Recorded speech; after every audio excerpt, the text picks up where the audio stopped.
issues, stern warning to Pakistan says give up exporting terror or ...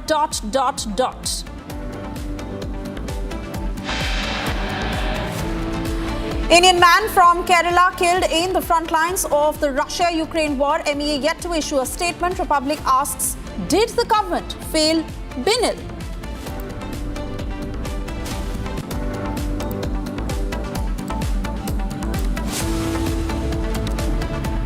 BCCI cracks the whip on Indian cricketers, issues advisory against wives accompanying players.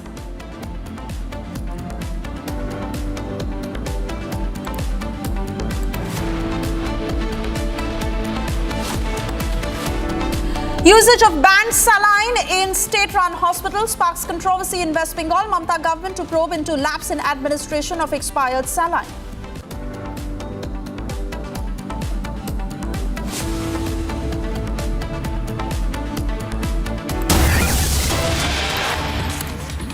Bharuch police reaches St. Xavier's to further determine any evidence of the absconding rape-accused principal. This is the latest that is just coming in as my colleague Priyanka got you voices from that school where the horrific incident had happened of how a former student on the sidelines of an alumni meet was allegedly raped by the school principal. The complainant has also stated that the principal had sexually assaulted her in the past when she was a class 10 student, and her parents have claimed that she was assaulted by the principal for over 2 years. Let me cut across to my colleague Priyanka, who's been tracking all the developments on this story. Priyanka, with regards to how the investigation process proceeds, please do take us through the latest. Bharuch police reaching St. Xavier's to further determine evidence. Well, that's right, Suresha. In fact, just right now, a few minutes ago, they have just now left from the particular spot where we are standing in right now, inside of the St. Xavier's premises, where in fact they had unlocked the cabin of the principal, the absconding rape-accused principal Kamlesh Rawal, whose cabin had been unlocked, and there were certain pieces of evidences as well that had been gathered to further determine where he might have fled off to, because we have seen since morning as well, and since in fact the last 24 to 48 hours that this manhunt has been going on. But even now we are seeing that the police is saying that the accused in fact might have fled from the state as well, and that they are looking to determine further leads to understand where he might have gone off to. But as of now, we can see that police, in fact, had gone inside just now in this particular premises and had also gone inside of the cabin of the principal to further determine, because these are the places where, in fact, the entire horrific incident that has come to light had taken place. This was the cabins where the principal used to call the student and then sexually, he used to pressurize her for sexual favors. He used to rape her. He used to molest her. So all of those things are being taken into consideration as far as the investigation by the Bharuch police is concerned. And the two teams, in fact, just now have left from the St. Xavier's. Continue talking to us, Priyanka, because the kind of allegations that have been leveled against the principal are horrifying, and needless to say how the parents must be reacting with regards to the police having gathered evidence and what they can do to build a watertight case. What more are you picking up? Well, Suresha, as far as the investigation goes, we have seen that the police has gathered, in fact, the initial prima facie evidences and the statements of the survivor as well. In fact, we have seen that the survivor's statement has been taken by the magistrate just late last night that had culminated. And in that statement itself, there had been several horrific details that had come to light that helps us understand that how long, in fact, this kind of a sexual assault and pressurizing tactics that were being used by this particular principal, how he had been for the last 2 years, since 2022 to 2024, had been sending the survivor several messages on WhatsApp, trying to pressurize her, trying to humiliate her, trying to also get her alone with him as well. So all of those things have been made as a statement before the magistrate as well. And further inquiry into those particular leads is also being carried out by the Bharuch police as they are trying to understand where essentially where essentially the accused might have fled off to. But right behind me, as you can see, this essentially is the school where we are standing and reporting from. This is one of the part of the premises. In fact, right here, if we could take our viewers through this entire area, because this is essentially the entire place where this cabin had been located. And in this particular ground, in fact, on the day of the incident, this is the ground where the alumni meet was being carried out, during which the principal had once again tried to manipulate the survivor and brought her to his cabin, towards which we are walking right now. This is the ground. As of now, of course, the Uttarayan celebrations are going on. But on that day in December, there was an alumni meet that was being carried out here, because in the middle of which the principal had called her to his cabin, which is located around over here. And this is the exact spot where the Bharuch police had just now reached. And they had also collected all the evidences to further determine where the rape accused principal might have fled off to. As you can see, this has been logged up now, but this is the exact spot. This is, in fact, the cabin. You can see this is the cabin that has been named the cabin of the principal. This is the exact cabin where he used to call all of in fact, the survivor used to be called here from time to time, even middle of her classes, and she was also pressurized into giving sexual favors. She was raped, she was molested, and then, of course, also been blackmailed that she will not be allowed to give her board examination if she in fact told anyone about this kind of an assault as well that had taken place on the survivor. So this essentially is the exact spot where we just saw that the Bharuch police had arrived, and they had gathered all the evidences. They had unlocked this cabin, which is locked now. They had gathered some of the evidences to further see where the accused might have fled off to. Once again, from our sources, we do understand that the police has helped us understand that the accused might have fled from the state as well. So they are looking at those trajectory of the investigation to further see how they will be able to track him down. But this essentially is the exact spot, the building where the cabin had been located. One of these classrooms, in fact, from where the victim had been called off from in the middle of her examination, and then called to the principal's cabin over here. And then further, she had been assaulted and then also been manipulated. And for the last 2 years, we have been given to understand, as far as the investigation goes, that for the last 2 years, she had been receiving several humiliating messages from him, several pressurizing messages from him. And finally, we see in December, when the alumni meet had been carried out, once again, the principal had tried to molest her. He had been caught in the act, is what we've been given to understand. And hence, the police is also trying to determine who might have been a witness to this kind of a horrific incident that had taken place. So all of those parts are that of the evidence and a part of investigation that is being carried out by the Bharuch police. But of course, as we speak, Suresha, the principal remains absconding. And what's more surprising and shocking is the management of the entire school had first, in our course of the investigation, that we saw that they had completely shrugged off, that they earlier did not see that this was a serious issue that they had to bring to the notice of the Bharuch police, and hence they tried to carry out an internal investigation, an internal inquiry, which was nothing but a one-on-one meeting with one of the priests of the parish itself, with the rape-accused teacher and rape-accused principal, I beg your pardon. And then we have seen that there was no intimation that was given to the police as well. Once again, we take our viewers through this entire place, where essentially we see that this is the cabin, where all of these, this pressurizing tactics used to take place.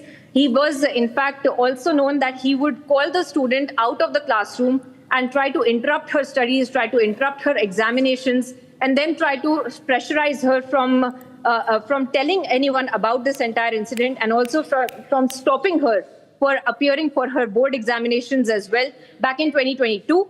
And now again, once again, in 2024, we see that this kind of an incident had taken place. The question really arises whether the management really knew about this kind of incident that was taking place in the school itself. And that essentially what also gave the principal a lot more courage to do it once again in 2024. And to reiterate, Suresha, the Bharuch police has also said that they have seen that there was an eyewitness that had stopped the principal from doing so, and hence they're trying to further determine how the trajectory of the investigation will go forth from here. But this is the place where essentially they had just now come in to gather the evidences, to gather more documents, to gather more understanding of the entire place, to see how the entire chronology of the events had gone on. Extremely horrifying, Priyanka, to what has been happening, and even worse, how the school attempted a cover-up and they tried to shield that vice principal. We'll keep coming back to you as the investigation proceeds. For the moment, we move on to our other big stories. Thank you for joining us. And yes, Defence Minister Rajnath Singh, who issued a warning to Pakistan to take concrete action against terrorism that continues to thrive on its soil, highlighting the ongoing activities in Pakistan-occupied Kashmir. He said the land of POK is being used for dangerous business of terrorism.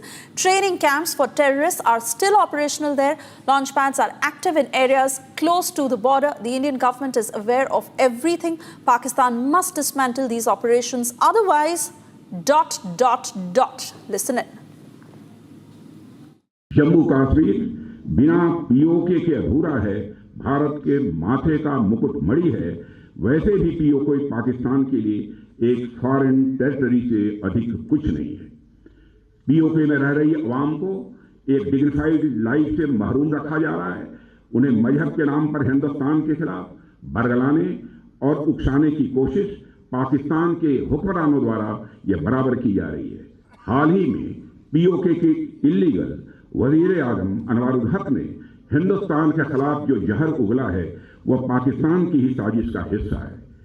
PoK के वजीर आजम अनवारुल हक जो आज कह रहे हैं, वही भारत विरोधी एजेंडा पाकिस्तान के हुक्मरानों ने जनरल जियाउल हक के जमाने से चलाया हुआ है।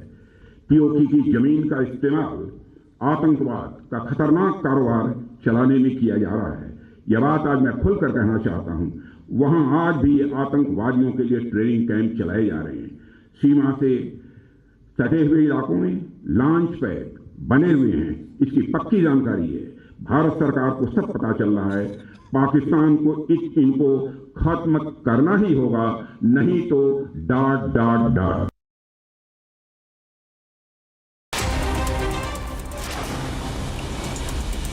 On to other news in brief. Firing a fresh salvo at Arvind Kejriwal, his rival from New Delhi Assembly constituency, Sandeep Dixit claimed he will be back behind bars once the elections are done and dusted.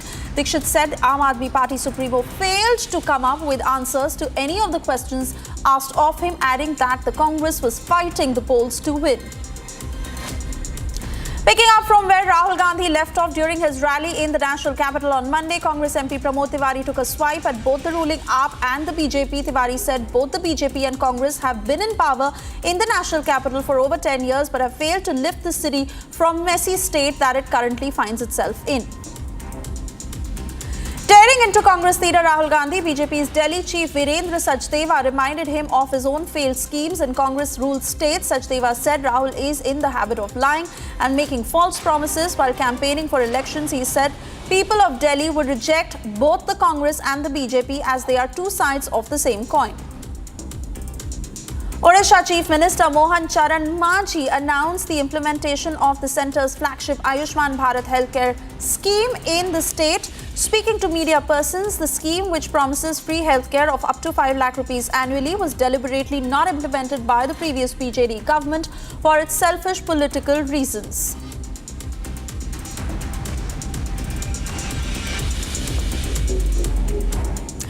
We slip into a short commercial break. On the other side, we get you details of the usage of banned saline at state-run hospitals that has sparked a massive controversy across West Bengal, Karnataka. In fact, in West Bengal, Mamata government is set to probe into lapse in administration of expired saline.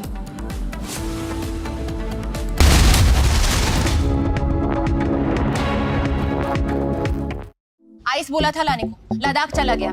पूछा phone पे इतना busy क्यों है, तो क्या बोला तू? हाँ, माउंटेन्स वर कॉलिंग। डॉक्टर जहांगीर, उस दिन सनसेट देखने छज्जे पे चढ़ा, टूट गया। हाँ, तू किसने बोला घर की दीवार पे रॉक क्लाइंबिंग करने को? सफीना बदतमीजी। समझ गया। मेरे पास आप दोनों की प्रॉब्लम की मेडिसिन है। इसको घर पे लगाओगे तो शादी का तो पता नहीं, पर घर पक्का नहीं टूटेगा। रुंगटा नहीं तो घर स्ट्रॉन्ग नहीं। रुंगटा स्टील TMT बार एकदम solid.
Long distance get you down. Now you can get 2x, 3x, 5x or even 10x close-ups with optical or optical quality zoom. It's that easy to zoom into an image or a document or even the sky.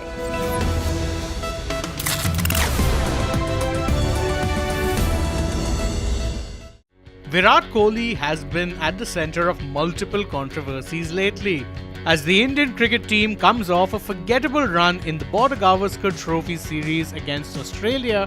The longevity of the team's senior cricketers has been under scrutiny. But problems continue to rise for Kohli in particular, as a former cricketer has been exposing his high-handed approach during his run as the captain of the Indian team. Robin Uthappa, who has gained the limelight recently after some controversial revelations, has now disclosed Virat's character and made a rather shocking claim on how he took out a veteran cricketer from the 2019 ICC World Cup team. Uthappa revealed that the former Indian skipper played a key role in the dropping of Ambati Rayudu from the 2019 ODI World Cup squad. The former cricketer added that the motive behind Rayudu's exclusion was primarily that Virat did not like him. If he didn't like anyone, he didn't feel someone is good, then they were cut. Rayudu is the prime example. You feel bad, everybody has preferences, I agree, but you cannot close the door on a player after taking him to the cusp, Uthappa said in an interview. Uthappa further revealed the extent to which Rayudu's spot in the squad for the World Cup was solidified before he was brutally cut from the final squad. He had World Cup clothes, the World Cup kit bag, everything was there at his home. A player would be thinking that he's going to the World Cup, but you shut the door on him. That wasn't fair according to me, Uthappa said. Ambati Rayudu's exclusion from the 2019 World Cup squad stirred a lot of debate as it rattled Indian cricket fans and experts. The veteran cricketer had also called out the selection committee's decision to take him out of the squad on social media. All-rounder Vijay Shankar was added to the Men in Blues World Cup squad as Ambati Rayudu's replacement, but he did not have a tournament to remember as he got injured early in the campaign. Uthappa's shocking claims have offered yet another insight. Artificial intelligence has changed the way we do things, and so much more is in the offing. Republic is proud to announce a game-changing partnership with Samsung. Because with Samsung, Galaxy AI is here. From our news anchors to reporters to network staff, we will be using Samsung devices, Galaxy Z series and Galaxy S series, powered by Galaxy AI. Every day, behind the scenes, to bring you the news. Faster, simpler, with more productivity, efficiency, and creativity. Republic and Samsung together unfold a new world of possibilities. It's going to be an epic adventure together.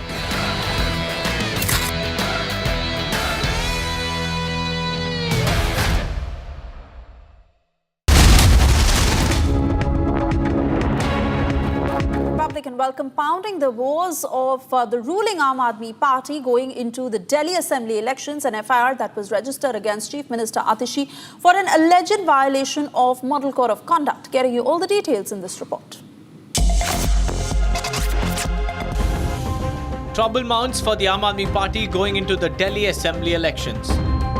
An FIR was filed against Chief Minister Atishi for an alleged violation of the Model Code of Conduct. In the FIR, the Chief Minister was accused of using her government vehicle for election campaigning. This case was filed after a PWD vehicle allotted to Chief Minister Atishi was allegedly spotted delivering campaign material to the Aam Aadmi Party office following the announcement of Delhi poll schedule. The FIR was registered at the Govindpuri police station. Responding to the registration of the FIR, AAP Supremo Arvind Kejriwal came out in Atishi's support. Kejriwal said, while opposition leaders were openly distributing cash, saris and gold to voters going into the February 5th polls, no cases were being lodged against them. Atishi is seeking a fresh term in the assembly from the prestigious Kalkaji segment.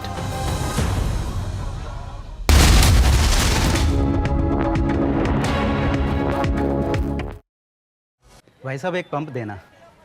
ये लीजिए। Original वाला दीजिए, वो जो है सदियों पुराना, वो जिस पे है सबका भरोसा।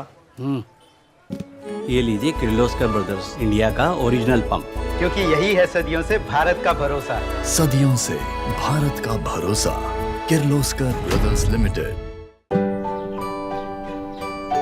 I want to soar above the skies and fulfill my responsibilities. With LIC. Paid your LIC premium? On time. दिल की सुनो, LIC चुनो। LIC हर पल आपके साथ। These days, the happiness of a household depends only on one thing: the speed and reliability of your broadband connection. A high-speed, stable broadband connection means a constant happy mood for our family. To top it off, if we get our favorite entertainment, our home would feel like heaven. So we have upgraded to One Broadband, the trust of Hinduja Group, and entertainment from Next Play OTT. With One Broadband, there is happiness always. कुंभ में 45 करोड़ से ज्यादा श्रद्धालु आस्था की डुबकी लगाएंगे, जिसके लिए कुंभ नगरी तैयार है। ऐसे में श्रद्धालुओं की सुरक्षा, सुविधा और सकुशल घर वापसी का योगी सरकार ने फुल प्रूफ प्लान तैयार कर लिया है। महाकुंभ की तैयारियों पर सीएम योगी खुद अपनी नजर बनाए हुए हैं और समय समय पर प्रयागराज आकर तैयारियों का जायजा ले रहे हैं। जब आयोजन इतना बड़ा है तो ऐसे में यूपी रोडवेज की ओर से भी तैयारी की गई है। महाकुंभ के दौरान प्रयागराज में लगभग 5000 से 6000 बसों को लगाया गया है। यही नहीं, 550 इलेक्ट्रिक बसें भी चलाई जाएंगी, जिससे श्रद्धालुओं को आवाजाही में परेशानी ना हो। महाकुंभ 2025 के अवसर पे जो श्रद्धालु तीनों पीक डेज पे आएंगे, उनके सेफर इवैक्यूएशन के लिए परिवहन विभाग ने करीब 5000 से 6000 बसेस, रोडवेज बसेस की व्यवस्था की है। इसके अतिरिक्त 550 इलेक्ट्रॉनिक बसेस भी चल रही हैं मेले की अवधि के दौरान।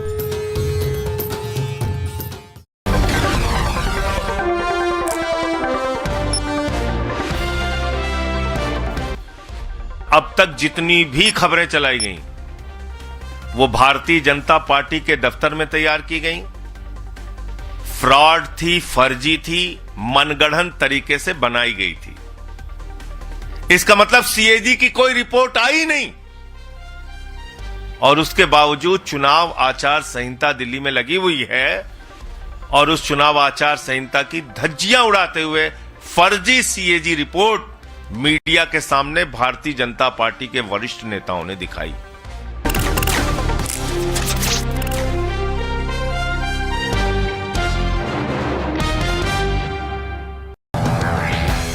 Samsung Samsung Galaxy Z Fold 6 and Samsung Galaxy S24 Ultra powered by Galaxy AI bring you the latest news in super efficient and a summarized format from across the country only on Republic TV.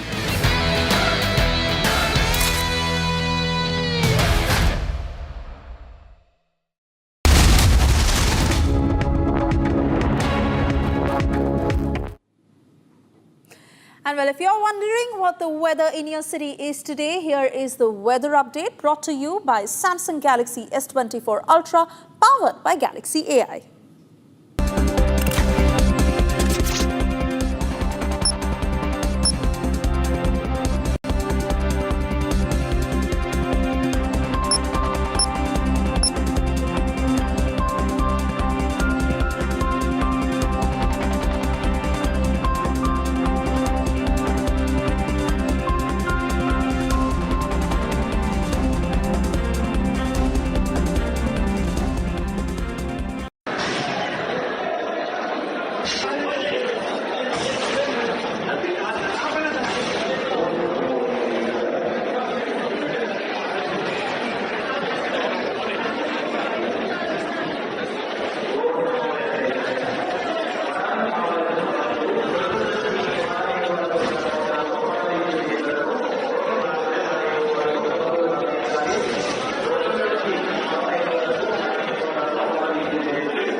Asia's largest news headquarters,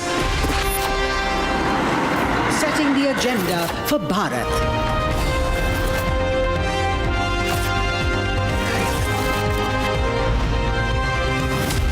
You're watching Republic.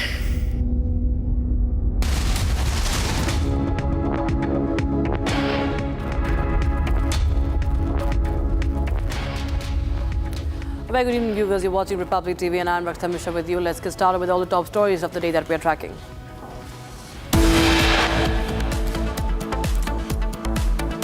वहां आज भी आतंकवादियों के लिए training camp चलाए जा रहे हैं। भारत सरकार को सब पता चल रहा है, पाकिस्तान को इनको खत्म करना ही होगा, नहीं तो dot dot dot. Defense Minister Arnab Singh issues a stern warning to Pakistan, says give up exporting terror or ...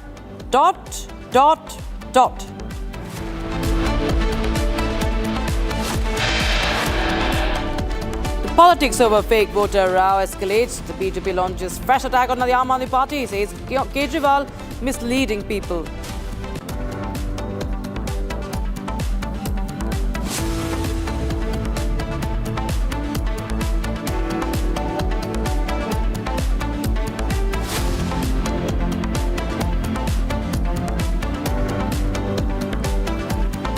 The BCCI pulls up Indian cricketers. Reports suggest BCCI cracks the whip of Indian cricketers, issues advisory against wives accompanying players to tours.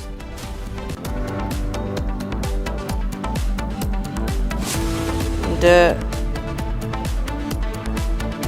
usage of banned saline at state-run hospital sparks controversy in West Bengal. Mamata government to probe into lapse in administration of expired saline.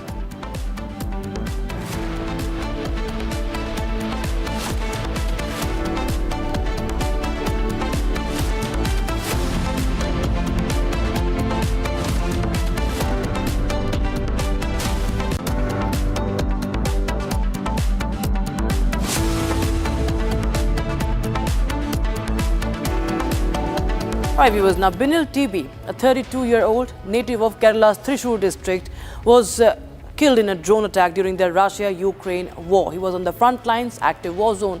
His relative, also in the same region, has sustained severe injuries in the front line. Before the attack, Binil had informed his family that he and Jain, his relative, had been assigned by the Russian army to active frontline duties in the ongoing conflict. Now, Republic got hold of the video of Binil where he is seen pleading to the Indian embassy for help. The video shows how desperately Binil has pled for his return, but it was completely unheard by the Indian government. First, take a listen into this desperate plea for help right before he was sent to the front lines and he died. എൻ്റെ പേര് ജെയിൻ എന്നാണ്, വീട് മിണാലൂർ കുറാഞ്ചേരിയിലാണ്. എൻ്റെ പേര് ബിനിൽ എന്നാണ്, വീട് കുട്ടല്ലൂരാണ്. ഞങ്ങളിവിടെ റഷ്യയിൽ ആർമിയിൽ ആണ് ഇപ്പോൾ വർക്ക് ചെയ്തുകൊണ്ടിരിക്കുന്നത്. ഞങ്ങൾ സന്ദീപിൻ്റെ ഒപ്പം വർക്ക് ചെയ്യുന്നുണ്ടായിരുന്നു. 2-3 മുമ്പാണ് സന്ദീപ് മരിച്ചിട്ടുണ്ടായിരുന്നത്. അപ്പോൾ ഞങ്ങൾ എംബസിയിൽ വിളിച്ച് ഞങ്ങളുടെ തിരിച്ചു പോരാനുള്ള പേപ്പറുകളൊക്കെ റെഡിയാക്കിയിട്ടുണ്ടായിരുന്നു.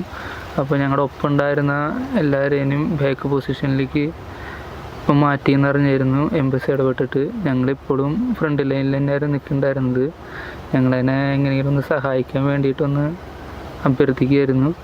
ഞങ്ങളുടെ കൂടെ ഉണ്ടായിരുന്നവർ ബാക്കിലോട്ട് പോയി, പക്ഷെ ഞങ്ങൾ മാത്രം ബാക്കിലോട്ട് പോയിട്ടില്ല. എന്താണെന്ന് അറിയില്ല.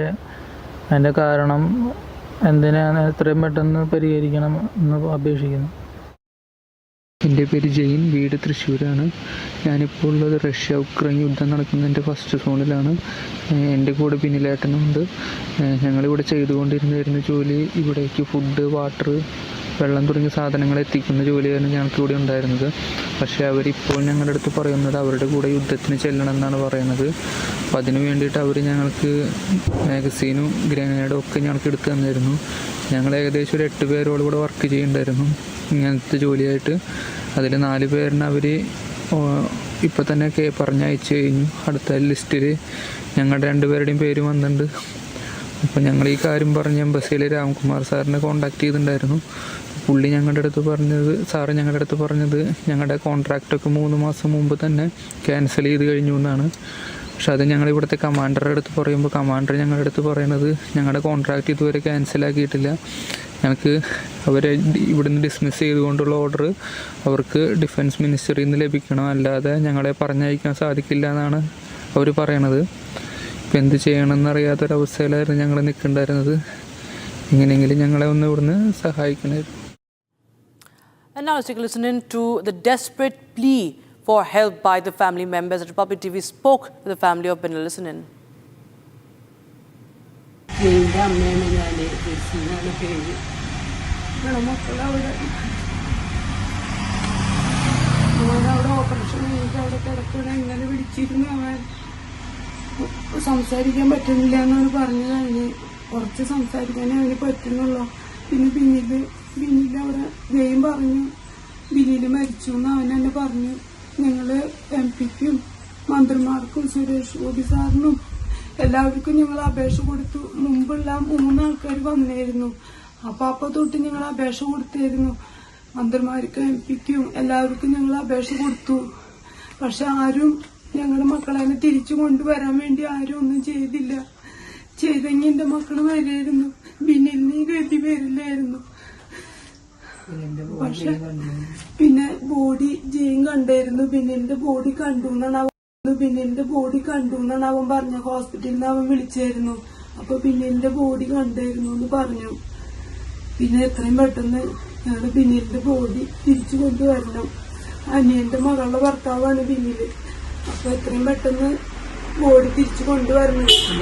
പിന്നെ ജെയിൻ ഓപ്പറേഷൻ കഴിഞ്ഞിട്ട് കിടക്കുകയാണ്.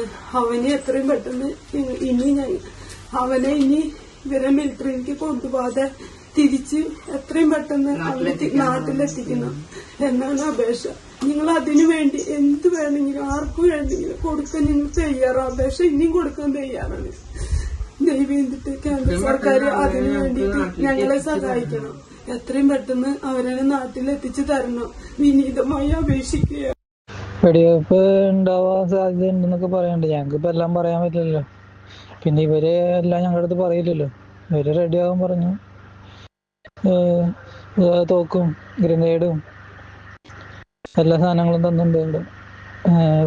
അങ്ങനെയൊക്കെ റെഡിയാകാൻ പറഞ്ഞിട്ട് ഇരിക്കുന്നു.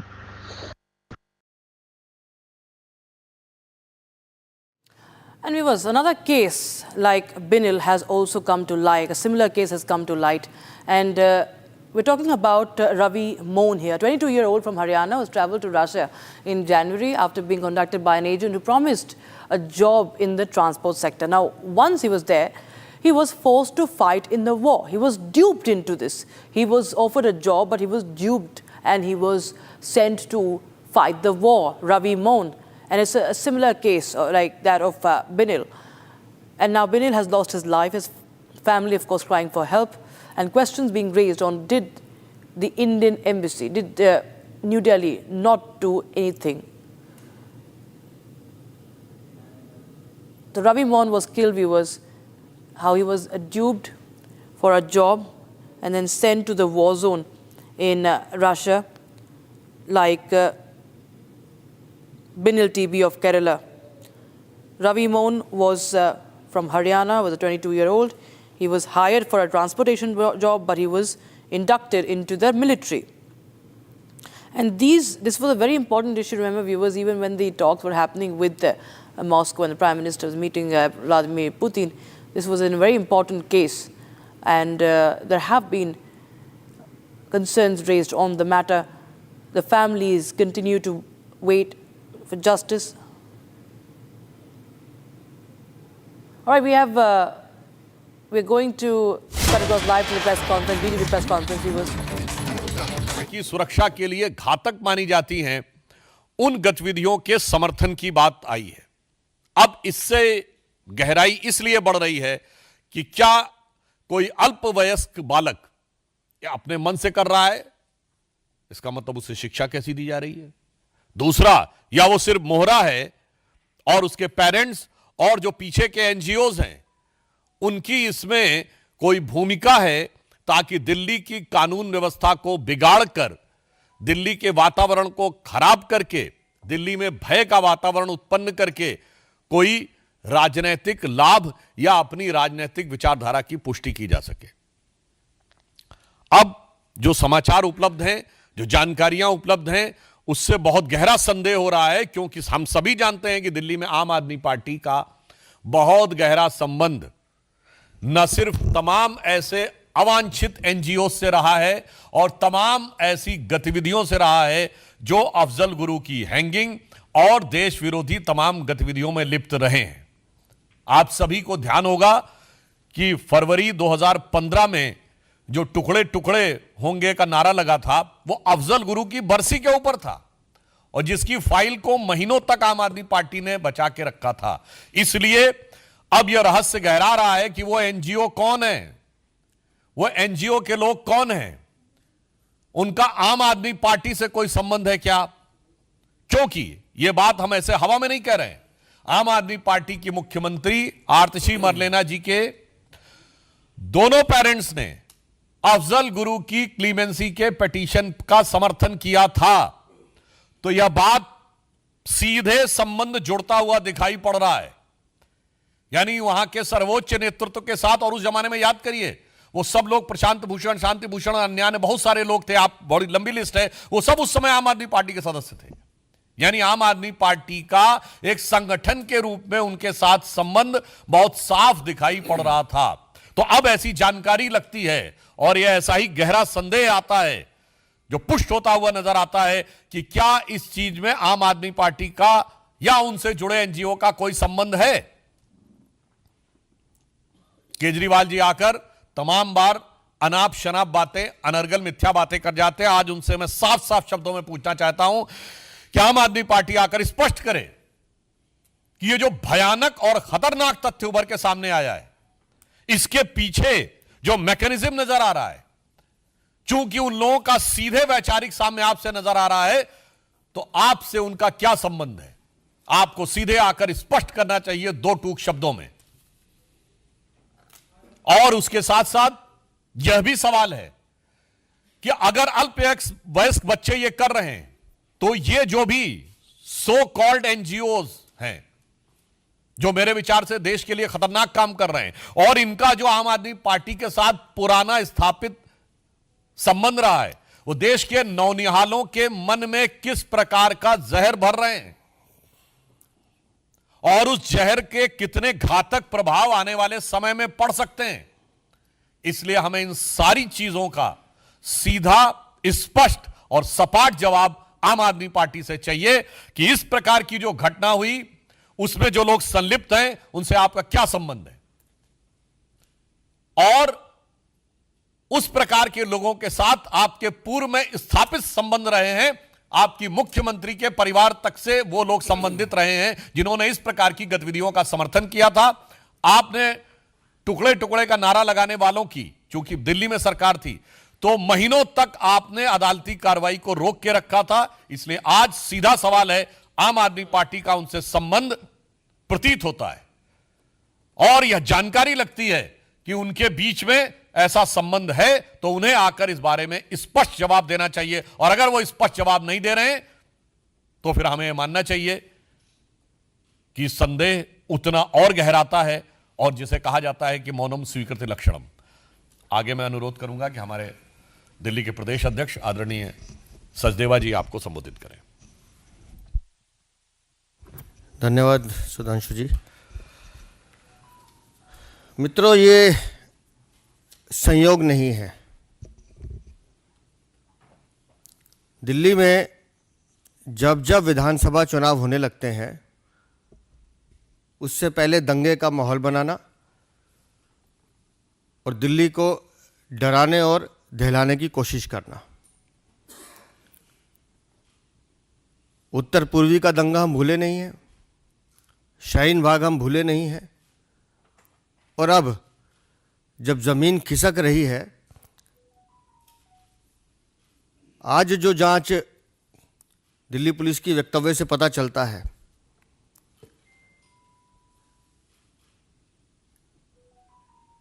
जुवेनाइल को आगे कर कर जिस एनजीओ का नाम सामने आ रहा है और जो संबंध अफजल गुरु से मिलता हुआ दिखाई दे रहा है, मुझे ये कहने में कोई संकोच नहीं है कि कहीं ना कहीं अरविंद केजरीवाल, आम आदमी पार्टी कहीं ना कहीं इसके घेरे में है,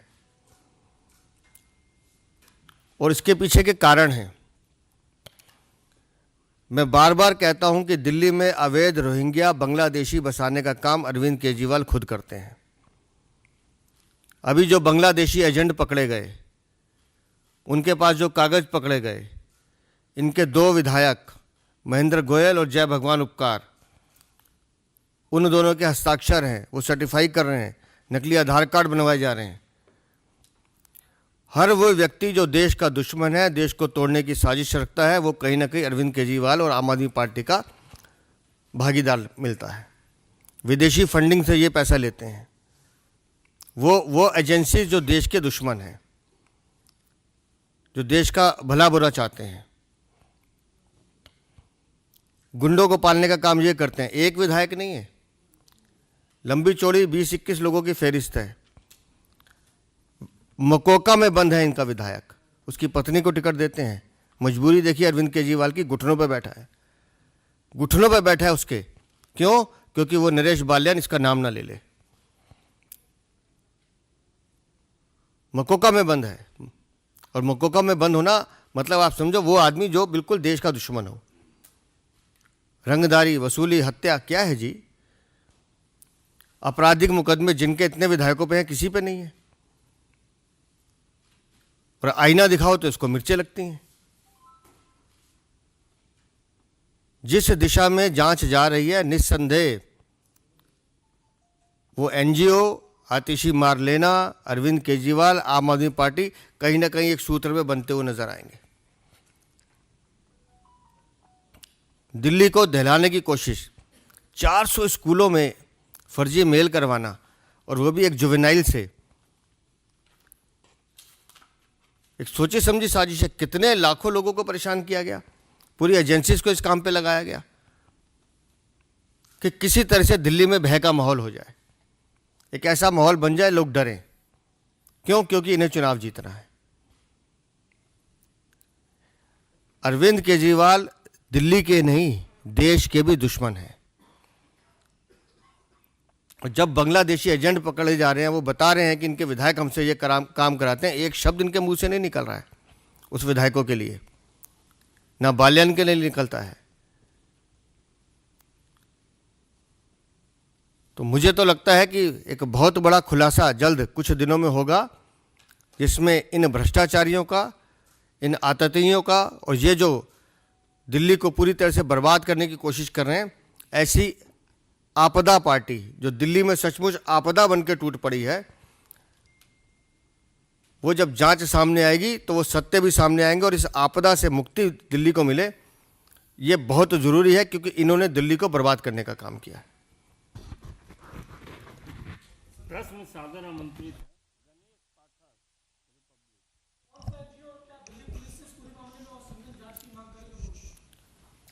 देखिए, पुलिस पूरी तत्परता के साथ और सतर्कता के साथ जांच कर रही है। वो है टेक्निकल और लीगल एस्पेक्ट।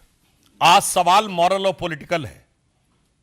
आम आदमी पार्टी को इसका नैतिक और राजनैतिक जवाब देना चाहिए। जहां तक विधिक यानी कानूनी बात है, तकनीकी पक्ष है, उसके ऊपर जांच एजेंसियां अपना काम कर रही हैं। जैसा अभी सचदेवा जी ने बताया, यह कोई नई बात तो नहीं है। ताहिर हुसैन जो दिल्ली के दंगों का मुख्य आरोपी था, वो आपका विधिवत सभासद था। सोचिए कितनी बड़ी आपदा है ये लोग। मनीष सिसोदिया जी की बाइट अवेलेबल है, शाहीन बाग मेरे दिल में है। जामिया के बाहर जो हुआ था, याद करिए, उसमें जो एक भरकर एक टेम्पो में पत्थर वगैरह आए थे, उसमें अमानतुल्लाह खां का नाम आया था। तो ये कोई नई बात नहीं। और मैं पुनः कह रहा हूं, भारत तेरे टुकड़े होंगे का जो जेएनयू में नारा लगा था फरवरी 2015, उसमें सब यही एनजीओ लॉबी वाले शामिल थे। और वो अफजल की बरसी पर था। आप में से बहुत से लोग भूल गए होंगे कि वो ओकेजन क्या था। और उसकी कार्रवाई कोर्ट में ना होने पाए, महीनों तक फाइल दबा के रखी थी आम आदमी पार्टी की सरकार ने। और जैसा बताया उन्होंने कि उनके विधायक माफियाओं से भी बात करते हुए मिले हैं। और आज और वो भी जानकारी मीडिया में आई है कि बांग्लादेशी घुसपैठियों के बारे में जांच के लिए शायद आज ही उनके विधायक मोहिंदर गोयल जी के से पूछताछ भी की गई है। तो अब यह साफ दर्शा रहा है कि ये दिल्ली की सुरक्षा और व्यवस्था के लिए भी आपदा बनते हुए दिखाई पड़ रहे हैं। यकीन टीवी यकीन जिस तरह से पूरा मामला आप देख रहे हैं, केजरीवाल का भी इसमें हाथ है, तो क्या गिरफ्तारी की मांग करेंगे, एफआईआर की मांग करेंगे आप दिल्ली पुलिस के संबंध में? अभी जो जांच चल रही है, जो चीज़ें निकल के आ रही हैं, इसलिए हम उस बच्चे का भी नाम नहीं बता रहे हैं। एक बार तथ्य ऑन रिकॉर्ड आ जाए, मैं फिर निश्चित रूप से कह रहा हूँ, अरविंद केजरीवाल, आम आदमी पार्टी और ये जो सारा घटनाक्रम है, ये आपस में जुड़ा हुआ है।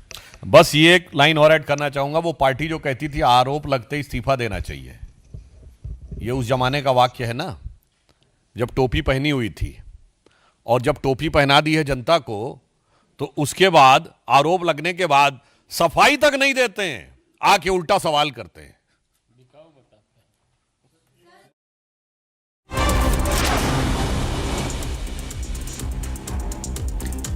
Prime Minister Narendra Modi was at the exhibition display organized on the 150th Foundation Day celebrations of Indian Met Department and Bharat Mandapam.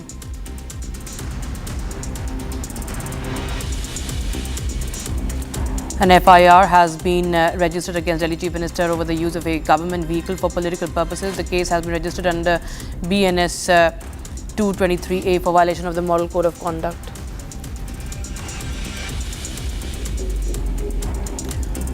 After the arrest of BRS MLA Paddy Kaushik Reddy yesterday, BRS claims that its MLA Harish Rao has been placed under house arrest by Hyderabad police.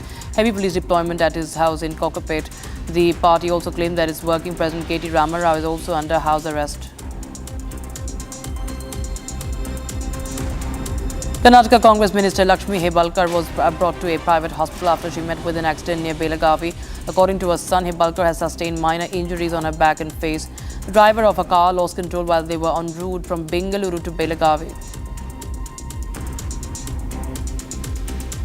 UGC NET December 2024 exam scheduled for the 15th of January postponed due to Pongal and Makar Sankranti.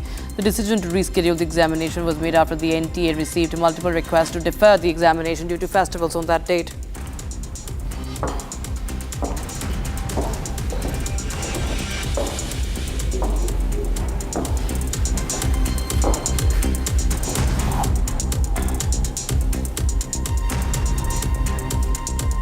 And we have news coming in from West Bengal viewers. In fact, protests are erupting after the medical negligence happened in Mednipur Medical College, where a pregnant woman died after she was administered expired saline, and 3 others are right now suffering, and they are under medical vigilance. The protests, you can see, the protests have erupted in West Bengal. Calcutta High Court will be hearing a PIL on the 16th of January on the same. And these are protests happening, viewers, as you can see. Alina, my colleague, is joining us live on the broadcast from West Bengal. Well, Alina, tell us what are you witnessing around? These are massive protests that are erupting, and we see that the protesters are raising slogans and also placards, and they are being stopped by Mamata police. Yes, right now doctors, nurses and health workers are protesting. They demanded a judicial inquiry. Today the police clashed with them at the health building. They raised their voice against the government. They want to submit a deputation to the health secretary. Maternal death in this state due to the use of saline ringus lactate prohibited in other states. The members of Medical Service Center, Service Doctors Forums and Nurses Unity will protest in front of the health building, demanding exemplary punishment of the real culprits through judicial investigation. They will also submit a deputation to Shastro Bhavan today. Hundreds of police have been deployed in front of the health building to stop the protest. Guardrail has been installed in front of the health building gate, and they right now, and the doctors, nurses and health workers are protesting now. They demanded a judicial inquiry about this corruption. Absolutely right, Alina. Of course, massive protests erupting once again in Kolkata, in West Bengal, over medical apathy, over negligence by the government hospital, the state of affairs in West Bengal, of course, because of concern. We talk about hospitals, the saline scam, protests happening in Kolkata over that. We'll get you more from Ground Zero. Stay tuned, don't go anywhere.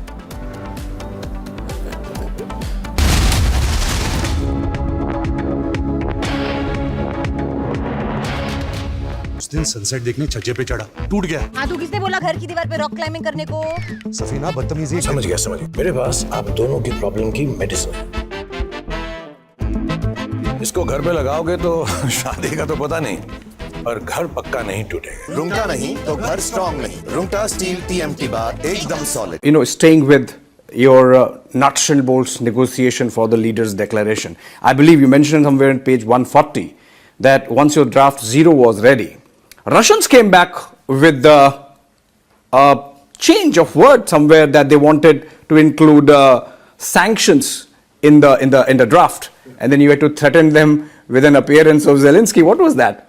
So, we had reached a stage. First of all, let me say that we didn't host the Sherpa meeting in Delhi because the pulls and pressure would have been enormous, with media coming in and so on. So we took the Sherpas out 70 kilometers away to Nu. And we just locked them up. And you took away the mobile phones also? We took away the mobile phones. Of the Sherpas also? Like the topmost guys, you took away their phones? We said that while negotiating, you can't bring the phones in because every word was mattering. And if anything had leaked out, the whole declaration would have gone for a 6. We didn't want any leakage of information. We didn't want any word to be leaked out. So we said nobody can take a photograph. So we said no mobiles are allowed. No media is permitted. And it was hard-headed discussions. And that's why that one particular para took us 300 hours of negotiation. One para, 300 hours of negotiation. 250 bilateral meetings. 16 drafts failed.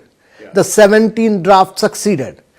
And therefore, that particular para was very, very critical for us. The Russia-Ukraine crisis. That was at its peak, and we had to really work hard on.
Night mode on Samsung Galaxy S24 Ultra lets you capture stunning photos and videos even in the darkest settings.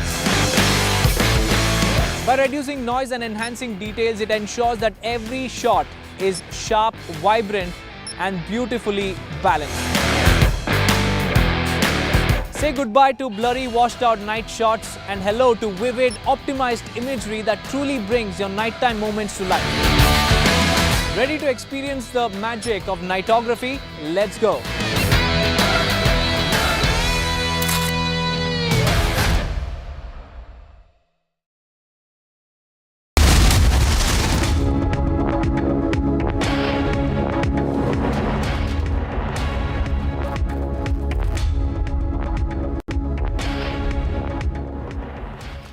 Thank you so much for joining us on Republic TV. Let's get to you the news summarized with notices using Galaxy AI on Samsung Galaxy Z Fold 6.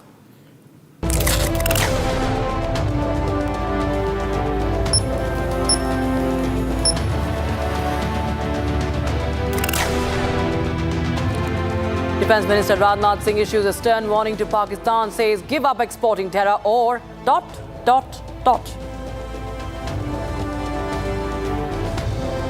politics of a fake voter row escalates. BJP launches a fresh attack on the Aam Aadmi Party, says Kejriwal misleading people.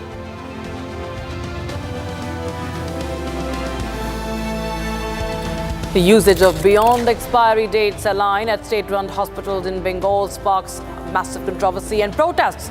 Mamata government to probe into the lapse in administration of the expired saline.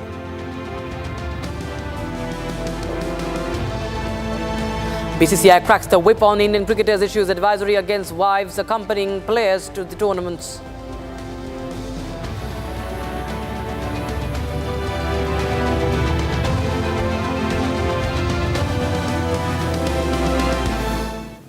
Alright, so that was the news summarized with the notices using Galaxy AI on Samsung Galaxy Z Fold 6. Let's get started with the top story that we're tracking at this hour. Alright, now protests are erupting in Kolkata after the killer medical negligence in Mednipur, the medical apathy in Mednipur. A pregnant woman has died after being injected with the expired saline, and several others are also right now fighting for their life. And this, of course, has triggered massive protests. You can see to the right side of your screens how there is anger amongst the amongst the people of West Bengal. There are slogans being raised against the administration, against Mamata government. And we have my colleague Alina joining us live on the broadcast from Ground Zero. Alina, tell us what are the demands of the people, because there is anger mounting amongst them over this case.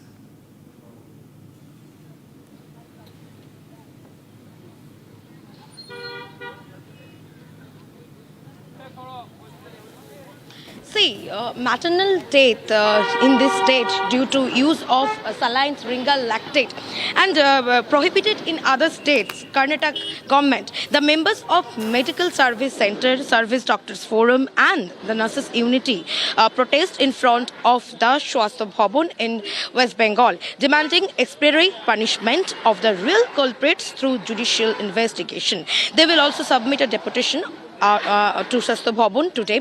Hundreds of police have been deployed in front of the health building Swasthya Bhavan to stop the protest.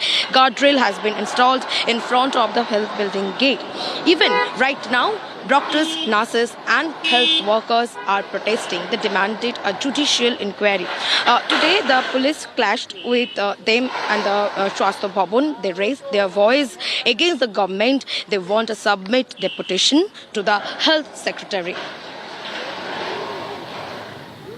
All right, in fact, that is what's happening on Ground Zero, as my colleague Alina was telling us. In fact, we are going across to some more updates that we're getting, viewers. This is a big update we have right now.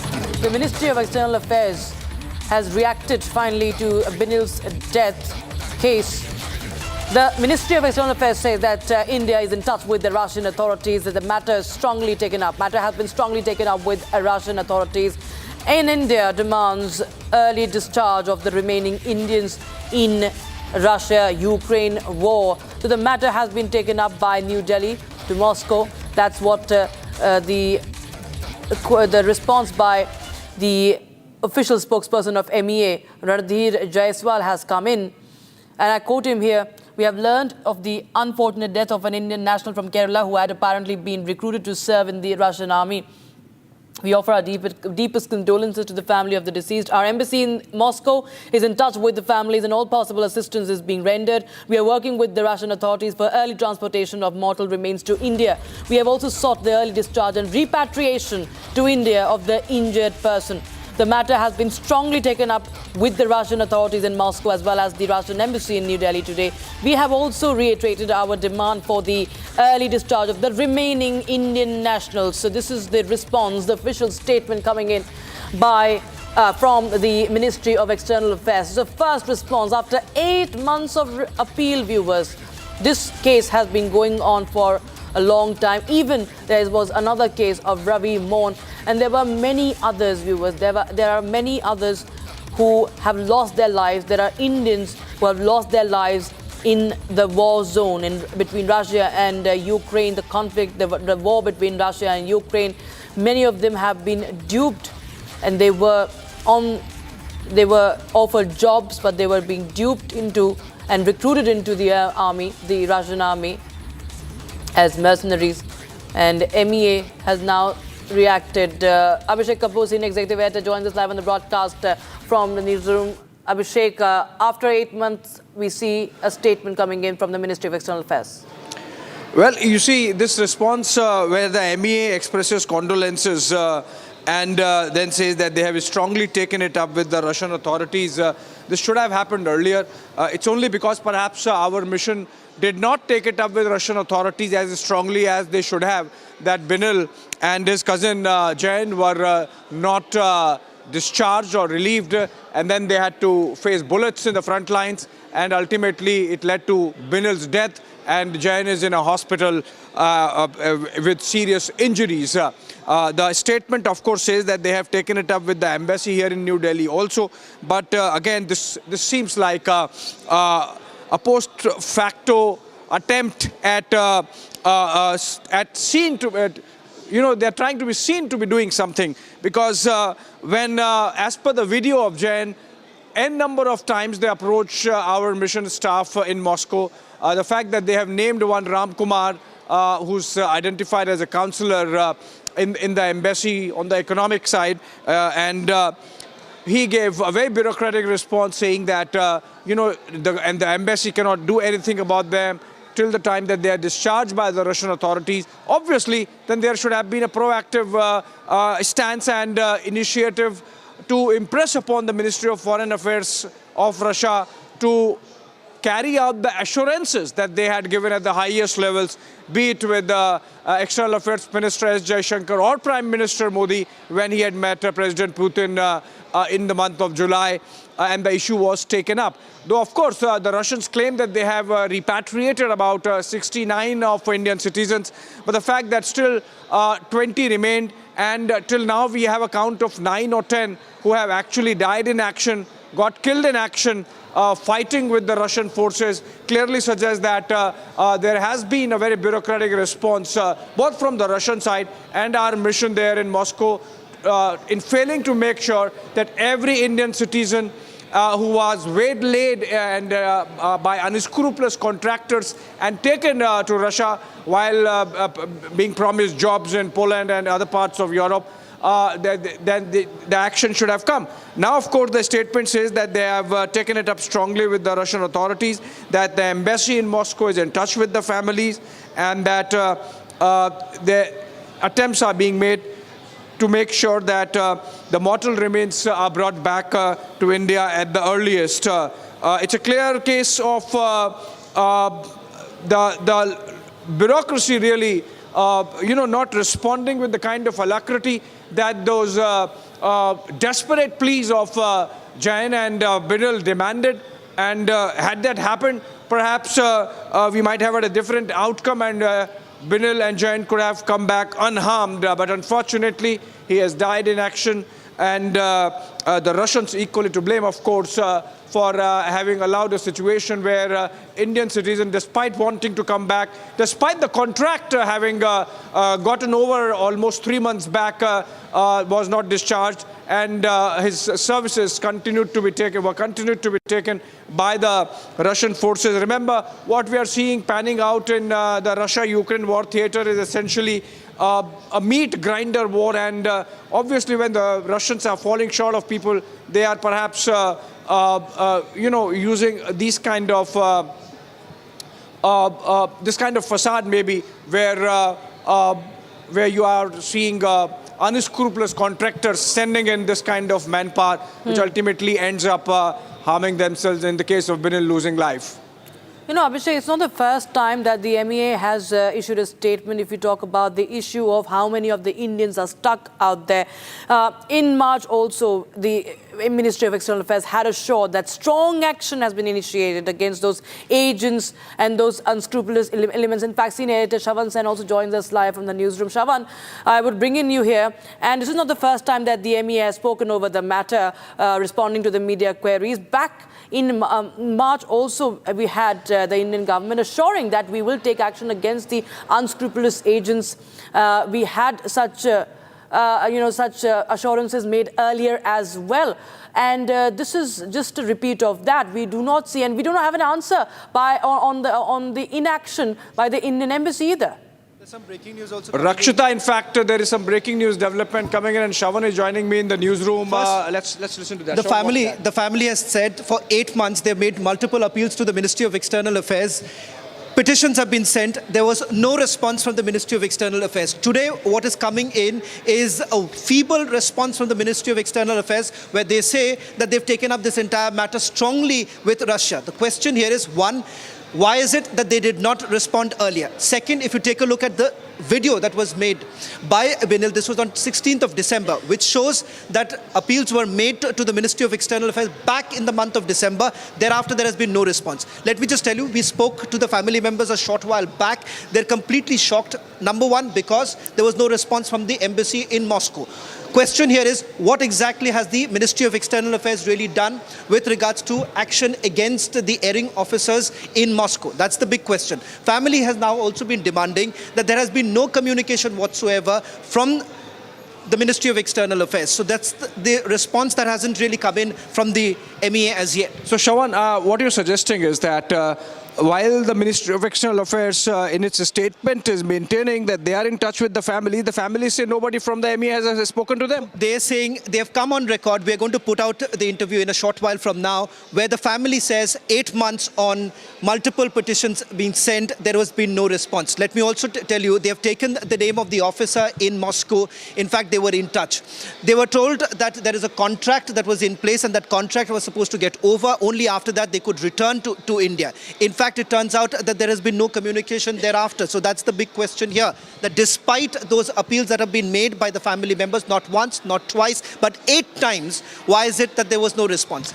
That's the big question. So basically, the family is saying that the embassy there was absolutely bureaucratic, that despite multiple times that they were approached, they did not respond in a manner that they should have, and that they said that, okay, fine, if the Russians discharge you, we'll send you back.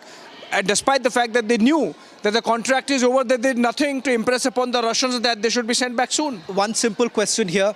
The video that was published was on 16th of December, shared with the family members. That was the conversation that Binil had with his family members. The Ministry of External Affairs was cognizant about it. So what did they really do about it? Right. Secondly, this statement that they are releasing is only after we have put pressure on the Ministry of External Affairs to respond to it. Before that, despite the family members saying this 24 hours ago, that they have received some information that they may have lost their family member in a drone attack in Russia, what did the Ministry of External Affairs really do? Why did it take more than 24 hours for the response to come in? And this kind of a feeble response, number one, no word on what action has been taken against the officers in Moscow. Number two, despite the appeals that were made, that were addressed to the embassy in Moscow, what is it that the Ministry of External Affairs really did about it? The Minister of External Affairs, Dr. S. Jaishankar, did say that they've taken up this entire matter with Russia. There were promises apparently made by Russia to India that they will be sending back. I'm told that few had come back, but the fact of the matter is that there are still people. Absolutely. In fact, in a short while from now, we also have a family member joining us who still has their loved ones back in Russia, and they are all complaining about the fact that there is no way of bringing them back. Well, it is clear, Shawan, that the mission staff there have not worked in a manner that they should have to put pressure on the Russian side to make sure that these Indians who really want to come back, it is clear from the communication that there is an element of desperation that they just want to come back. They are not there on their own volition. They were waylaid there. And yet, the response was bureaucratic, that, okay, fine, if the Russians discharge you, we'll send you back. Well, the appeal that has now been made by the family members is this, and that's the breaking news now coming in. Reporters on the ground indicating that they've urged the government to take quick action to retrieve his body back to the country. So that is another challenge that the family members are facing, of bringing back the mortal remains of Binil. All right, so I think we'll pursue this with the MEA, because the statement again, Shawan, seems like again a piece of bureaucracies where they are saying, okay, fine, we share condolences with the families, we are in touch with them, we are trying to get the mortal remains back. But then why the kind of the kind of pressure the statement says they are now putting on the Russian side was not put when Binil was pleading that he should be brought back, that he's a citizen of India and that he deserves that the mission take up his case and the case of others back to the Russian authorities and make sure that they are brought back. Right, Abhishek and Shavan, thank you so much for joining us with your inputs on that story. Because in fact, let's take a look at that video once again, after which the MEA was compelled to respond. It was compelled to break its silence after 8 long months. Here's that video that Binil had released, desperately appealing for his release. Someone to rescue him, Indian embassy to rescue him from Russia. എൻ്റെ പേര് ജെയിൻ എന്നാണ്, വീട് മിണാലൂർ കുറാഞ്ചേരിയിലാണ്. എൻ്റെ പേര് ബിനിൽ എന്നാണ്, വീട് കുട്ടല്ലൂരാണ്. ഞങ്ങളിവിടെ റഷ്യയിൽ ആർമിയിൽ ആണ് ഇപ്പോൾ വർക്ക് ചെയ്തുകൊണ്ടിരിക്കുന്നത്. ഞങ്ങൾ സന്ദീപിൻ്റെ ഒപ്പം വർക്ക് ചെയ്യുന്നുണ്ടായിരുന്നു. 3 ആഴ്ച മുമ്പാണ് സന്ദീപ് മരിച്ചിട്ടുണ്ടായിരുന്നത്. അപ്പോൾ ഞങ്ങൾ എംബസിയിൽ വിളിച്ച് ഞങ്ങളുടെ തിരിച്ചു പോരാനുള്ള പേപ്പറുകളൊക്കെ റെഡിയാക്കിയിട്ടുണ്ടായിരുന്നു. അപ്പോൾ ഞങ്ങളുടെ ഒപ്പം ഉണ്ടായിരുന്ന എല്ലാവരെയും ബാക്ക് പൊസിഷനിലേക്ക് ഇപ്പം മാറ്റിയെന്ന് അറിഞ്ഞായിരുന്നു എംബസി ഇടപെട്ടിട്ട്. ഞങ്ങളിപ്പോഴും ഫ്രണ്ട് ലൈനിൽ തന്നെയായിരുന്നു നിൽക്കുന്നുണ്ടായിരുന്നത്. ഞങ്ങളതിനെ എങ്ങനെയെങ്കിലും ഒന്ന് സഹായിക്കാൻ വേണ്ടിയിട്ടൊന്ന് അഭ്യർത്ഥിക്കുകയായിരുന്നു. ഞങ്ങളുടെ കൂടെ ഉണ്ടായിരുന്നവർ ബാക്കിലോട്ട് പോയി, പക്ഷെ ഞങ്ങൾ മാത്രം ബാക്കിലോട്ട് പോയിട്ടില്ല. എന്താണെന്ന് അറിയില്ല. അതിൻ്റെ കാരണം എന്തിനാണ് എത്രയും പെട്ടെന്ന് പരിഹരിക്കണം എന്ന് അപേക്ഷിക്കുന്നു. എൻ്റെ പേര് ജെയിൻ, വീട് തൃശ്ശൂരാണ്. ഞാനിപ്പോൾ ഉള്ളത് റഷ്യ-ഉക്രൈൻ യുദ്ധം നടക്കുന്നതിൻ്റെ ഫസ്റ്റ് സോണിലാണ്. എൻ്റെ കൂടെ ബിനിലേട്ടനുണ്ട്. ഞങ്ങളിവിടെ ചെയ്തുകൊണ്ടിരുന്ന ജോലി ഇവിടേക്ക് ഫുഡ്, വാട്ടർ, വെള്ളം തുടങ്ങിയ സാധനങ്ങൾ എത്തിക്കുന്ന ജോലിയായിരുന്നു ഞങ്ങൾക്കിവിടെ ഉണ്ടായിരുന്നത്. പക്ഷേ അവരിപ്പോൾ ഞങ്ങളുടെ അടുത്ത് പറയുന്നത് അവരുടെ കൂടെ യുദ്ധത്തിന് ചെല്ലണം എന്നാണ് പറയുന്നത്. അപ്പോൾ അതിന് വേണ്ടിയിട്ട് അവർ ഞങ്ങൾക്ക് മാഗസീനും ഗ്രനേഡും ഒക്കെ ഞങ്ങൾക്ക് എടുത്തു തന്നിരുന്നു. ഞങ്ങൾ ഏകദേശം ഒരു 8 പേരോട് കൂടെ വർക്ക് ചെയ്യുന്നുണ്ടായിരുന്നു ഇങ്ങനത്തെ ജോലിയായിട്ട്. അതിൽ 4 പേരിന് അവർ ഇപ്പോൾ തന്നെ പറഞ്ഞയച്ചു കഴിഞ്ഞു. അടുത്ത ലിസ്റ്റിൽ ഞങ്ങളുടെ 2 പേരുടെയും പേര് വന്നിട്ടുണ്ട്. അപ്പോൾ ഞങ്ങൾ ഈ കാര്യം പറഞ്ഞ് എംബസിയിൽ രാംകുമാർ സാറിനെ കോൺടാക്ട് ചെയ്തിട്ടുണ്ടായിരുന്നു. പുള്ളി ഞങ്ങളുടെ അടുത്ത് പറഞ്ഞത് ഞങ്ങളുടെ കോൺട്രാക്റ്റൊക്കെ 3 മാസം മുമ്പ് തന്നെ ക്യാൻസൽ ചെയ്ത് കഴിഞ്ഞു എന്നാണ്. പക്ഷെ അത് ഞങ്ങൾ ഇവിടുത്തെ കമാൻഡറുടെ അടുത്ത് പറയുമ്പോൾ കമാൻഡർ ഞങ്ങളുടെ അടുത്ത് പറയുന്നത് ഞങ്ങളുടെ കോൺട്രാക്റ്റ് ഇതുവരെ ക്യാൻസലാക്കിയിട്ടില്ല, ഞങ്ങൾക്ക് അവരെ ഇവിടുന്ന് ഡിസ്മിസ് ചെയ്തുകൊണ്ടുള്ള ഓർഡർ അവർക്ക് ഡിഫൻസ് മിനിസ്റ്ററിൽ നിന്ന് ലഭിക്കണം, അല്ലാതെ ഞങ്ങളെ പറഞ്ഞയക്കാൻ സാധിക്കില്ല എന്നാണ് അവർ പറയണത്. ഇപ്പം എന്ത് ചെയ്യണമെന്നറിയാത്തൊരവസ്ഥയിലായിരുന്നു ഞങ്ങൾ നിൽക്കുന്നുണ്ടായിരുന്നത്. എങ്ങനെയെങ്കിലും ഞങ്ങളെ ഒന്ന് ഇവിടുന്ന് സഹായിക്കണമായിരുന്നു. In fact, Republic TV spoke to the family members of Binil, who are now pleading for justice. Listen in. എൻ്റെ അമ്മയാണ് ഞാൻ, ജെസ്സിനാണ് പേര്. മക്കളവിടെ ഓപ്പറേഷൻ കഴിഞ്ഞിട്ട് അവിടെ കിടക്കണ ഇങ്ങനെ വിളിച്ചിരുന്നു. അവൻ സംസാരിക്കാൻ പറ്റുന്നില്ല എന്നാണ് പറഞ്ഞു കഴിഞ്ഞ്. കുറച്ച് സംസാരിക്കാനേ അവന് പറ്റുന്നുള്ളൂ. പിന്നെ ബിനിൽ അവിടെ ജെയിൻ പറഞ്ഞു ബിനിൽ മരിച്ചു എന്ന് അവൻ തന്നെ പറഞ്ഞു. ഞങ്ങൾ MP-ക്കും മന്ത്രിമാർക്കും സുരേഷ് ഗോപി സാറിനും എല്ലാവർക്കും ഞങ്ങൾ അപേക്ഷ കൊടുത്തു. മുമ്പുള്ള 3 ആൾക്കാർ വന്നിരുന്നു. അപ്പൊ തൊട്ട് ഞങ്ങൾ അപേക്ഷ കൊടുത്തിരുന്നു. മന്ത്രിമാർക്കും MP-ക്കും എല്ലാവർക്കും ഞങ്ങൾ അപേക്ഷ കൊടുത്തു. പക്ഷെ ആരും ഞങ്ങളുടെ മക്കളെ തിരിച്ചു കൊണ്ടുവരാൻ വേണ്ടി ആരും ഒന്നും ചെയ്തില്ല. ചെയ്തെങ്കിൽ എന്റെ മക്കള് വരായിരുന്നു, ബിനിലിന് ഗതി വരില്ലായിരുന്നു. പക്ഷെ പിന്നെ ബോഡി ജെയിൻ കണ്ടായിരുന്നു. ബിനിലിന്റെ ബോഡി കണ്ടു എന്നാണ് അവൻ പറഞ്ഞ. ഹോസ്പിറ്റലിൽ നിന്ന് അവൻ വിളിച്ചായിരുന്നു. അപ്പൊ ബിനിലിന്റെ ബോഡി കണ്ടായിരുന്നു എന്ന് പറഞ്ഞു. പിന്നെ എത്രയും പെട്ടെന്ന് ഞങ്ങള് ബിനിലിന്റെ ബോഡി തിരിച്ചു കൊണ്ടുവരണം. അനിയന്റെ മകളുടെ ഭർത്താവാണ് ബിനില്. അപ്പൊ എത്രയും പെട്ടെന്ന് ബോഡി തിരിച്ചു കൊണ്ടുവരണം. പിന്നെ ജെയിൻ ഓപ്പറേഷൻ കഴിഞ്ഞിട്ട് കിടക്കുകയാണ്. അവനെ എത്രയും പെട്ടെന്ന് അവനെ ഇവരെ മിലിറ്ററിക്ക് കൊണ്ടുപോകാതെ തിരിച്ച് എത്രയും പെട്ടെന്ന് നാട്ടിലെത്തിക്കണം എന്നാണ് അപേക്ഷ. നിങ്ങൾ അതിനു വേണ്ടി എന്ത് വേണമെങ്കിലും ആർക്കും വേണമെങ്കിലും കൊടുക്കാൻ നിങ്ങൾ തയ്യാറാണ്. അപേക്ഷ ഇനിയും കൊടുക്കാൻ തയ്യാറാണ്. ദയവേണ്ടിട്ട് കേന്ദ്ര സർക്കാർ അതിനു വേണ്ടിയിട്ട് ഞങ്ങളെ സഹായിക്കണം. എത്രയും പെട്ടെന്ന് അവരെ നാട്ടിലെത്തിച്ചു തരണം. വിനീതമായി അപേക്ഷിക്കുക. വെടിവെപ്പ് ഉണ്ടാവാൻ സാധ്യതയുണ്ടെന്നൊക്കെ പറയണ്ട്. ഞങ്ങൾക്ക് ഇപ്പം എല്ലാം പറയാൻ പറ്റില്ലല്ലോ.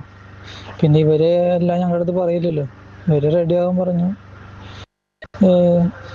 തോക്കും ഗ്രനേഡും എല്ലാ സാധനങ്ങളും തന്നിട്ടുണ്ട്. അങ്ങനെയൊക്കെ റെഡിയാകുമ്പോൾ അങ്ങോട്ട് ഇരിക്കുന്നു. And now if you're wondering what the weather in your city is, here is the weather update brought to you by Samsung Galaxy S24 Ultra powered by Galaxy AI.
Compounding the woes of the ruling Aam Aadmi Party going into the Delhi Assembly elections, an FIR has been registered against Chief Minister Atishi for an alleged violation of the Model Code of Conduct. Take a look at this report to know the details. Trouble mounts for the Aam Aadmi Party going into the Delhi Assembly elections. An FIR was filed against Chief Minister Atishi for an alleged violation of the Model Code of Conduct. In the FIR, the Chief Minister was accused of using her government vehicle for election campaigning. This case was filed after a PWD vehicle allotted to Chief Minister Atishi was allegedly spotted delivering campaign material to the Aam Aadmi Party office following the announcement of Delhi poll schedule. The FIR was registered at the Govindpuri police station. Responding to the registration of the FIR, AAP Supremo Arvind Kejriwal came out in Atishi's support. Kejriwal said, while opposition leaders were openly distributing cash, saris and gold to voters going into the February 5th polls, no cases were being lodged against them. Atishi is seeking a fresh term in the assembly from the prestigious Kalkaji segment. Today at 6 Stories at 6, I bring you the top 6 stories of the day. The agenda setters, the newsmakers and the head turners. Who was Binil? The Indian who was killed in Russia. Why were his rescue calls missed by the Indian government? As the Israel-Hamas war enters its second year, hopes are rising for Hamas to release 33 Israeli hostages from the deadly October 7 attacks. We get you this and much more today at 6 on 6 Stories at 6.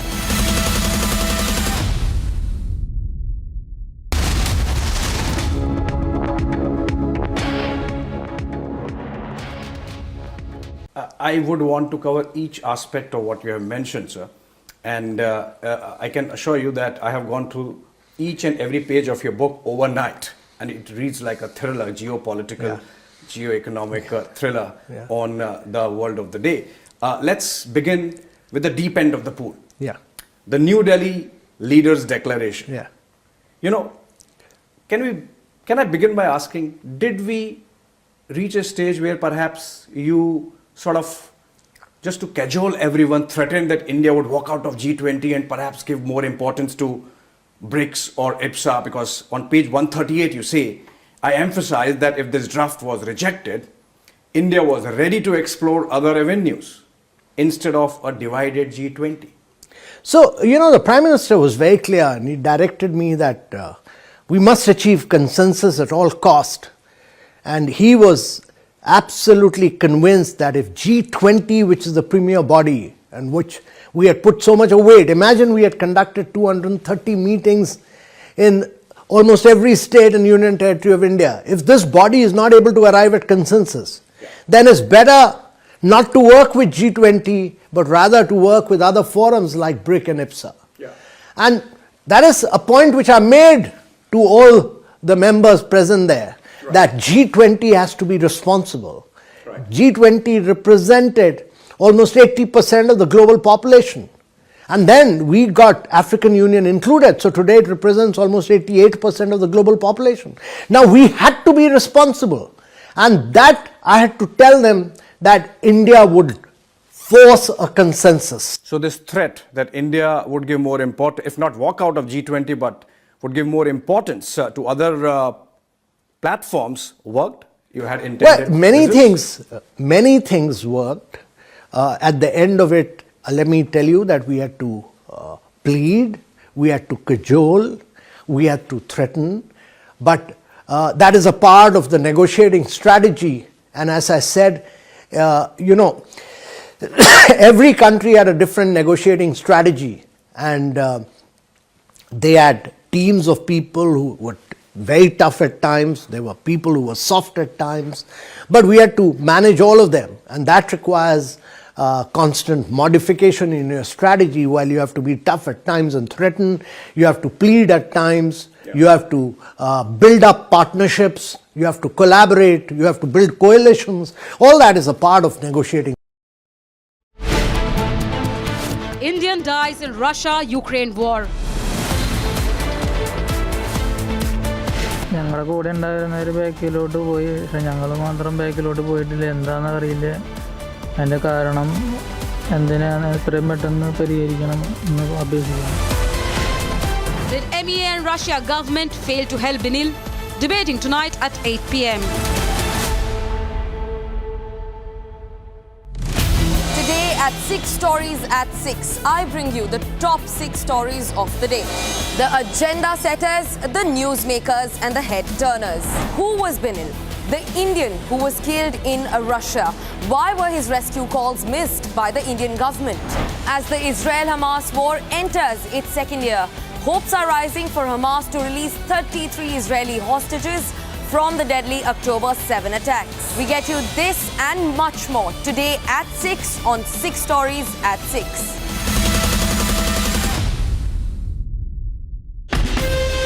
From Asia's largest news headquarters, setting the agenda for Bharat.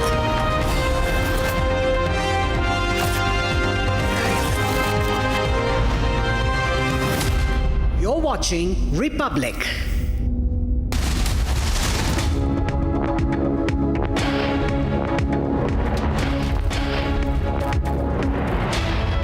Very good evening. It's 5 p.m. I'm Samiksha Srivastava. We'll get you all the top stories over the next half an hour. Beginning first up with the headlines.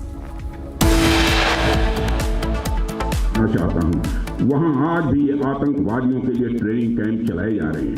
Bharat सरकार को सब पता चल रहा है, पाकिस्तान को इनको खत्म करना ही होगा, नहीं तो dot dot dot. Defence Minister Rajnath Singh issues stern warning to Pakistan, says give up exporting terror or ... क्या आम आदमी पार्टी आकर स्पष्ट करे कि ये जो भयानक और खतरनाक तथ्य उभर के सामने आया है, इसके पीछे जो मैकेनिज्म नजर आ रहा है, चूंकि उन लोगों का सीधे वैचारिक सामने आपसे नजर आ रहा है, तो आपसे उनका क्या संबंध है? BJP hits out at Aam Aadmi Party over hoax bomb calls, asks Kejriwal to clarify on link with the NGO. Indian man from Kerala killed in the front lines of Russia-Ukraine war. MEA issues statement, says in touch with the Russian authorities.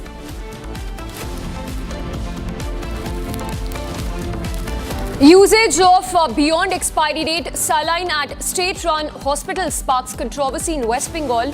Mamata government to probe into lapse in administration of expired saline.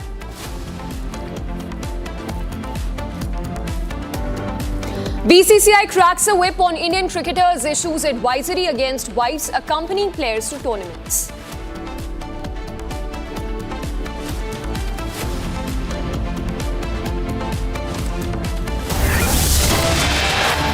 And we begin first up with the news that's coming in from our sports desk. It's Gautam Gambhir's position as head coach that will be revalued on the basis of India's Champions Trophy performance next month. This, of course, amid concerns that there is discontent in the dressing room due to his push to end the long prevalent superstar culture in the team. So this is in wake of concerns that have been raised regarding discontent in the dressing room and India at large due to the long prevalent superstar culture in the team. It's action that could be taken against Gautam Gambhir as his position as the head coach. Let's go across to Shane, who's joining us live from our sports desk. Shane, first up, tell us what sources are telling you about what action is expected against head coach Gautam Gambhir. Well, the truth is that Gautam Gambhir's position has been a little bit under threat ever since the 3-1 series loss to Australia. Now, obviously, there was a BCCI meeting that had taken place to review things. And now what we're getting to hear, Samiksha, is that Gambhir's job will really be dependent on how it is that India perform in the ICC Champions Trophy. And by how they perform, I would mean that they would have to win the Champions Trophy for his position to be safe as things stand. There has been a lot of talks about dressing room unrest and a rift with Rohit Sharma and, of course, even Ajit Agarkar, who's the chairman of selectors. So things not really rosy for Gambhir right now. And all right, Shane, I'll have to interrupt you there. We are being joined by former cricketer Kirti Azad joining us on the phone line. Mr. Azad, your first response. But before I come across to you, let's go across to Shane again, who would want to take a question from you. All right, Kirti Azad sir, thank you so much for joining us on Republic. First off, what exactly do you make of this entire situation that Gambhir has basically been told either win the Champions Trophy or your job is as good as gone?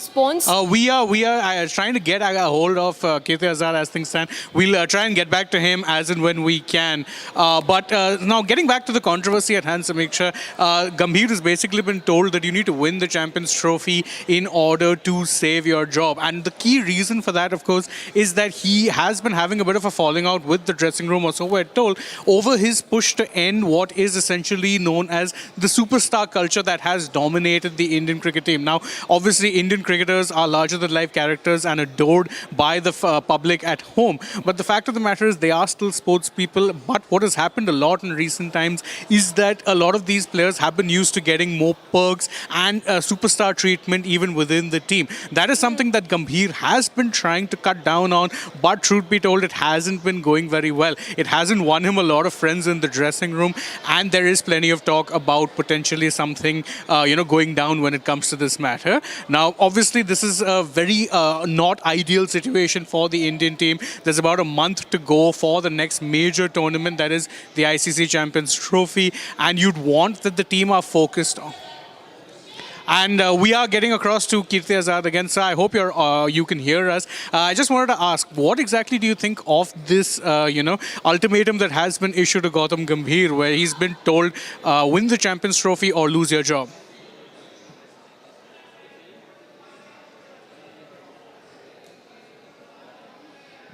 Nincompoops like Jai Shah managing the affair of cricket, they don't know what are the highs and lows that goes on to cricket.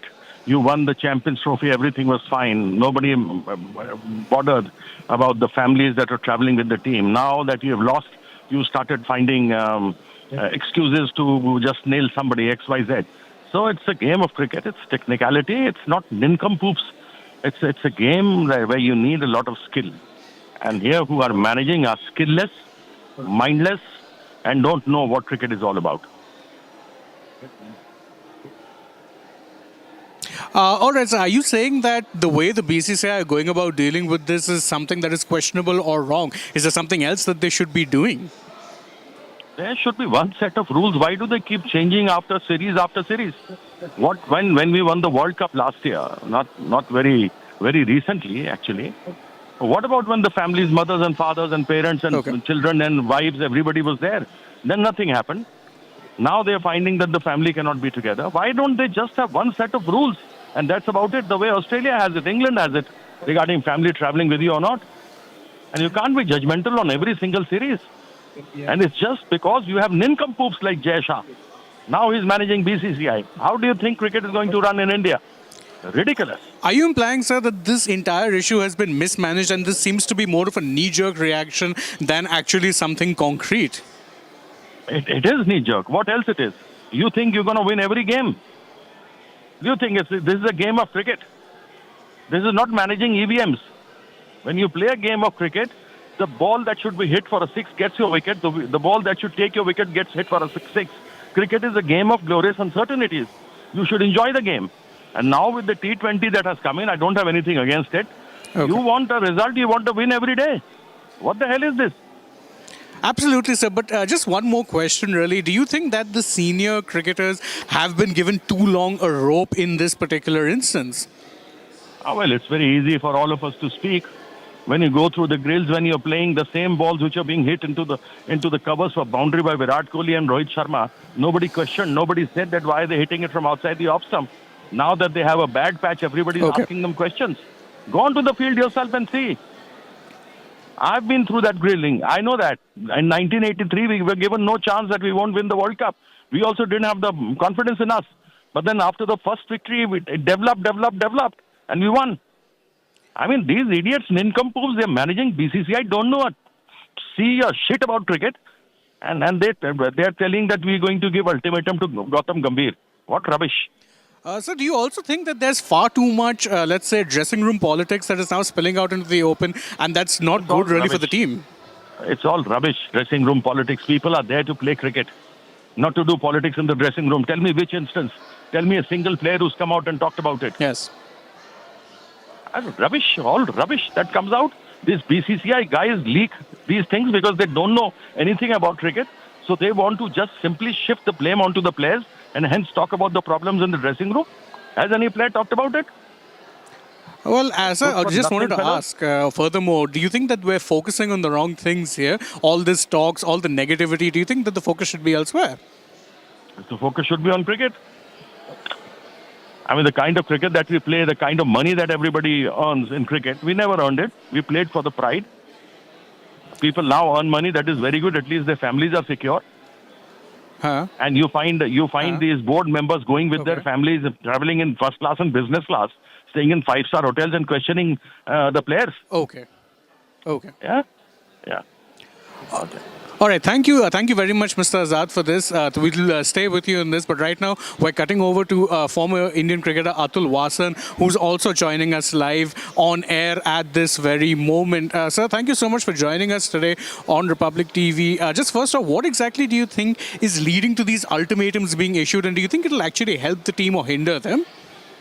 Yeah, I think that there has to be some kind of accountability. I believe that no matter what is happening, I don't want to go into the politics. I was listening to Kirti Bhaiya, and that is another thing. But I think some kind of accountability has to be there because the culture of the team, the big superstars, just picking and choosing games, deciding when to go, where to live, who to live with, the manager also going in the team.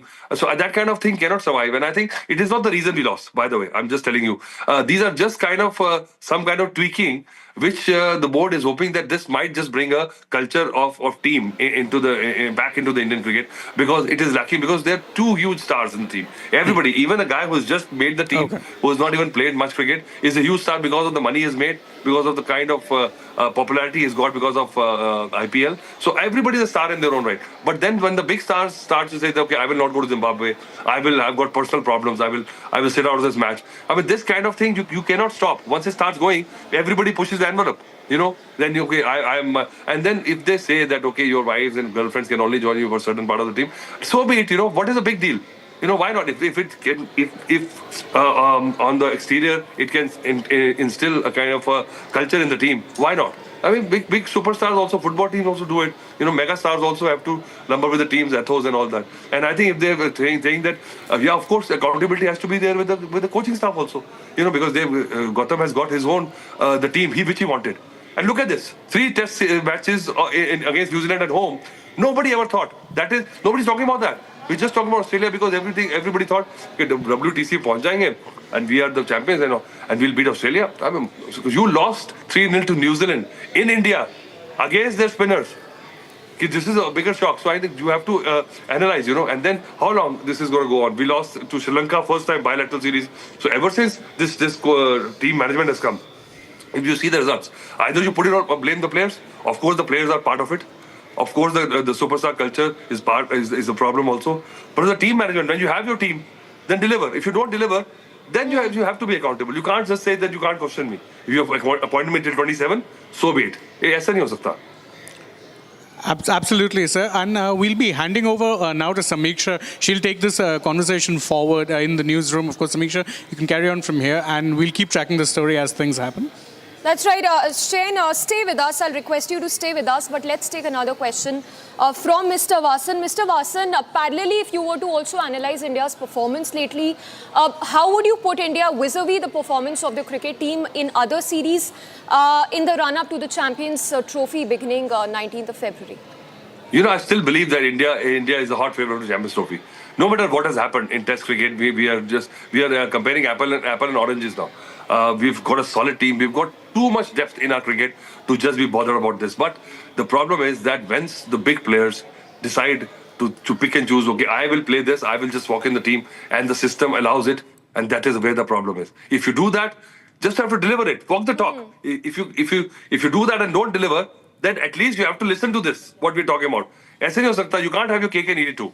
So I think this culture of and there has to be some hard calls, but who will take the hard call? If you see the total selectors we've got, I don't even know the selectors. I know Ajit Agarkar is the chairman. Baki kaun selectors hai? Nobody cares. Nobody even bothers about them. They are just told to do whatever. This is the team. This is the team management has decided to pick, and this is the team is. And the big player is saying, okay, he'll not playing this series. He will come and play the next series. Everybody's okay with this. I mean, what is happening? So this is when you keep on allowing this, And then this is what will come out. But Champions Trophy, I think, is another kettle of fish altogether. Our team is superb, and I think Rohit and all, even Virat, they'll be an essential part of our push towards winning the trophy. And I'm sure that they will deliver there. Absolutely. But sir, one more thing. There's a lot of talk about, managing dressing room egos. And do you think it's reached a point now where things have gotten too far, where players are more concerned about their own PR rather than, of course, the sport, which is, of course, what has gotten them all this fame to begin with? Yeah, of course it is. I think they will feel that no, nothing is wrong. We have not done anything untowards. We are very conscientious. We are totally right. But somehow it creeps in. Your team manager is so much of commercialization that you cannot absorb yourself because it will creep in. Your personal managers are there, your PR, your family members are there, and you've got this social media churning up stories and all. And where there is a smoke, the fire has to be there.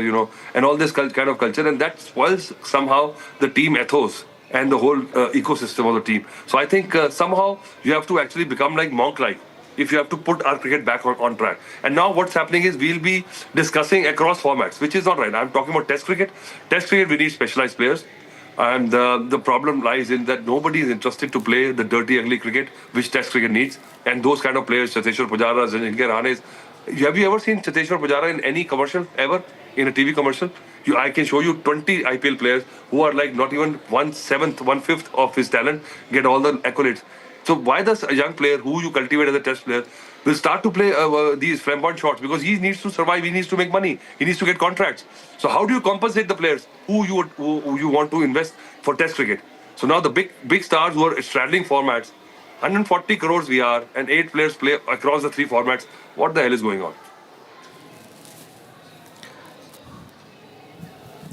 Absolutely, sir. And also, there's a lot of talk about Gambhir trying to stamp that culture out. Do you think he should actually be given more time then? Because it seems like he's trying to do the right thing. There's nothing wrong with his intentions, yeah? Of course, I think he's somebody very tough. I've seen him as a kid, and sometimes he gets overboard about it. But if he's trying to, give him the leverage, give him the authority. You've given him the responsibility, but without authority, then you judge him. It's not wrong because he also knows he has to go through various channels and he has to placate many players, big, small, and that if he takes hard calls, then the whole of the billions of the fan brigade of the big stars will come after him. But then the board should support him. He said, "ठीक है, देखा जाएगा, आप करो, हम देखते हैं." But you have to deliver. If you don't deliver, then don't say that my contract is till 27. If you do whatever you want, you have your coaching squad. But he said that he wanted to change for Pujara. The board should have given him Pujara. Because if he gets Pujara and doesn't perform, then he has to be out also. So you can't have your cake and eat it to halfway measure चलता रहता है कि ये ले लो इसको मत लो. वैसे तो फिर then he is also not performing. Then when you judge him, he'll also feel hard done by. Absolutely. But do you think that he's getting that support? Because, such reports coming out now and we're getting to hear that his job is on the line doesn't exactly scream universal backing from the board. See, success has got many fathers and defeat is an orphan. So this is what it is. So even if he wants that, in piecemeal, he might be getting the support. He's got this coaching staff, whoever he wanted, he has got it. But after that, especially you have to walk the talk, the players have to be with it. And if the players, just behave like prima donnas and you can't drop the ones you want and you can't pick the ones you want, then, it is just not fair to just pinpoint everything on him.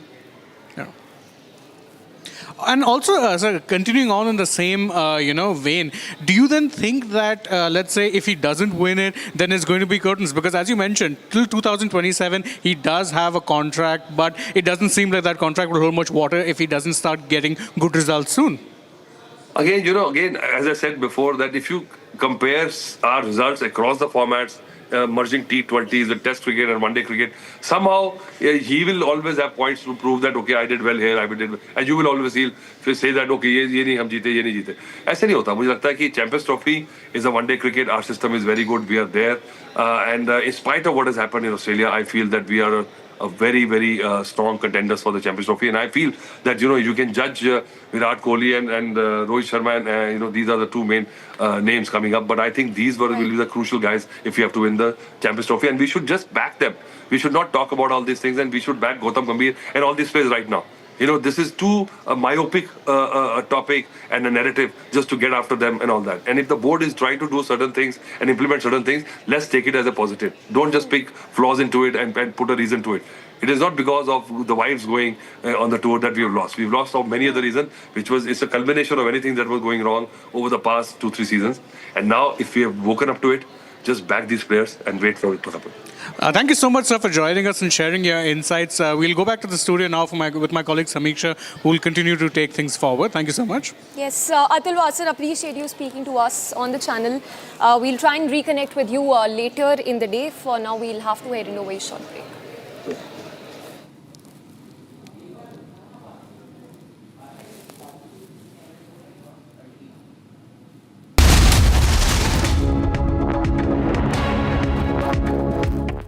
On the same page, you mentioned that not just Russians, even the Chinese have issues, for example, on G20 being hosted in the United States 2 years later. And they said, okay, fine, we agree for it, only if you are sure that we'll get the visas.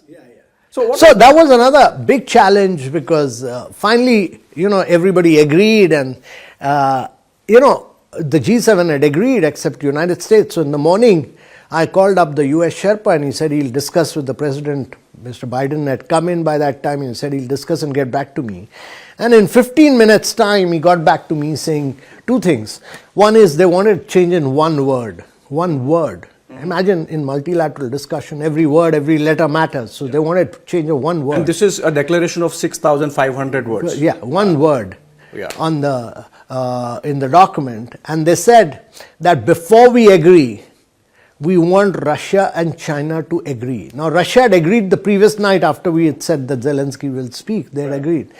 But China had not yet agreed. And there was, the leaders were coming in and the Prime Minister had come to see Bharat Mandapam in the morning at about 8 o'clock. And he asked me what has happened. So I said, sir, there's a challenge we are facing between China and Russia, China and the United States. And the Chinese, at that point, when I got back to the Chinese said that we had agreed to the US hosting the G20 in 2026. We want that line to be removed. Oh. So we said, you've already greened it. I can't remove it now. So they said, no, our Prime Minister doesn't want this because the United States doesn't issue visa to us. It doesn't issue visas to people from Hong Kong. They have not issued visa to even the governor of Hong Kong. So before we agree, if we agree, we want a written legal document from United States that they'll issue visa to everyone that we give the name of. Right. Now, so from they wanted India to speak to the United States. Yeah, this was a bilateral issue. They wanted it to be sorted out multilaterally. So the meeting started, the leaders' meeting started at 9:30. From 9:30 to 12:30, I had to negotiate between the US Sherpa, the Chinese Sherpa, and we negotiated. The Chinese wanted a legal document.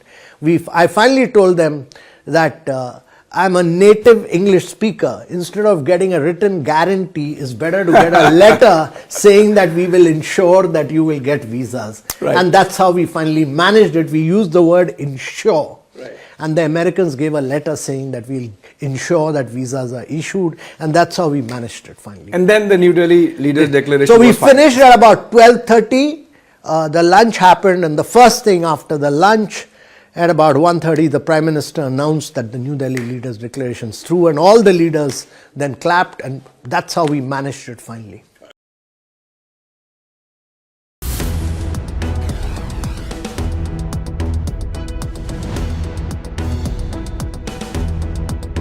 And there you go. A new way to search is here. Now you can quickly get an answer without leaving your feed. Circle to search with Google using your Samsung Galaxy S24 Ultra.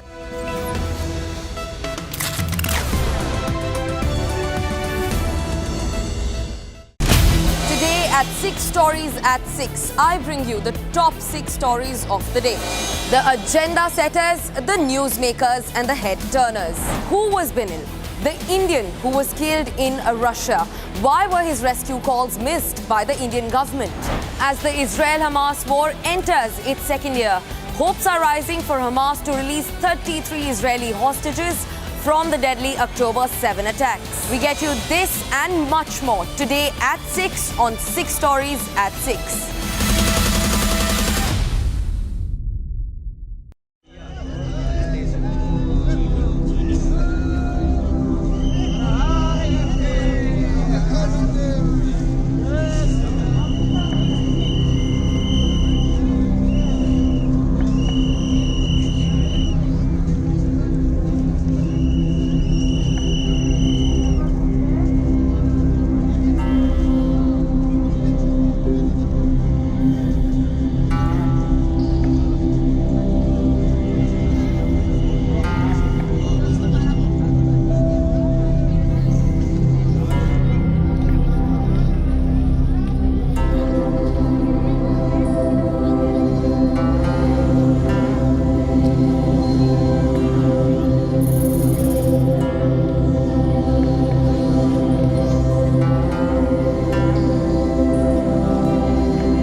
Samsung Galaxy Z Fold 6 and Samsung Galaxy S24 Ultra, powered by Galaxy AI, bring you the latest news in a super efficient and summarized format from across the country, only on Republic TV.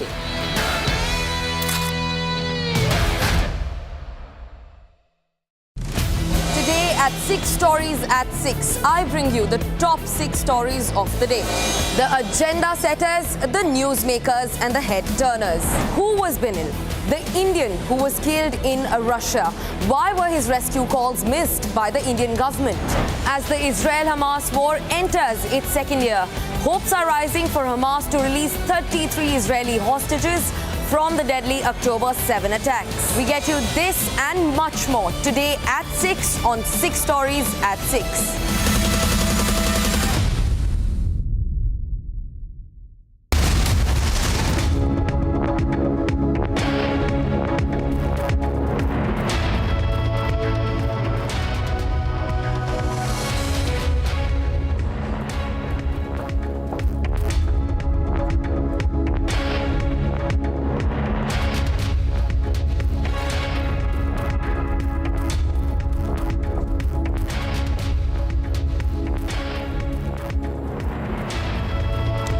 Good evening and thank you for joining us on Republic TV. Let's get you the news summarized with notices using Galaxy AI on Samsung Galaxy Z Fold 6.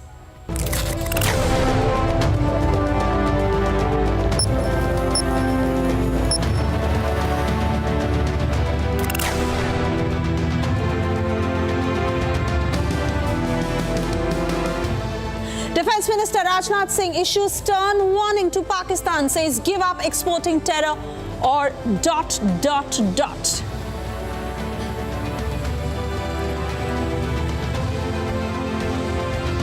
The politics over fake voter row escalates. BJP launches fresh attack on Aam Aadmi Party, says Kejriwal misleading people.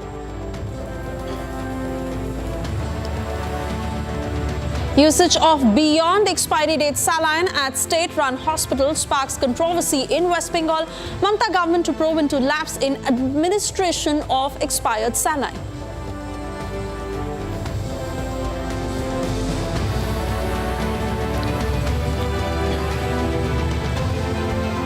BCCI cracks the whip on Indian cricketers, issues advisory against wise accompanying players to tournaments.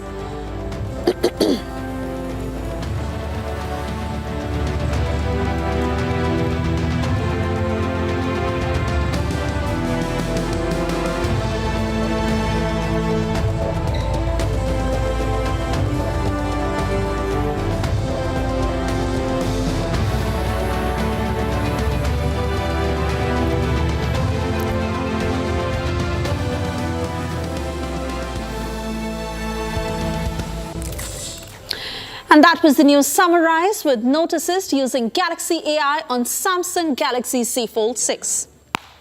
Let's get started with our big story of the day. Yes, Binil TB, a 32-year-old native of Kerala's Thrissur district who died in a drone attack during the Russia-Ukraine war. His relative, who is also from the same region, sustained severe injuries in the incident. Before the attack,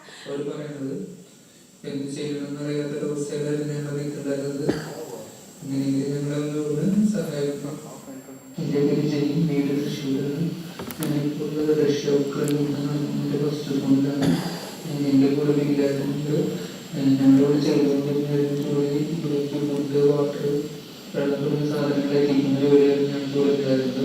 പക്ഷേ അവിടെ ഇപ്പോൾ ഞങ്ങളുടെ പറയുന്നത് അവരുടെ കൂടെ യുദ്ധത്തിന് ചെല്ലുന്നതാണ് പറയുന്നത്. അപ്പോൾ അതിന് വേണ്ടിയിട്ട് അവിടെ ഞങ്ങൾക്ക് മെഡിസിനും ഇലങ്ങയുടെ ഒക്കെ ഞങ്ങൾക്ക് എടുക്കുന്നായിരുന്നു. ഞങ്ങൾ ഏകദേശം 8 പേരോളം തിരിയിട്ടായിരുന്നു ഇങ്ങനത്തെ ജോലിയായിട്ട്. അതിൽ 4 പേരുന്നവരെ ഇപ്പം തന്നെ പറഞ്ഞയച്ച് അടുത്ത ലിസ്റ്റിൽ ഞങ്ങളുടെ 2 പേരുടെ പേര് വന്നിട്ടുണ്ട്. ഞങ്ങൾ ഈ കാര്യം പറഞ്ഞ് ബസ്സിലെ സാറിന് കോൺടാക്ട് ചെയ്യുന്നുണ്ടായിരുന്നു. പുള്ളി ഞങ്ങളുടെ അടുത്ത് പറഞ്ഞത് സാറിന് ഞങ്ങളുടെ കോൺട്രാക്ടർ തന്നെ ക്യാൻസൽ ചെയ്ത് കഴിയുന്നതാണ്.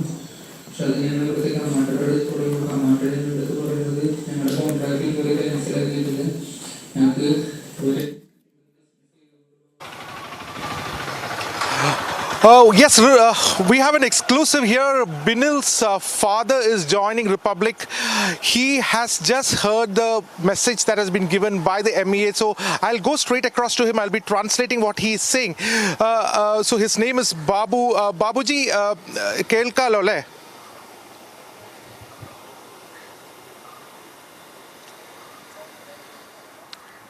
താങ്കൾക്ക് കേൾക്കാൻ പറ്റുന്നുണ്ടോ? Can you hear me?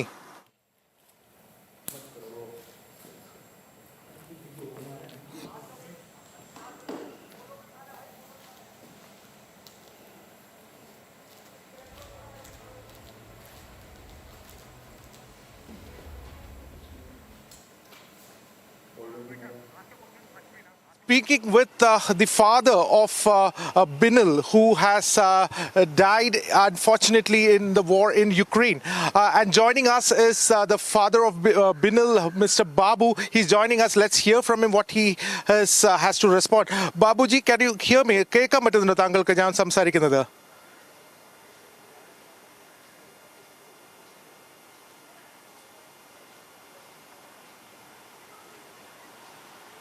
No.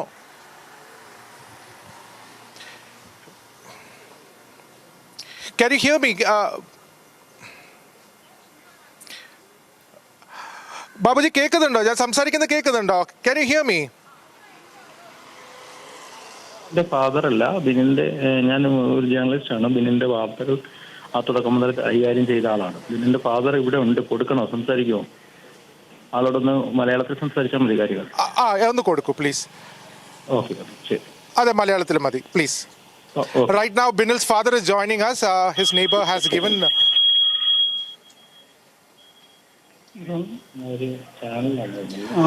Babuji കേൾക്കുന്നുണ്ടല്ലോ അല്ലേ? കേൾക്കുന്നുണ്ട്. ബാബുജി, ഇപ്പോൾ മിനിസ്ട്രി ഓഫ് എക്സ്റ്റേണൽ അഫയേഴ്സ് ഇപ്പോൾ സ്റ്റേറ്റ്മെന്റ് ഇറക്കിയിട്ടുണ്ടായിരുന്നു. അത് താങ്കൾ അറിഞ്ഞിട്ടുണ്ടാവും. എന്താണ് പറയാനുള്ളത് താങ്കൾക്ക്? എന്താണ് പറയാമെന്ന് വെച്ചാൽ എത്രയും വേഗം അങ്ങനെ ബോഡി കൊണ്ട് കൊണ്ടുവരണം ആണ് എനിക്ക് പറയാനുള്ളത്. My plea is that I want the government to bring my son's body as soon as possible. താങ്കൾ എത്ര കാലമായിട്ട് ഇത് ശ്രമിക്കുന്നതിന് വേണ്ടിയിട്ട്? എത്ര കാലമായിട്ട് ശ്രമിക്കുന്നു?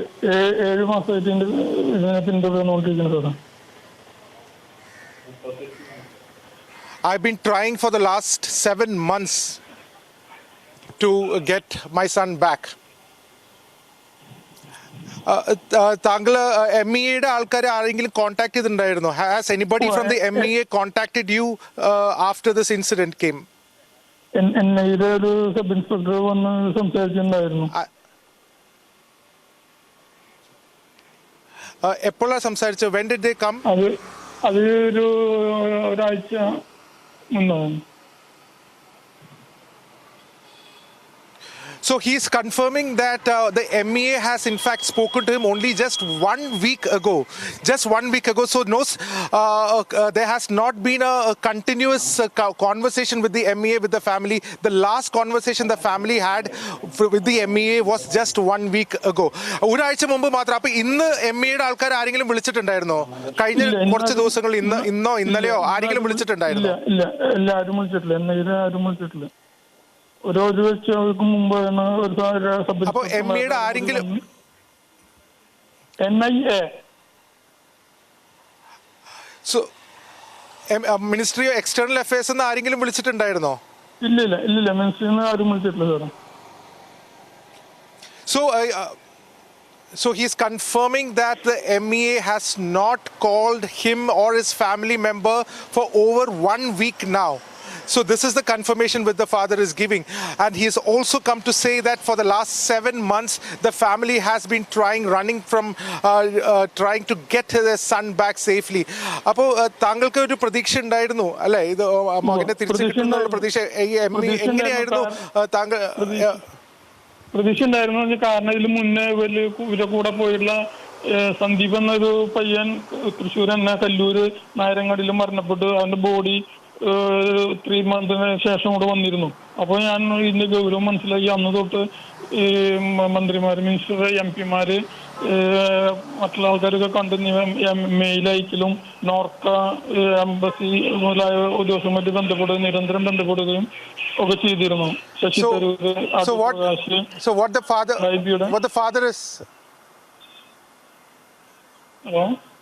What the father is essentially saying is that a similar incident had happened. One person had died. Similarly, another Keralite by name Sandeep had died 3 months before, and it took the MEA 3 months to bring his body back. So since then, he has been worried and he has been trying to get his son. And so he's expecting the government to bring back his son's body. താങ്കൾക്ക് ഈ ഇതിൽ ആരാണ് നിങ്ങളെ support ചെയ്തത് ഇത്രയും കാലം?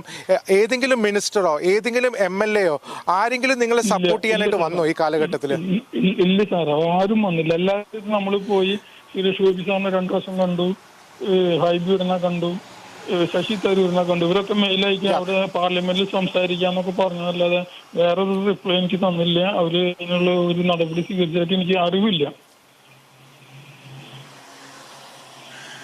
That's a shocking revelation. What he is saying is that none of the elected representatives have given support to the family. Neither the MLA, neither the MP. Nobody has been in touch with the family consistently. The family was going through tough time. For 7 months, the family has been running from pillar to post. Still, there has been no help rendered to the family. Today, the family is waiting anxiously for the remains of Binil to come back after 7 months of desperate fight to get their son back safely. And this is the story that Republic is breaking today. Back to you to the studios.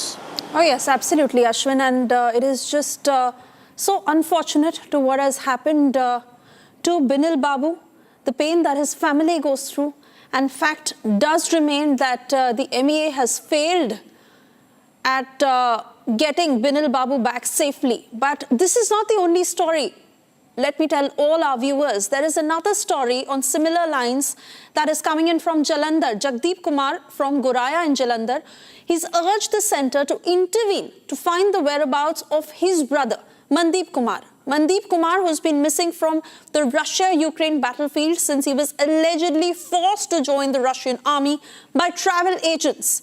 Jagdeep has also written to Prime Minister Modi regarding his missing brother.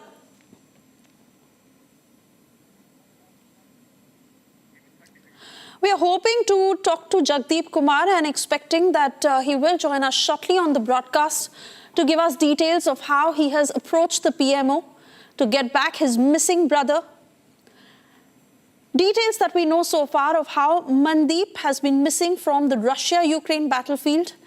He was allegedly forced to join the Russian army by travel agents who lured Mandeep in order to have him move. His brother, who has been fighting this battle to get Mandeep back, is with us on the broadcast. Jagdeep Kumar, आपका बहुत बहुत शुक्रिया Republic से बात करने के लिए। सबसे पहले आपसे जानना चाहूंगी किस तरह से आपने पीएमओ को अप्रोच किया है मनदीप को वापस लाने के लिए, और क्या हुआ था मनदीप के साथ? मनदीप जो गया था वो क्या नाम 9वें महीने 2023 को गया था इंडिया से। तो उसके बाद आगे इनको एक एजेंट मिला फेसबुक पर, और फेसबुक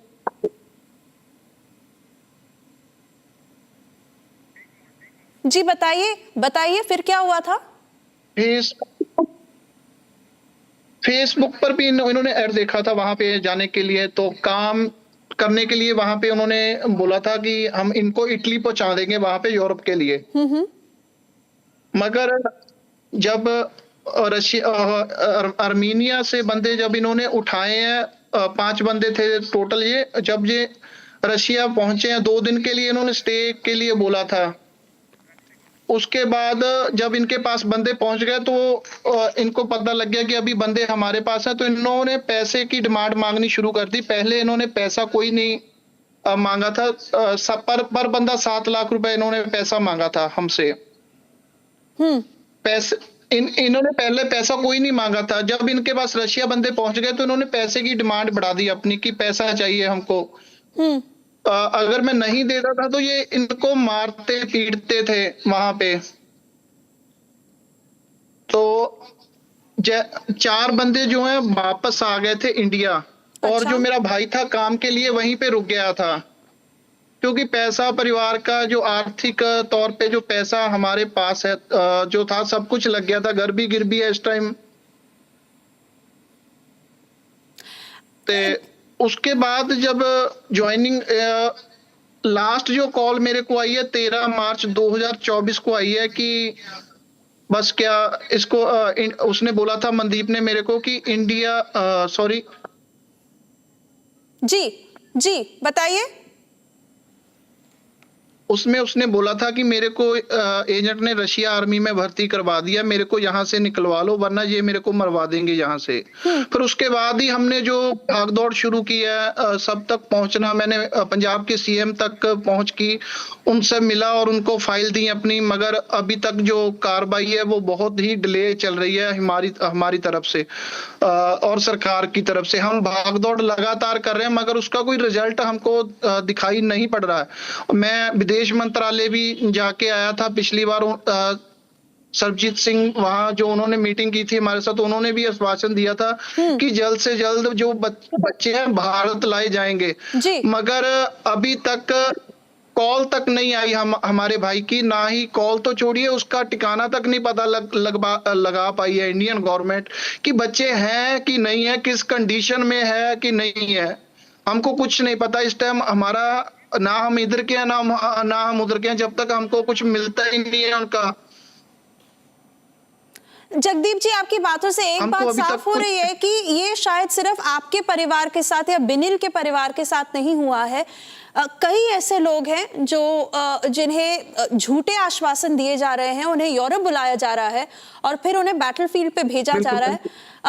मैं आपका शुक्रिया करना चाहूंगी हमसे बात करने के लिए, but certainly one thing very clear that more and more such cases that are being reported of missing Indians who have been duped, who've been taken to the Ukraine-Russia border to fight on the front line, and what is the MEA doing about it is the big question. We have to slip into a short commercial break right now. We'll be back on the other side with the latest. Do stay tuned.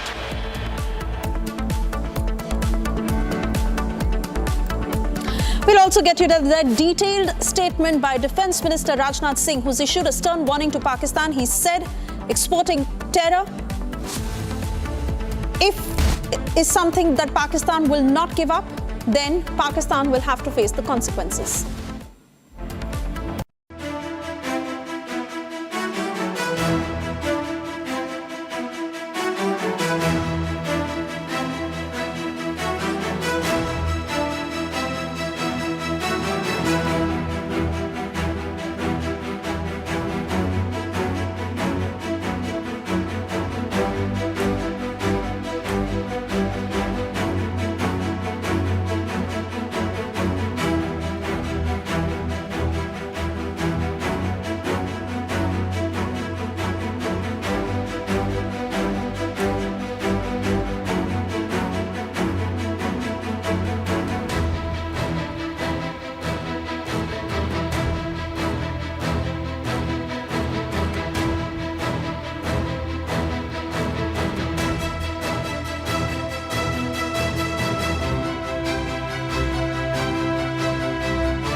Artificial intelligence has changed the way we do things, and so much more is in the offing. Republic is proud to announce a game-changing partnership with Samsung, because with Samsung, Galaxy AI is here. From our news anchors to reporters to network staff, we will be using Samsung devices, Galaxy Z series and Galaxy S series, powered by Galaxy AI, every day behind the scenes to bring you the news. Faster, simpler, with more productivity, efficiency and creativity. Republic and Samsung together unfold a new world of possibilities. It's going to be an epic adventure together.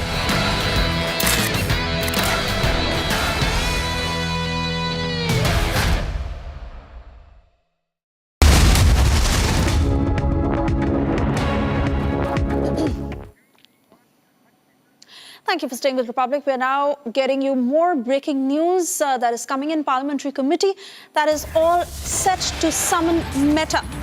This over the claim that Zuckerberg had made as far as the election is concerned. In fact, seeking an apology from META for tarnishing India's image. BJP MP Nishikant Dubey, who heads the Parliamentary Standing Committee on Communications and Information Technology, said on Tuesday that the panel will summon the firm following its chairman's comments on India's election, that India's ruling dispensation had lost the Lok Sabha election last year.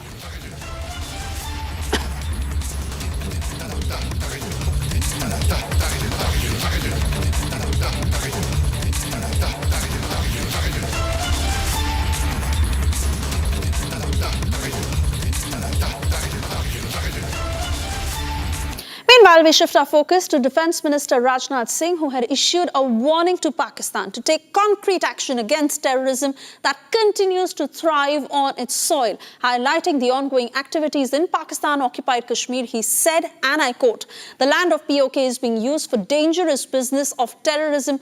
Training camps for terrorists are still operational there. Launchpads are active in areas close to the border. The Indian government is aware of everything. Pakistan must dismantle these operations, otherwise ... Listen in. Jammu Kashmir बिना PoK के अधूरा है, भारत के माथे का मुकुट मणि है। वैसे भी पीओके पाकिस्तान के लिए एक फॉरेन टेरिटरी से अधिक कुछ नहीं है। पीओके में रह रही अवाम को एक डिग्निफाइड लाइफ से महरूम रखा जा रहा है। उन्हें मजहब के नाम पर हिंदुस्तान के खिलाफ बरगलाने और उकसाने की कोशिश पाकिस्तान के हुक्मरानों द्वारा यह बराबर की जा रही है।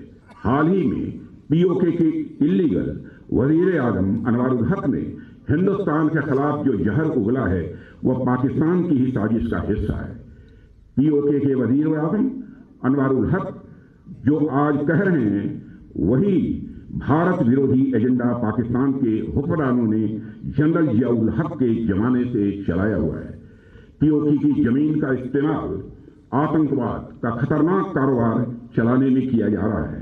यह बात आज मैं खुलकर कहना चाहता हूं। वहां आज भी आतंकवादियों के लिए ट्रेनिंग कैंप चलाए जा रहे हैं। सीमा से सटे हुए इलाकों में लॉन्च पैड बने हुए हैं, इसकी पक्की जानकारी है। भारत सरकार को सब पता चल रहा है। पाकिस्तान को इनको खत्म करना ही होगा, नहीं तो ... That's all we can pack for you in this edition. On the other side, you will watch 6 at 6. Yes, the top 6 stories of the day coming to you at 6 p.m. Do stay tuned. Today at 6 Stories at 6, I bring you the top 6 stories of the day. The agenda setters, the newsmakers and the head turners. Who was Binil, the Indian who was killed in Russia? Why were his rescue calls missed by the Indian government?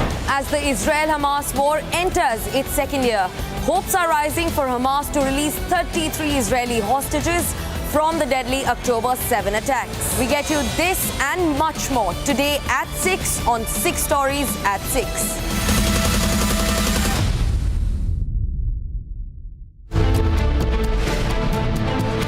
Indian dies in Russia-Ukraine war. ഞങ്ങളുടെ കൂടെ ഉണ്ടായിരുന്നവർ ബാക്കിലോട്ട് പോയി, പക്ഷെ ഞങ്ങൾ മാത്രം ബാക്കിലോട്ട് പോയിട്ടില്ല. എന്താണെന്ന് അറിയില്ല. അതിൻ്റെ കാരണം എന്തിനാണ് എത്രയും പെട്ടെന്ന് പരിഹരിക്കണം എന്ന് അഭ്യർത്ഥിക്കണം. Did MEA and Russia government fail to help Binil? Debating tonight at 8 p.m.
in the newsroom, it is not that simple to summarize a story that is breaking.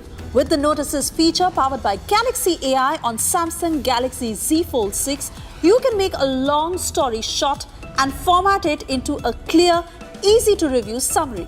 Galaxy AI is here.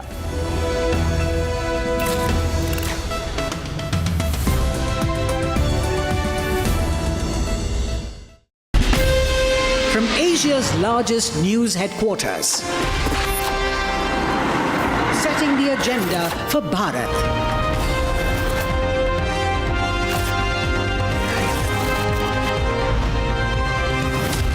You're watching Republic.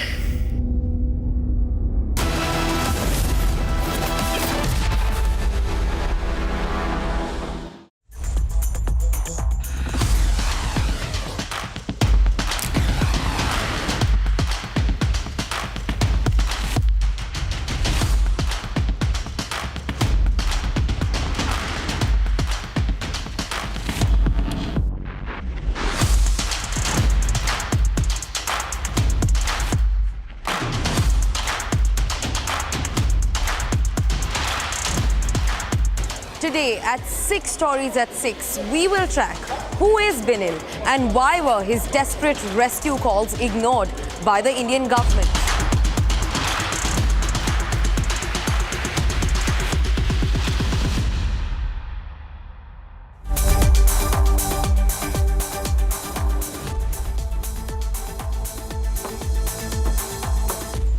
Hello and welcome. You're watching 6 Stories at 6. I'm Gesu Bharadwaj, and on this show, we bring you the 6 biggest stories of the day, the head turners, the newsmakers, and the headline grabbers. In today's edition, we're tracking for you who is Binil, the man from Kerala who died in Russia despite sending desperate calls of rescue back at home. We're also looking at the Bengal's horrific saline scam, which runs deep not just in Bengal but also in Karnataka. Who is responsible? And also, we will be tracking a story from Gujarat's Bharuch, where a vice principal has been accused of sexually assaulting a student in the school premises. Also on the show, we will take a look after the failure of the Australia tour dismay for the Indian cricket team. The BCCI has made a big remark asking the families and wives of cricketers to not accompany them for further tours for a limited period of time. In fact, we will also track for you the Pawar play, or more like the power play in Maharashtra. Is it possible for the NCP factions to reunite once again? Also on the show, we will be tracking the Israel-Hamas hostage deal, which is gaining pace and gaining momentum, with Hamas slated to release at least 33 Israeli hostages today that they took back to the Gaza territory on the horrific night of October 7 attack. While moving on, we will take a look at our first story, the top story of the hour.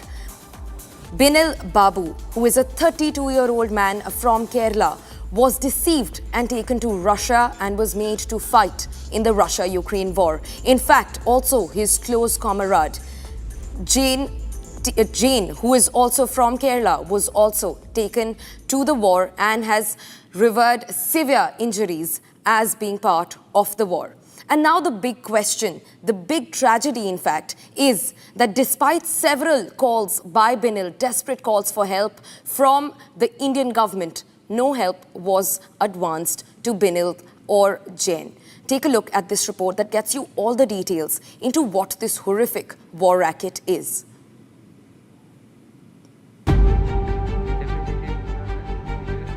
Binil TB, a 32-year-old native of Thrissur in Kerala, duped and sent to the war zone. He was killed in a drone attack during Russia-Ukraine war last year. His relative, Jain TK, also from the same region, sustained severe injuries in the incident. In September 2024, Binil and Jain sent a video message to their families urging authorities to save them from the war front. Minalur കുറാഞ്ചേരിയിലാണ്. എൻ്റെ പേര് ബിനിൽ എന്നാണ്. വീട് കുട്ടല്ലൂരാണ്. ഞങ്ങളിവിടെ റഷ്യയിൽ ആർമിയിൽ ആണ് ഇപ്പോൾ work ചെയ്തുകൊണ്ടിരിക്കുന്നത്. നമ്മൾ സന്ദീപിൻ്റെ ഒപ്പം വർക്ക് ചെയ്യുന്നുണ്ടായിരുന്നായിരുന്നു. 3 ആഴ്ച മുമ്പാണ് സന്ദീപ് മരിച്ചിട്ടുണ്ടായിരുന്നത്. അപ്പോൾ ഞങ്ങൾ എംബസിയിൽ വിളിച്ച് ഞങ്ങളുടെ തിരിച്ചു പോരാനുള്ള പേപ്പറുകളൊക്കെ റെഡിയാക്കിയിട്ടുണ്ടായിരുന്നു. അപ്പോൾ ഞങ്ങളുടെ ഒപ്പം ഉണ്ടായിരുന്ന എല്ലാവരെയും ബാക്ക് പൊസിഷനിലേക്ക് ഇപ്പം മാറ്റിയെന്ന് അറിഞ്ഞായിരുന്നു എംബസി ഇടപെട്ടിട്ട്. ഞങ്ങളിപ്പോഴും ഫ്രണ്ട് ലൈനിൽ തന്നെയായിരുന്നു നിൽക്കുന്നുണ്ടായിരുന്നത്. ഞങ്ങളതിനെ എങ്ങനെയെങ്കിലും ഒന്ന് സഹായിക്കാൻ വേണ്ടിയിട്ടൊന്ന്.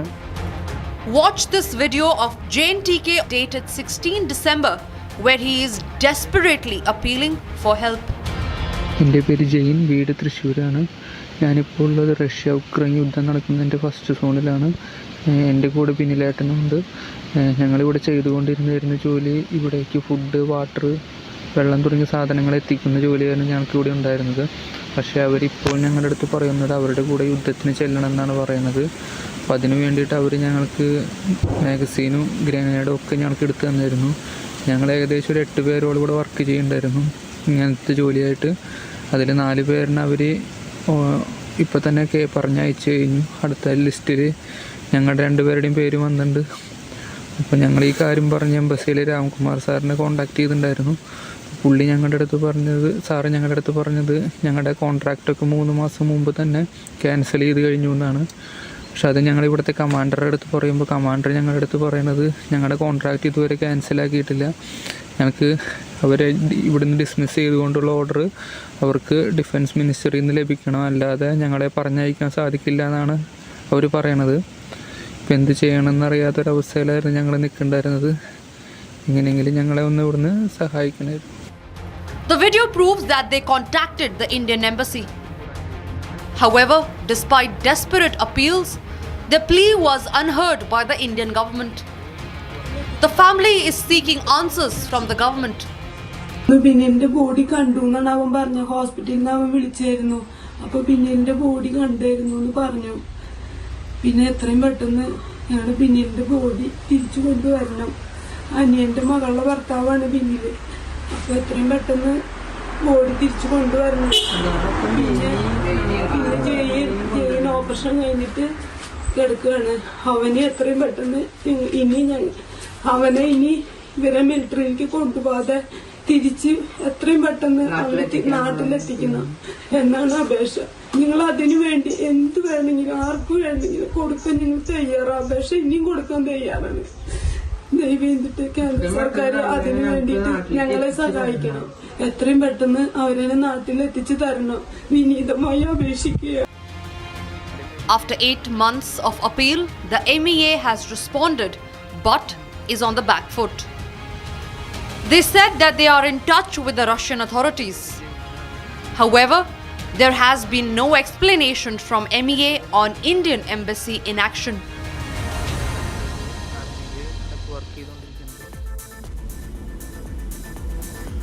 Also joining us on the broadcast is Binil Babu's batchmate who was living with him in the same co-living in Russia in 2024, Chetan.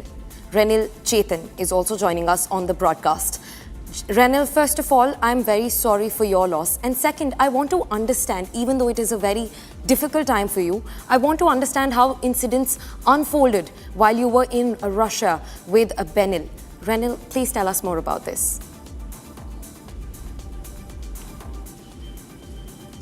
Hello Renil, you can talk to us. Yes. मेरा नाम रनिल है. मैं तो केरला से बात कर रहा है. मैं और जैन बिनिल हम 6 आदमी था. एक ही रूम में था रशिया में. पहले तो तुला नाम एक रेजिमेंट में डाल दिया हम लोगों को.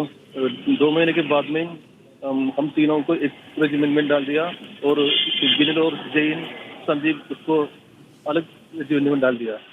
इसके बाद में हमको बंदूक सब दे दिया, उसको ट्रेनिंग दिया, ग्रेनेड दिया, पूरे ये सब 2 महीने का पूरा ट्रेनिंग दिया. इसके बाद में वो वार में लेके गया. इसके बाद में वो जैन और बिनिल से कुछ पता भी नहीं था. हमारे पास मोबाइल भी नहीं था, घर में फोन करने के लिए कुछ नहीं था, वो खाना भी नहीं है, खाली ब्रेड मिलते हैं. Right, Renil. Right, Ranil. Thank you for speaking to Republic. We appreciate your time. But for now, viewers, we will move on to the second story that we're tracking at Disa. One of our focus stories is coming from the state of Bengal. On the 9th of January, a pregnant woman died and several others were critical after being administered expired saline drip in Bengal's Medinipur Medical College and Hospital. What is shocking is that the Paschim Banga Pharma Company is under scanner for supplying the expired saline, and it's active not just in Bengal but also in several other states across India, including Odisha, Assam and Karnataka. Take a look at this fiasco.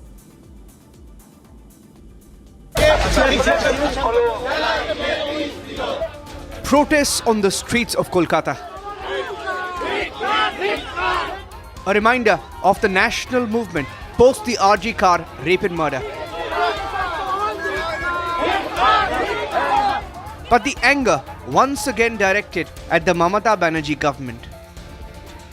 The reason is here at the Medinipur Medical College and Hospital, where expired saline was administered to patients.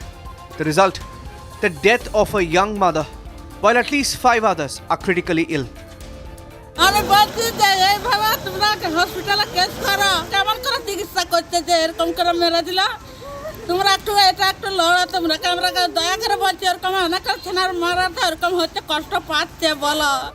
The state government in Bengal is directly answerable because the company that allegedly supplied the expired saline is here. It's the Paschim Banga Pharmaceuticals. The copy of the tender is with Republic. In column number 11, the ringer lactate that killed a young pregnant woman. Karnataka में काफ़ी सारा जो महिला ये saline के वजह से मृत्यु भी हो गया था। उसके बाद ये जो हॉस्पिटल में कर्नाटक जो गवर्नमेंट था उस वहाँ से अवैध घोषणा किया था कि कोई भी सिलाइन कर्नाटक में नहीं यूज़ होगा। उसके बाद पश्चिम बंगाल की मेदिनीपुर जो मेडिकल कॉलेज है वहीं पे काफ़ी सारा महिला को इस सिलाइन के वजह से एक को तो मृत्यु हो गया। काफ़ी सारा अभी भी कोलकाता का में पेशेंट सीरियस अवस्था में अभी भी भर्ती है। Republic Bangla has been investigating the story. The company has been under the scanner not just in Bengal but in several other states including Odisha, Assam and Karnataka, where similar deaths have been reported due to the same criminal medical negligence, expired saline being administered. On 6th January 2025, Karnataka Health Minister Dinesh Gundu Rao has written a letter to Central Health Minister saying that regarding the quality, not of standard quality drugs, there's little that Karnataka can do to control the deaths of young mothers. Giving the example of 5 young mothers who have died in Ballari, Dinesh Gundu Rao elaborately explains that since this Drugs Act come under central government, there's very little that can be done by states like Karnataka. Nandini breathed her last on the 12th of November. On the same day in Karnataka, Lalitamma and Muskan died in a hospital. 8 days later, on the 20th of November, Rojamma died while being administered saline that turned poisonous. On the 4th of December, the death of Sumaya, the 5th in 20 days in Karnataka, sent alarm bells ringing. 5 young mothers administered the same ringer lactate, administered at government hospitals in Karnataka as well, manufactured by the company Paschim Banga Pharmaceuticals. In December 2024, the Karnataka government wrote 2 letters, one to the Drugs Controller General in Delhi, marked to the Bengal government, flagging the quality of saline, saying it had failed tests. The company again was Paschim Banga Pharmaceuticals. Republic Bangla reached the factory in Siliguri, which the government in Bengal claimed was asked to stop operations. Uttar Dinajpur जिले के चोपड़ा में NH31, इस NH31 का बगल में एक factory काफ़ी दिनों से चल रहा है। इस फैक्ट्री में सिलाइन बना हुआ होता है। उसके बाद पश्चिम बंगाल का हर हॉस्पिटल में ये प्रोडक्शन होता है। क्योंकि पश्चिम बंगाल के बाहर कर्नाटक में भी इसके पहले हम लोग दिखे थे, जो अवैध घोषणा किया था कर्नाटक गवर्नमेंट। ये हॉस्पिटल, ये फैक्ट्री से जो लाइन गया था कर्नाटक में, जो प्रोडक्शन हुआ था वहीं पे वो कर्नाटक का मेडिकल में काफ़ी सारा पेशेंट का डेथ भी हो चुका था। From Bengal to Karnataka, it's the poorest of the poor that are the victims. These are women, young mothers whose lives have been snuffed out before they could even begin motherhood. Victims of criminal medical negligence. Why was expired saline given at a government medical college and hospitals? Were there no checks? Is the state government responsible or the centre responsible for the poisonous saline supply? If the firm supplying poisonous saline was shut and being investigated, how were their supplies being used? Did the state government take action against the firm that manufactured and supplied poisonous saline? Did the centre ensure the firm supplying the poisonous saline was blacklisted from further contracts? A Republic Media Network report. Ranjit Bose joins us from outside the office of Paschim Banga Pharmaceutical Company in Siliguri. Ranjit, tell us more about the sanctions that the pharmaceutical company is facing. Ranjit. इस वक्त हम लोग पहुंच चुके हैं पश्चिम Bengal pharmaceutical company का accounts office का सामने में। हम थोड़ा दिखाने की कोशिश करेंगे। पश्चिम बंगाल फार्मास्यूटिकल ऑफिस का ये है जो अकाउंट्स ऑफिस, वो अभी तक इसका शटर डाउन कर चुके हैं। रिपब्लिक नेटवर्क का टीम जब फर्स्ट इधर आए थे तो इधर का एक ऑफिस बॉय इधर मौजूद था। उसका हिसाब से जो बोलना है, जो 2 दिन पहले उसका ज्वाइनिंग हुआ था, जिस ओनर को उसको पहचानता नहीं है। अभी बंगाल गवर्नमेंट इस जो केस है वो सीआईडी को दे चुका है। सीआईडी जब उसको हिसाब से जो इन्वेस्टिगेशन प्रोसीड्यूर वो चला रहा है। नॉर्थ बंगाल मेडिकल कॉलेज 2024 में ये रिंगल लैक्टिक लेके बहुत सारा कंप्लेंट सामने आया था। उधर भी बहुत सारा डेथ केस होने के बाद में जो मेडिकल कॉलेज जो अथॉरिटी है वो लोग जब छानबीन किया, उसके बाद ये पश्चिम बंगाल फार्मास्यूटिकल कंपनी का रिंगल लैक्टिक लेके बहुत सारा कंप्लेंट सामने आया था। उसके बाद ये रिंगल लैक्टिक नॉर्थ बंगाल मेडिकल कॉलेज से टोटली रेस्ट्रिक्टेड कर दिया। उसके बाद कर्नाटका का मामला सामने आया। लेकिन जब सवाल आ रहा है, जब इतना सारा केस ये रिंगल लैक्टिक को लेके हो गया था, तब ये कंपनी के बंगाल गवर्नमेंट क्यों नहीं ब्लैकलिस्टेड किया? और जब इतना सारा केस हो गया, इतना सारा मामला सामने आया, अभी तक इस कंपनी को सील क्यों नहीं किया? इस कंपनी का लाइसेंस क्यों नहीं कैंसिल किया? ऐसा बहुत सवाल सामने आ रहा है।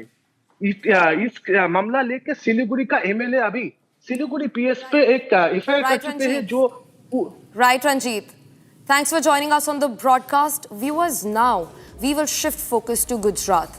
At least 72 hours after he was booked for repeated sexual assault on a class 10 student, the accused, a vice principal of St. Xavier's School in Gujarat's Bharuch, has continued to remain in the wind.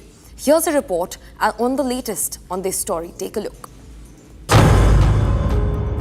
3 days since he was booked for repeated sexual assault on a class 10 student, the accused principal of the Bharuch school continued to remain in the wind. Even as major manhunt was launched, there was no word on the whereabouts of Kamlesh Rawal, the accused principal. Meanwhile, the Bharuch police arrived at St. Xavier's School today to determine evidence against the principal. This is the principal's office, and according to the police as well, we understand that the principal in fact had been calling the student to this particular cabin and then had been also harassing her, molesting her, sexually assaulting her, raping her. So these are some of the allegations that have really come to light in the course of the police investigation. Disclosing chilling details of the crime to Republic, a family member said that the principal molested and mentally harassed the minor repeatedly. The family member claimed that the minor was sexually assaulted by the principal after she came to attend an alumni event at the school in December last year. फरवरी 22 में running class में चालू class के दौरान इसको बुलाया। अच्छा। लड़की को फोन करके कि भाई प्रिंसिपल ऑफिस में काम है, तुम आओ करके। तो लड़की रनिंग क्लास में से ऑफिस में गई तो ये जो प्रिंसिपल थे उन्होंने अंदर से डोर लॉक कर लिया, उसको पीछे से पकड़ लिया, फिर जहाँ हाथ मारा, हाथ डाला है, वो सब चीजें हुई. Hinting at a larger conspiracy to keep the case under wraps, Father Mickey, the manager of St. Xavier's School, said the school authorities knew about the crime in December last year but chose to keep silent as they thought the matter wasn't serious. I was not aware, but I did not inform the DO that this is something has happened or the inquiry has taken place. Only it was between me and the police. As the probe goes through the gears, the pressure is growing on the state to have the school explain its criminal silence on the case.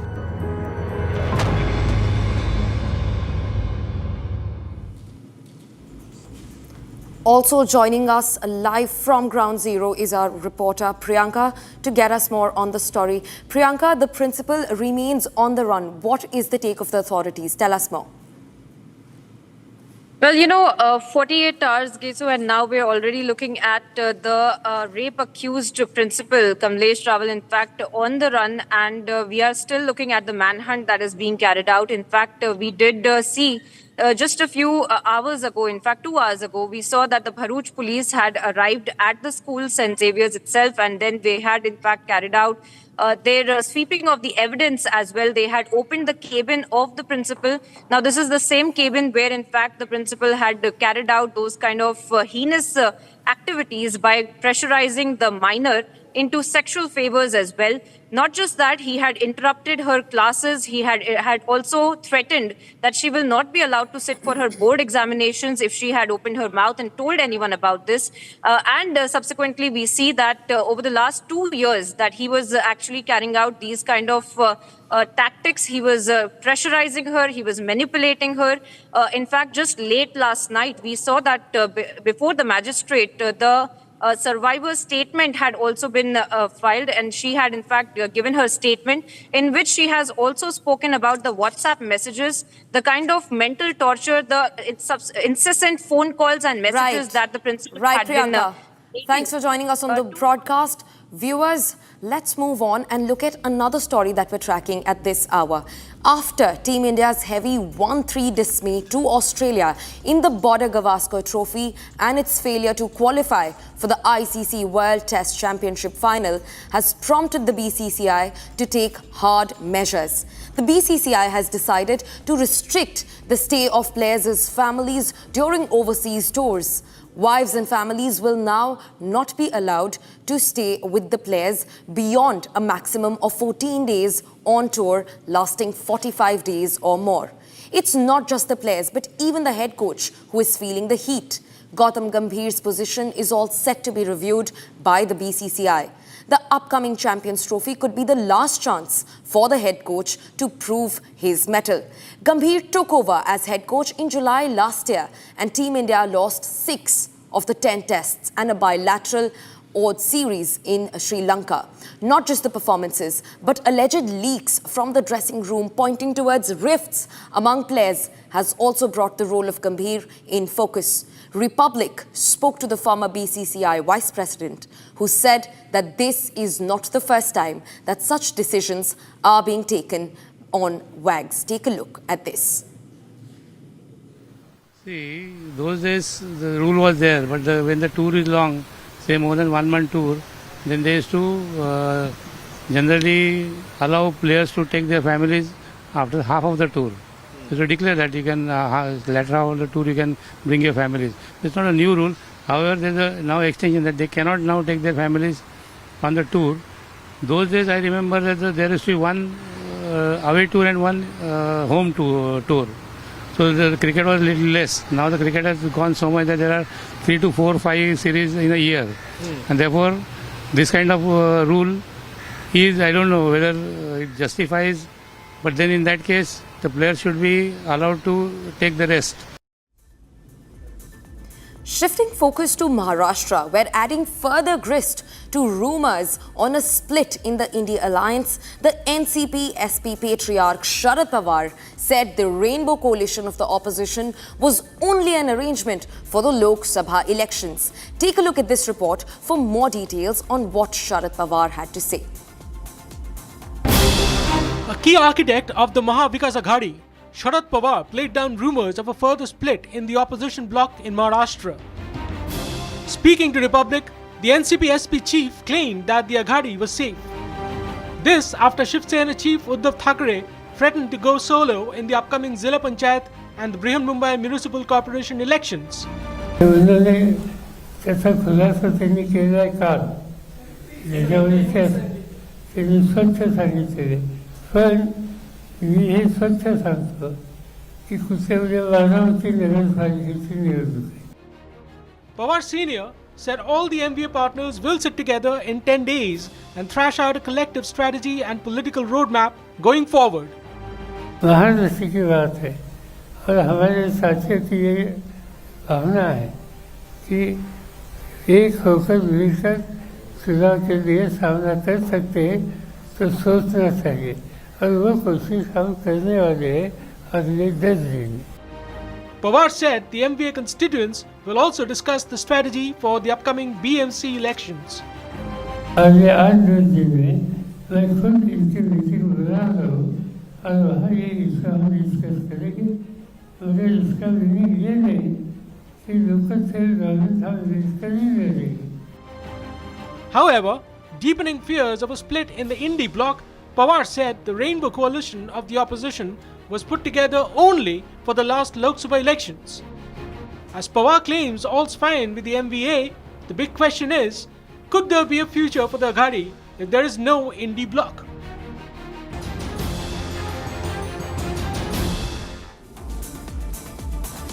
Hamas is expected to release 33 Israeli hostages during the first phase of the ceasefire agreement. As the Israel-Hamas war enters its second year, this is the first positive sign that a truce in the deadly war may be in sight. Take a look at this report to know all the details about the possible release of 33 Israeli hostages.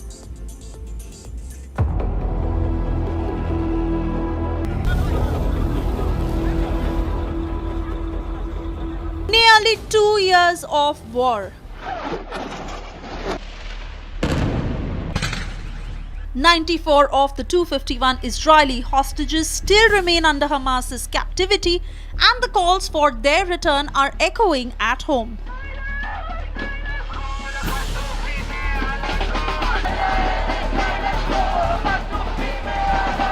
Negotiators in Doha are very near to concluding a ceasefire deal, which would see Hamas turn over 33 Israeli hostages. Issue right now about the hostages. They are being discussed right now with the delegations from all parties in Qatar, and we are really hoping and hearing good news in the next few hours. Meanwhile, in Jerusalem, protesters are demanding to expedite the return of their loved ones. Yarden, family member of mine, came back on November 23 to hug her daughter. But my cousin Carmel, she remained behind and she didn't manage to come back alive. She was murdered in captivity. So right now we're standing here, 98 people, to hold the signs of 98 people that we're waiting for. This is the chance. We can't let it go until they're all here with us. While the list of names of hostages to be released has come out, the names that have missed the list, their families continue to face the horrors of the October 7 attacks. About 10 days ago, when we saw the list of hostages coming out, and we did not see the name of our son, as well as 65 other hostages, we thought that the best place for us to be would be to get on a plane and go to Qatar. Why? Because in Qatar, we have the negotiators. And it was important for us to give the mandate that we felt the families feel at this moment, which is a deal that includes all of the hostages. While While the deal is ripe, it remains to be seen whether or not the 33 hostages after 2 years will return home today.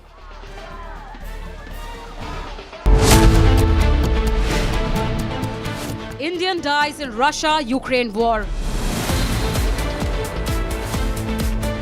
ഞങ്ങളുടെ കൂടെ ഉണ്ടായിരുന്നവർ ബാക്കിലോട്ട് പോയി, പക്ഷെ ഞങ്ങൾ മാത്രം ബാക്കിലോട്ട് പോയിട്ടില്ല. എന്താണെന്ന് അറിയില്ല.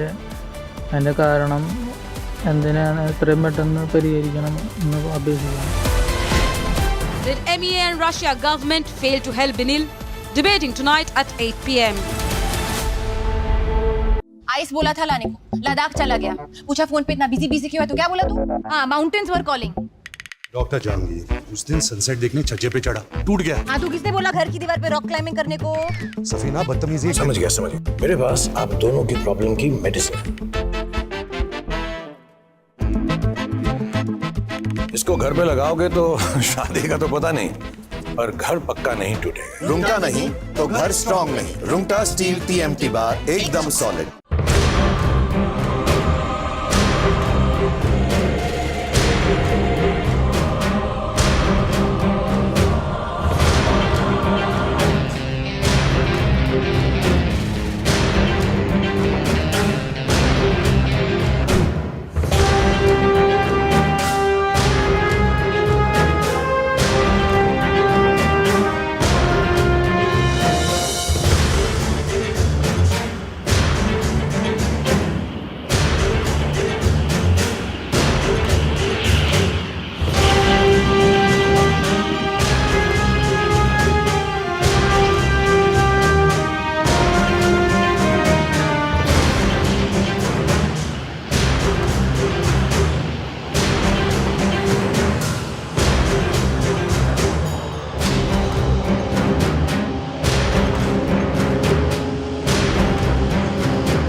Thank you for joining us on Republic TV. Let's get you the news summarized with the Note Assist using Galaxy AI on Samsung Galaxy Z Fold 6.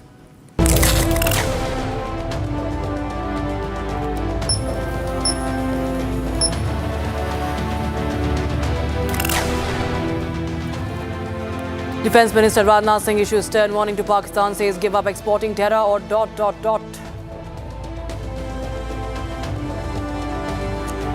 The politics over fake voter row escalates. BJP launches fresh attack on the Aam Aadmi Party, says Kejriwal misleading people.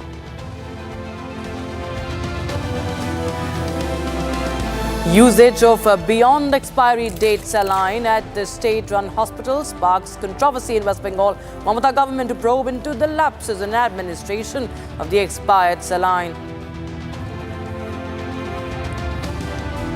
BCCI cracks the whip on Indian cricketers, issues advisory against wives accompanying players to the tournaments, limits their stays on tours.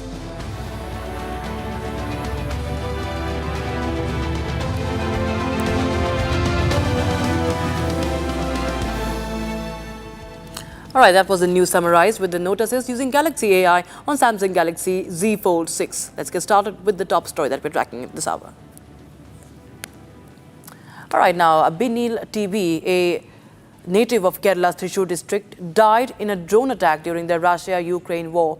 His relative Jain TK, also from the same region, has sustained severe injuries as he was also deployed by the Russian army to the active war zone. And before the attack, Binil had informed his family that he and Jain had been assigned by the Russian army to active frontline duties in the ongoing conflict.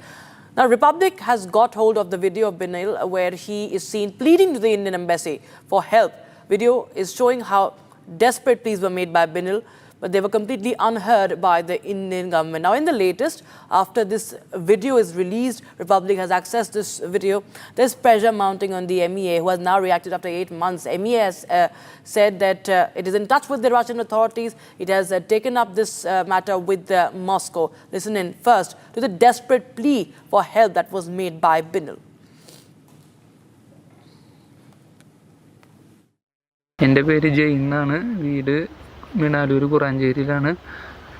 എൻ്റെ പേര് ബിനിൽ എന്നാണ്, വീട് കുട്ടല്ലൂരാണ്. ഞങ്ങളിവിടെ റഷ്യയിൽ ആർമിയിൽ ആണ് ഇപ്പോൾ work ചെയ്തുകൊണ്ടിരിക്കുന്നത്. ഞങ്ങൾ സന്ദീപിൻ്റെ ഒപ്പം വർക്ക് ചെയ്യുന്നുണ്ടായിരുന്നു. 3 ആഴ്ച മുമ്പാണ് സന്ദീപ് മരിച്ചിട്ടുണ്ടായിരുന്നത്. അപ്പോൾ ഞങ്ങൾ എംബസിയിൽ വിളിച്ച് ഞങ്ങളുടെ തിരിച്ചു പോരാനുള്ള പേപ്പറുകളൊക്കെ റെഡിയാക്കിയിട്ടുണ്ടായിരുന്നു. അപ്പോൾ ഞങ്ങളുടെ ഒപ്പം ഉണ്ടായിരുന്ന എല്ലാവരെയും ബാക്ക് പൊസിഷനിലേക്ക് ഇപ്പം മാറ്റിയെന്ന് അറിഞ്ഞായിരുന്നു എംബസി ഇടപെട്ടിട്ട്. ഞങ്ങളിപ്പോഴും ഫ്രണ്ട് ലൈനിൽ തന്നെയായിരുന്നു നിൽക്കുന്നുണ്ടായിരുന്നത്. ഞങ്ങളതിനെ എങ്ങനെയെങ്കിലും ഒന്ന് സഹായിക്കാൻ വേണ്ടിയിട്ടൊന്ന് അഭ്യർത്ഥിക്കുകയായിരുന്നു. ഞങ്ങളുടെ കൂടെ ഉണ്ടായിരുന്നവർ ബാക്കിലോട്ട് പോയി, പക്ഷെ ഞങ്ങൾ മാത്രം ബാക്കിലോട്ട് പോയിട്ടില്ല. എന്താണെന്ന് അറിയില്ല. അതിൻ്റെ കാരണം എന്തിനാണ് എത്രയും പെട്ടെന്ന് പരിഹരിക്കണം എന്ന് അപേക്ഷിക്കുന്നു. എൻ്റെ വീട് തൃശ്ശൂരാണ്. ഞാനിപ്പോൾ ഉള്ളത് റഷ്യ-ഉക്രൈൻ യുദ്ധം നടക്കുന്നതിൻ്റെ ഫസ്റ്റ് സോണിലാണ്. എൻ്റെ കൂടെ ബിനിലേട്ടനുണ്ട്. ഞങ്ങളിവിടെ ചെയ്തുകൊണ്ടിരുന്നായിരുന്നു ജോലി. ഇവിടേക്ക് ഫുഡ്, വാട്ടർ, വെള്ളം തുടങ്ങിയ സാധനങ്ങൾ എത്തിക്കുന്ന ജോലിയായിരുന്നു ഞങ്ങൾക്കിവിടെ ഉണ്ടായിരുന്നത്. പക്ഷേ അവരിപ്പോൾ ഞങ്ങളുടെ അടുത്ത് പറയുന്നത് അവരുടെ കൂടെ യുദ്ധത്തിന് ചെല്ലണം എന്നാണ് പറയുന്നത്. അപ്പോൾ അതിന് വേണ്ടിയിട്ട് അവർ ഞങ്ങൾക്ക് മാഗസീനും ഗ്രനേഡും ഒക്കെ ഞങ്ങൾക്ക് എടുത്തു തന്നിരുന്നു. ഞങ്ങൾ ഏകദേശം ഒരു 8 പേരോട് കൂടെ വർക്ക് ചെയ്യുന്നുണ്ടായിരുന്നു ഇങ്ങനത്തെ ജോലിയായിട്ട്.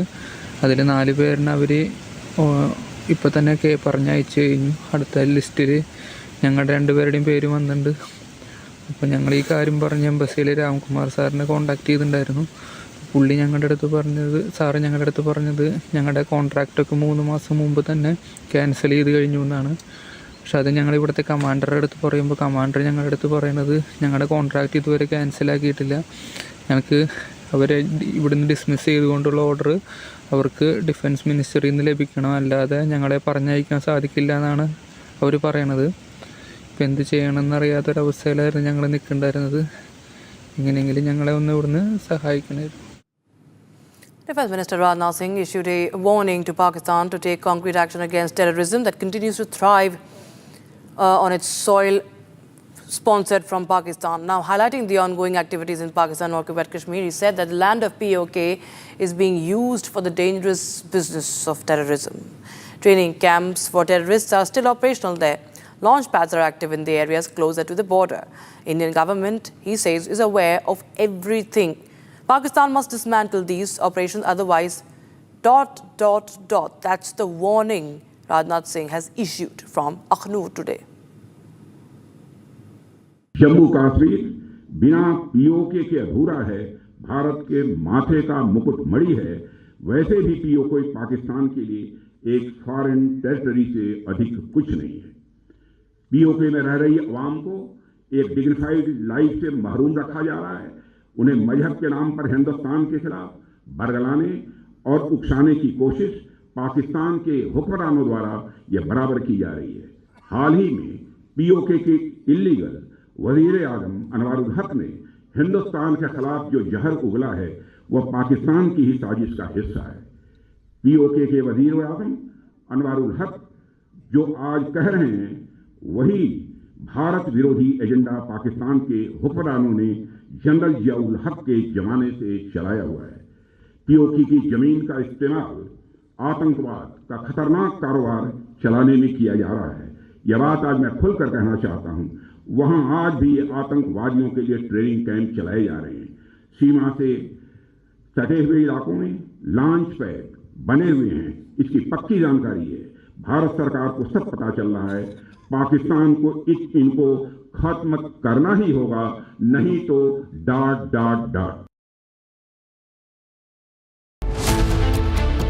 पीओके की जमीन का इस्तेमाल आतंकवाद का खतरनाक कारोबार चलाने में किया जा रहा है। पाकिस्तान को इनको खत्म करना ही होगा, नहीं तो ... Rajnath Singh's big hint for terror launch pads. Arnab debates Rajnath's ... hint. Debating tonight at 9 p.m.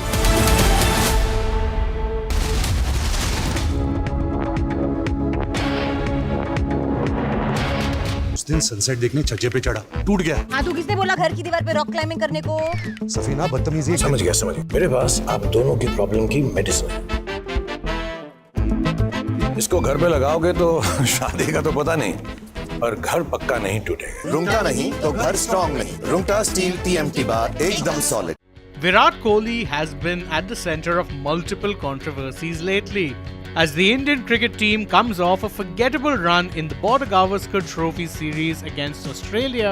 The longevity of the team's senior cricketers has been under scrutiny. But problems continue to rise for Kohli in particular, as a former cricketer has been exposing his high-handed approach during his run as the captain of the Indian team. Robin Uthappa, who has gained the limelight recently after some controversial revelations, has now disclosed Virat's character and made a rather shocking claim on how he took out a veteran cricketer from the 2019 ICC World Cup team. Uthappa revealed that the former Indian skipper played a key role in the dropping of Ambati Rayudu from the 2019 ODI World Cup squad. The former cricketer added that the motive behind Rayudu's exclusion was primarily that Virat did not like him. If he didn't like anyone, he didn't feel someone is good, then they were cut. Rayudu is the prime example. You feel bad, everybody has preferences, I agree, but you cannot close the door on a player after taking him to the cusp, Uthappa said in an interview. Uthappa further revealed the extent to which Rayudu's spot in the squad for the World Cup was solidified before he was brutally cut from the final squad. He had World Cup clothes, the World Cup kit bag, everything was there at his home. A player would be thinking that he's going to the World Cup, but you shut the door on him. That wasn't fair according to me, Uthappa said. Ambati Rayudu's exclusion from the 2019 World Cup squad stirred a lot of debate as it rattled Indian cricket fans and experts. The veteran cricketer had also called out the selection committee's decision to take him out of the squad on social media. All-rounder Vijay Shankar was added to the Men in Blues World Cup squad as Ambati Rayudu's replacement, but he did not have a tournament to remember as he got injured early in the campaign. Uthappa's shocking claims have offered yet another insight into the already infamous captaincy reign of Virat Kohli. Earlier, Uthappa had accused Kohli of cutting short Yuvraj Singh's international career, as he said that the former Indian skipper made Yuvraj's comeback difficult into the ODI squad after he had successfully defeated cancer. With the ICC Champions Trophy now approaching, Kohli's situation remains hanging in the balance, and such claims will not help quell the chatter around the veteran in the slightest.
Well, breaking news coming in, viewers. Hamas has accepted the draft agreement for the Gaza ceasefire and the release of hostages. In fact, the mediator, that is Qatar, has said that the negotiations are at the closest point yet to sealing a deal. And what we know is that Hamas has accepted the agreement, the draft agreement for a ceasefire in the Gaza Strip and the release of dozens of hostages. And this is the update we have right now. Remember, viewers, the US, Egypt, Qatar have been involved in the mediation process to end the 15-month-long war. But this is, of course, a ray of hope. The hopes have risen for a hostage deal. Remember, hundreds of Israelis are still captive in Gaza, inside Gaza, and many of them are missing.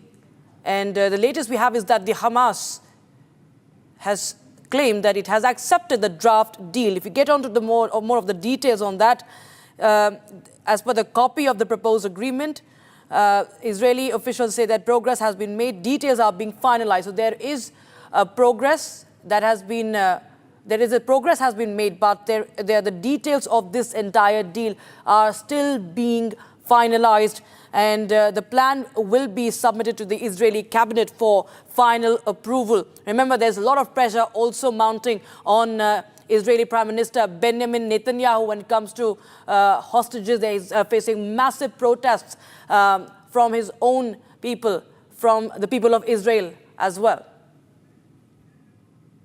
All right, we shift our focus to the other top stories of the day that we're tracking. While lakhs and crores of devotees took the Amrit Snan at the Triveni Sangam, the second day of the Mahakumbh 2025 at Prayagraj, the Uttar Pradesh government organized a flower shower, a grand flower shower for the pilgrims, saints and akhadas visiting the holy town. Now, helicopters were deployed by the administration, showering petals on the devotees at the ghats and the akhadas while they took a holy dip in the river, in the confluence of the three river, that is the Triveni Sangam. Millions of people at the Mahakumbh, remember, millions of people uniting at Mahakumbh. And it's the festival of Makar Sankranti when devotees take the Amrit Snan.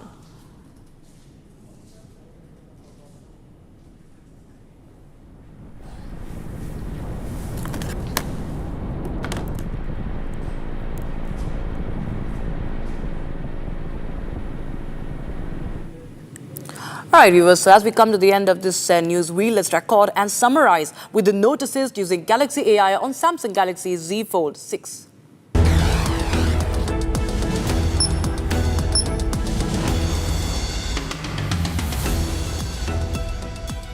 Hamas is expected to release 33 hostages in the first phase of the ceasefire hostage agreement being negotiated in Doha in relation to the situation in Gaza, as per two Israeli officials. According to reports, Israel believes most of the 33 hostages are alive, although some deceased hostages may also be included in the initial release. Hamas and its allies still hold 94 hostages, including at least 34 who are believed to be dead following the October 7, 2023 attacks.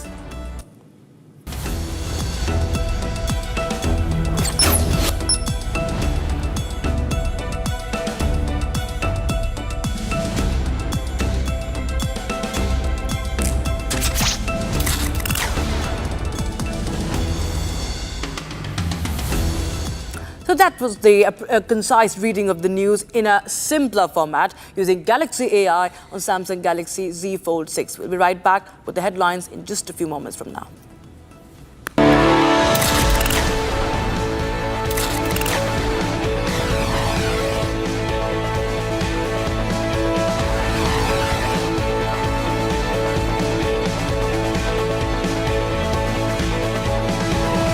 Why was Binil's family made to wait for over 8 months? Despite multiple petitions to the government, there was no response. Tonight on This Is Exclusive, we put out the undeniable evidence.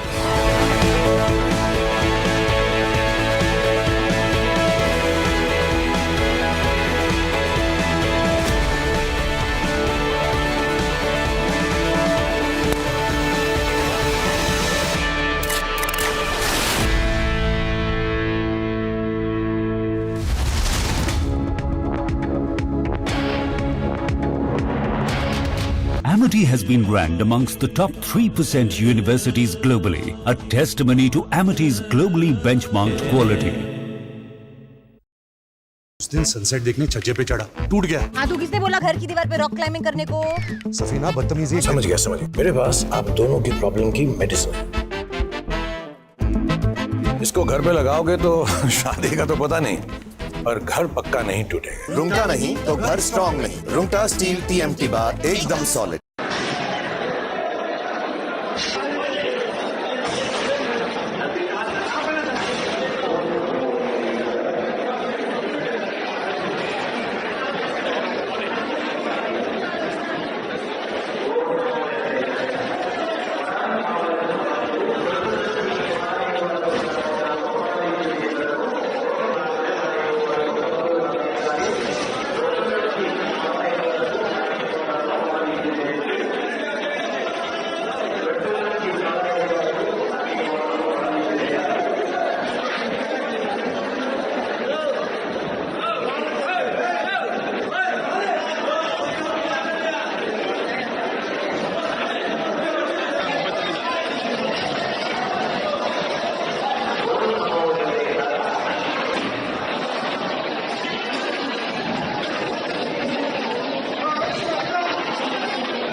I'll summarize it.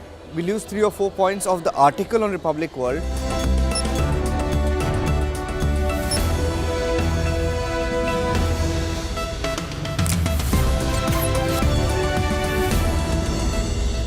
Amity has been ranked amongst the top 3% universities globally, a testimony to Amity's globally benchmarked quality.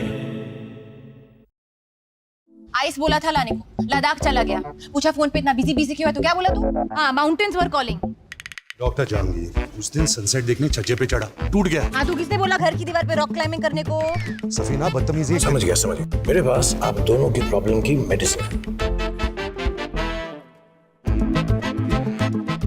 इसको घर पे लगाओगे तो शादी का तो पता नहीं, पर घर पक्का नहीं टूटेगा। रुंगटा नहीं तो घर स्ट्रॉन्ग नहीं। रुंगटा स्टील TMT बार एकदम solid.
On the same page, you mentioned that not just Russians, even the Chinese has issues, for example, on G20 being hosted in the United States 2 years later, and they said, okay, fine, we agree for it, only if you are sure that we'll get the visas.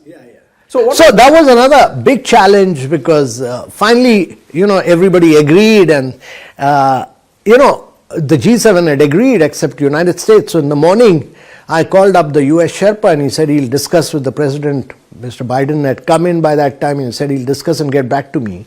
And in 15 minutes time, he got back to me saying two things. One is they wanted to change in one word. Imagine in multilateral discussion, every word, every letter matters. So they wanted to change one word. And this is a declaration of 6,500 words. Yeah, one word on in the document. And they said that before we agree, we want Russia and China to agree. Now, Russia had agreed the previous night after we had said that Zelensky will speak. They had agreed. But China had not yet agreed. And there was, the leaders were coming in and the Prime Minister had come to see Bharat Mandapam in the morning.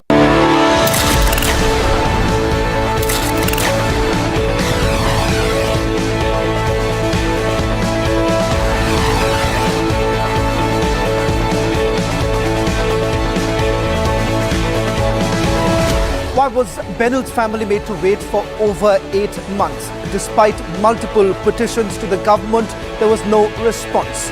Tonight on This Is Exclusive, we put out the undeniable evidence.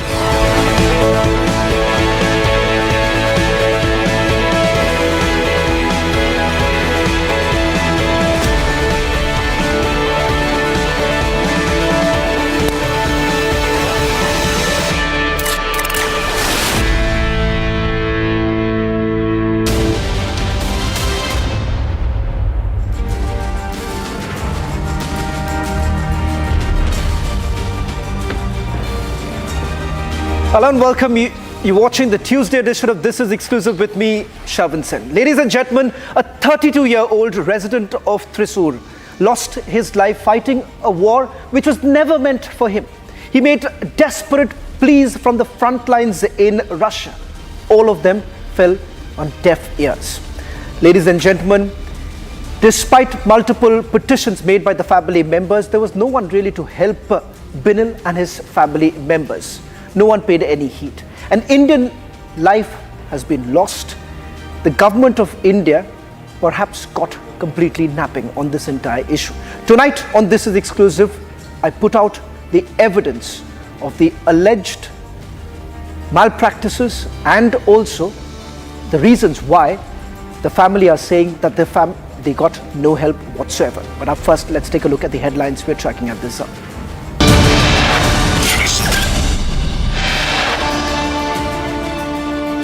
MEA completely on the back foot as family members release evidence claiming MEA inaction behind Binil's death will break that clincher evidence on tonight's episode of This Is Exclusive.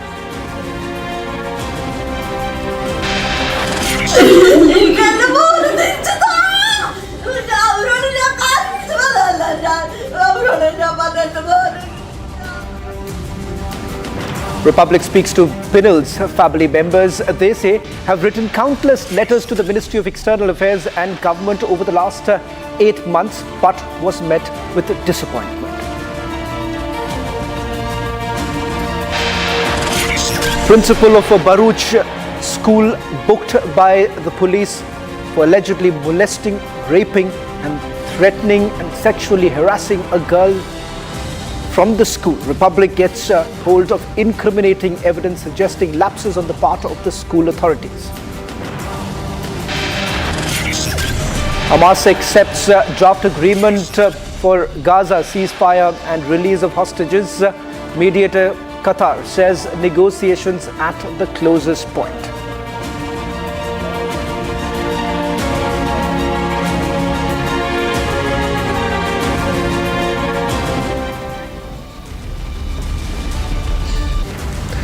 Ladies and gentlemen, imagine sending your child thousands of miles away to another country, a country that has been fighting a war for over 2 years. Each day in a circumstance such as this would be a challenge. But what would be the reassuring thing to do? And especially when this is not a fight of your own. 32-year-old Binil Babu's family stands completely shattered. heartbroken. Binil Babu lost his life on the battlefield in Ukraine after falling into the hands of a Russian mercenary group. He leaves behind a family that is desperately seeking help and an infant child, while the family is gripped with this unbearable loss. We ask, why was Binil Babu not given the help he appealed for? Why did this go completely unheard? Will the government of India really respond? What we have found out is that despite the multiple petitions that were made by the family members, there was scant response. On This Is Exclusive, we bring you the latest response from the family members of Binil Babu. Ladies and gentlemen, a heartbroken father's appeal. Watch how he says for 8 months, the family was running around sending petitions, letters to the government of India as well as the state government, only to be met with complete disappointment. This is for the first time Binil Babu has spoken.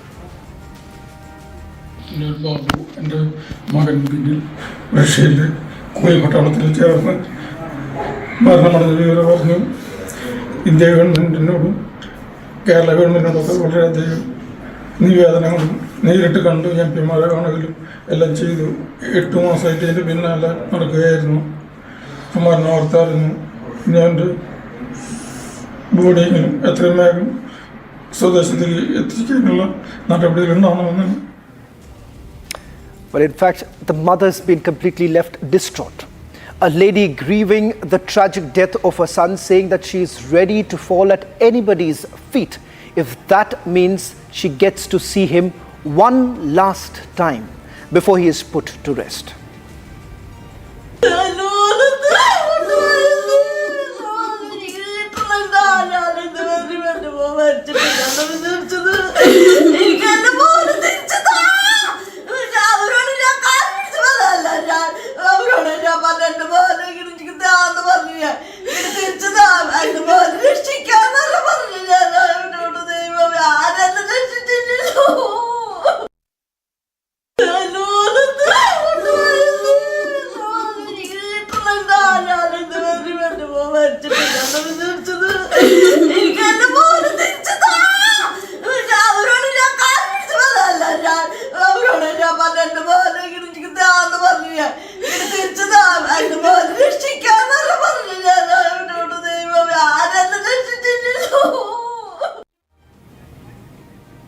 Binil's wife is not only mourning the loss of her husband but also stands shattered at the thought that their infant son will never see his father. She desperately says, please bring him back. Listen.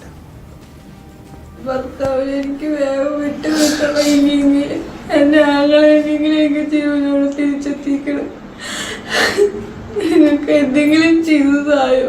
6 മാസമായി ഞങ്ങൾ അലഞ്ഞു തിരിഞ്ഞ് നടക്കുന്നതിന് വേണ്ടിയിട്ട് ഞങ്ങൾക്ക് എന്തെങ്കിലും ചെയ്തതായോ? എന്റെ കൂട്ടത്തിനൊന്ന് കാണാനെങ്കിലും ഞങ്ങളെ അനുവദിക്കുക. അയാളെ തിരിച്ചു കൊണ്ടുപോയോ? ഇതുവരെ ഒന്നും ചെയ്യാൻ ആർക്കും പറ്റിയിട്ടില്ല. ഇതുവരെ 6 മാസം അവനെ പോണു. ഞങ്ങളെല്ലാവർക്കും അപേക്ഷകളും ആര് പറഞ്ഞെടുത്തേക്ക് അങ്ങോട്ട് പോവാൻ പറഞ്ഞ അങ്ങോട്ട് പോവാ, ഇങ്ങോട്ട് പോവാൻ പറഞ്ഞ ഇങ്ങോട്ട് പോവാ, അങ്ങനെ നടന്നിട്ട് ഞങ്ങൾക്ക് ഇതെങ്കിലും ചെയ്തതായോ? ഞങ്ങളെങ്കിലും എങ്ങനെയെങ്കിലും തിരിച്ചു കൊണ്ടുപോയോ? എൻ്റെ ഭർത്താവിൻ്റെ ബോഡി വേഗം എത്തിക്ക്. എൻ്റെ മോനെ അവൻ്റെ അപ്പനെ അങ്ങനെയെങ്കിലും നേരിട്ടൊന്ന് കണ്ടോട്ടെ. Those desperate pleas that have been made by the family members, we'll play that out once again so that those at the Ministry of External Affairs are really watching what's really happening.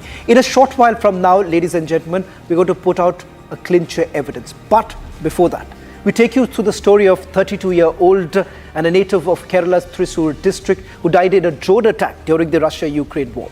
Now, his relative Jain TB, also from Kerala, sustained severe injuries in the war zone. Now, before the attack, Binil had made desperate appeal for help to the Indian authorities. The videos that have been accessed by Republic TV shows how desperate pleas by Binil Babu went completely unheard. And this video was sent by Binil Babu to his relatives on 16th of December. Now, in a short while from now, I'll tell you what really happened between 16th of December and 23rd of December. This after the video was released, given to the family members. One would have expected that there would have been some response, that the Ministry of External Affairs would have responded with alacrity. But this is what has happened. First, take a look at this full story, and then we take you through how the family is now accusing the Ministry of External Affairs of complete inaction. എത്രയും പെട്ടെന്ന് അവരെ നാട്ടിലെത്തിച്ചു തരണം വിനീതമായി അപേക്ഷിക്കുന്നു.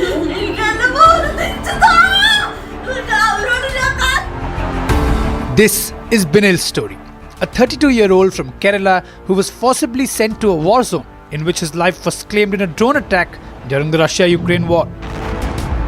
Watch the heart-wrenching video message from September 2024 in which Binil and Jain appealed to their families, urging to be saved from the situation. എൻ്റെ പേര് ജെയിൻ എന്നാണ്, വീട് മിണാലൂർ കുറാഞ്ചേരിയിലാണ്. എൻ്റെ പേര് ബിനിൽ എന്നാണ്, വീട് കുട്ടല്ലൂരാണ്. ഞങ്ങളിവിടെ റഷ്യയിൽ ആർമിയിൽ ആണ് ഇപ്പോൾ വർക്ക് ചെയ്തുകൊണ്ടിരിക്കുന്നത്. ഞങ്ങൾ സന്ദീപിൻ്റെ ഒപ്പം വർക്ക് ചെയ്യുന്നുണ്ടായിരുന്നു. 3 ആഴ്ച മുമ്പാണ് സന്ദീപ് മരിച്ചിട്ടുണ്ടായിരുന്നത്. അപ്പോൾ ഞങ്ങൾ എംബസിയിൽ വിളിച്ച് ഞങ്ങളുടെ തിരിച്ചു പോരാനുള്ള പേപ്പറുകളൊക്കെ റെഡിയാക്കിയിട്ടുണ്ടായിരുന്നു. അപ്പോൾ ഞങ്ങളുടെ ഒപ്പം ഉണ്ടായിരുന്ന എല്ലാവരെയും ബാക്ക് പൊസിഷനിലേക്ക് ഇപ്പം മാറ്റിയെന്ന് അറിഞ്ഞായിരുന്നു എംബസി ഇടപെട്ടിട്ട്. ഞങ്ങളിപ്പോഴും ഫ്രണ്ട് ലൈനിൽ തന്നെയായിരുന്നു നിൽക്കുന്നുണ്ടായിരുന്നത്. ഞങ്ങളതിനെ എങ്ങനെയെങ്കിലും ഒന്ന് സഹായിക്കാൻ വേണ്ടിയിട്ടൊന്ന് അഭ്യർത്ഥിക്കുകയായിരുന്നു. ഞങ്ങളുടെ കൂടെ ഉണ്ടായിരുന്നവർ ബാക്കിലോട്ട് പോയി, പക്ഷെ ഞങ്ങൾ മാത്രം ബാക്കിലോട്ട് പോയിട്ടില്ല. എന്താണെന്ന് അറിയില്ല. അതിൻ്റെ കാരണം എന്തിനാണ് എത്രയും പെട്ടെന്ന് പരിഹരിക്കണം എന്ന് അപേക്ഷിക്കുന്നു. A desperate Binil crying for help has time and again reached out and asked for assistance. This is that very video clip which proves that Binil and Jain did reach out to the Indian embassy. Despite countless desperate pleas, Binil and Jain had no luck as the government continually turned a deaf ear. എൻ്റെ പേര് ജെയിൻ, വീട് തൃശ്ശൂരാണ്.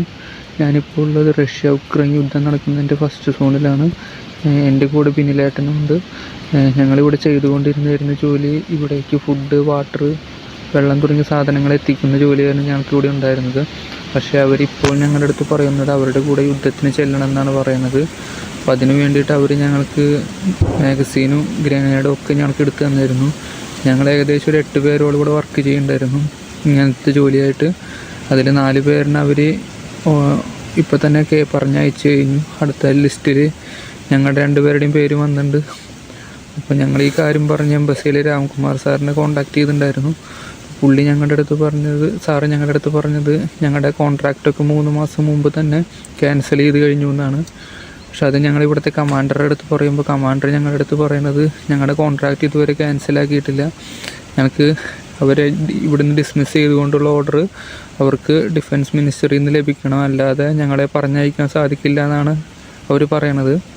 ഇപ്പോൾ എന്ത് ചെയ്യണമെന്നറിയാത്തൊരവസ്ഥയിലായിരുന്നു ഞങ്ങൾ നിൽക്കുന്നുണ്ടായിരുന്നത്. എങ്ങനെയെങ്കിലും ഞങ്ങളെ ഒന്ന് ഇവിടുന്ന് സഹായിക്കണമായിരുന്നു. Speaking to Republic, Binil's family voiced their cry for help to the Indian government.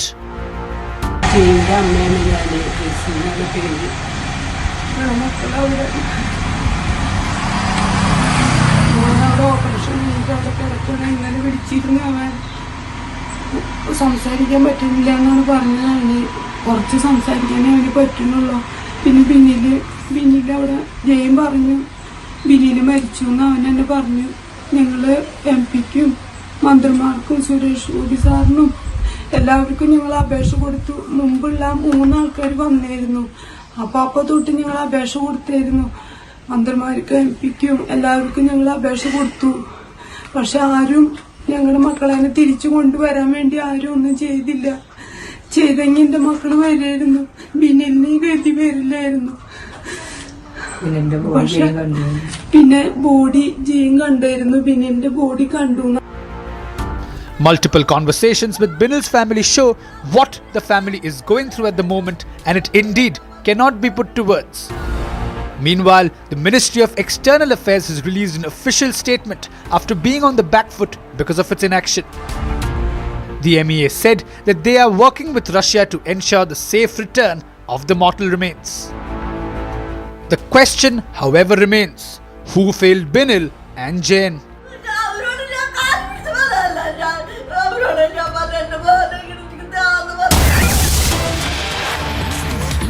After Binil's video from the front line, which came to light on 16th of December, the family reached out to the embassy in Moscow. Today, the family has released evidence of how they were left in a complete lurch.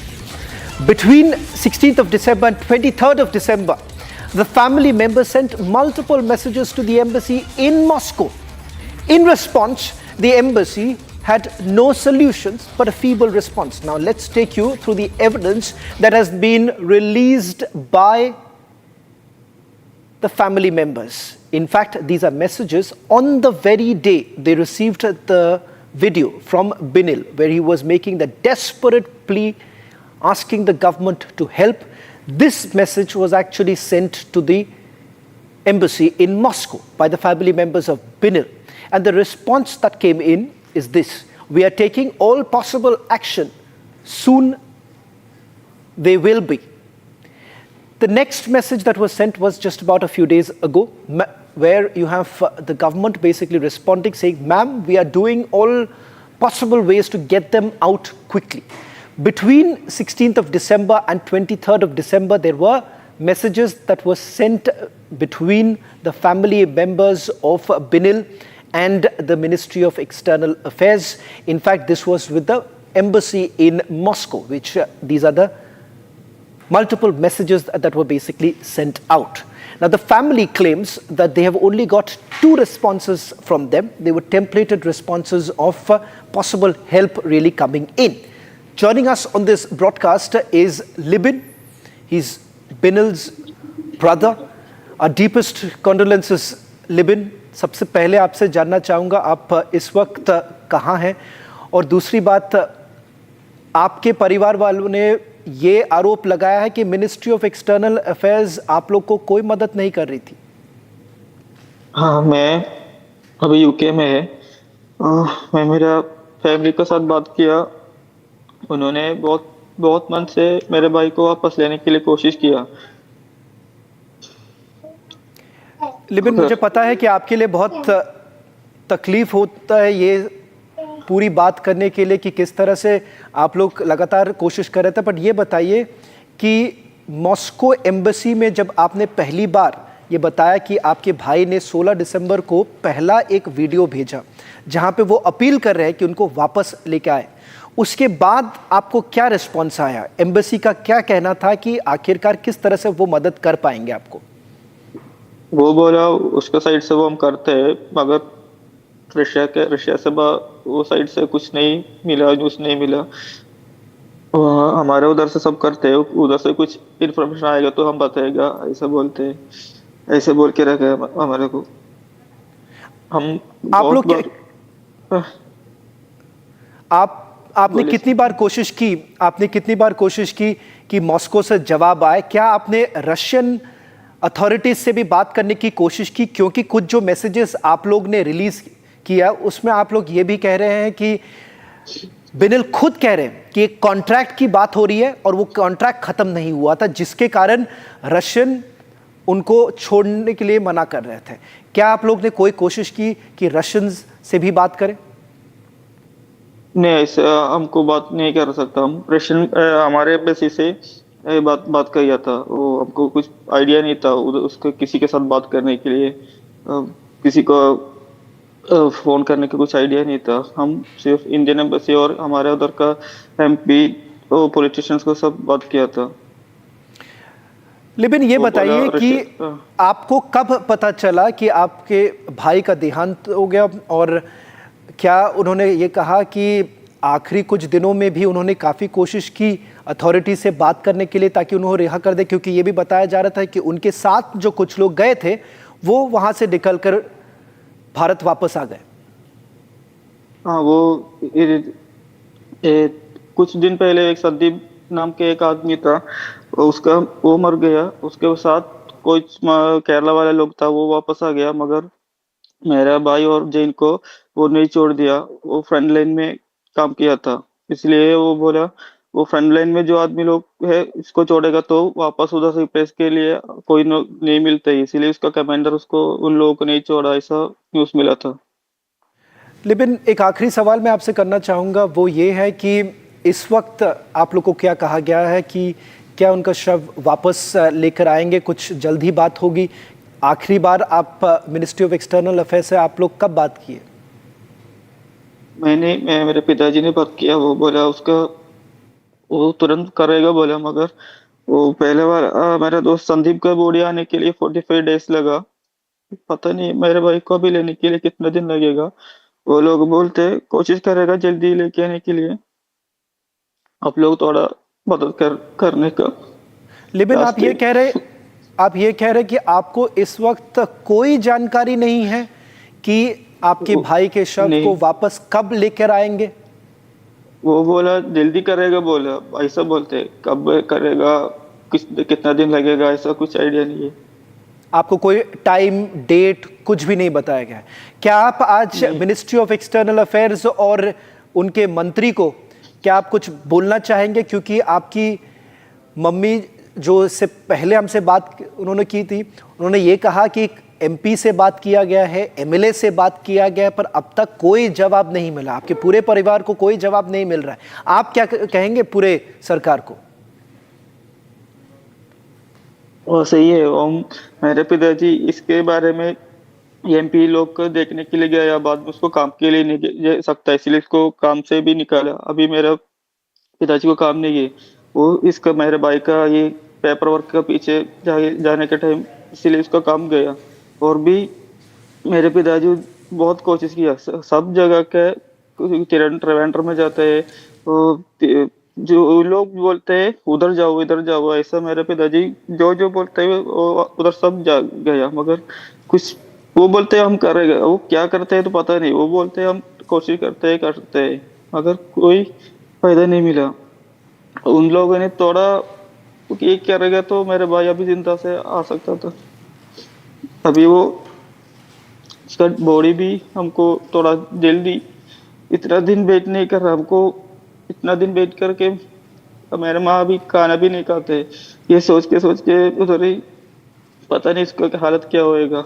इसे एक request है मेरा भाई को थोड़ा जल्दी वापस आने के लिए कुछ करो। वो इंडिया रशिया इतना अच्छा रिलेशन है ना, तो वो मेरा आखिरी बार मेरे भाई को जल्दी देखना चाहते हो। उसका जिंदा से देखने के लिए हम बहुत कोशिश किया, ये लोग कुछ नहीं किया, मगर उसका डेड बॉडी भी हमको थोड़ा जल्दी मिलने के लिए कुछ करने के लिए मैं चाहते हैं।